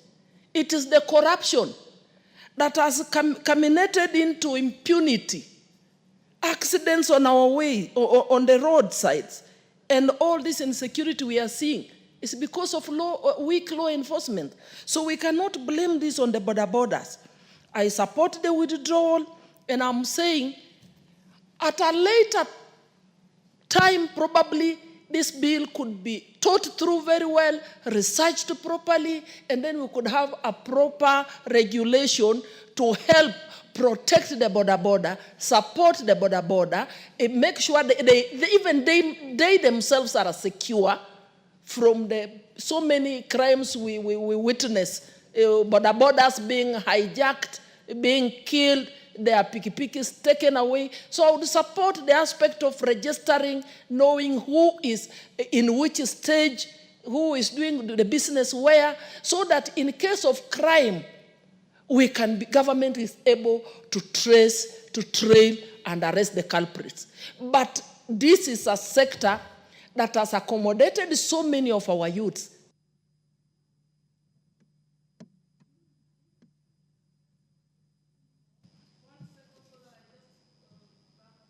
Seconds.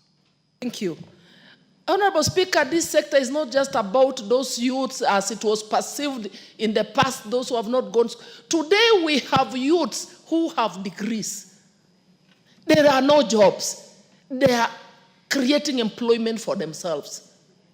So we must support these young people, provide the security, provide the environment to allow them to thrive in whatever they are trying to do. Thank you, Honorable Speaker. I support the withdrawal.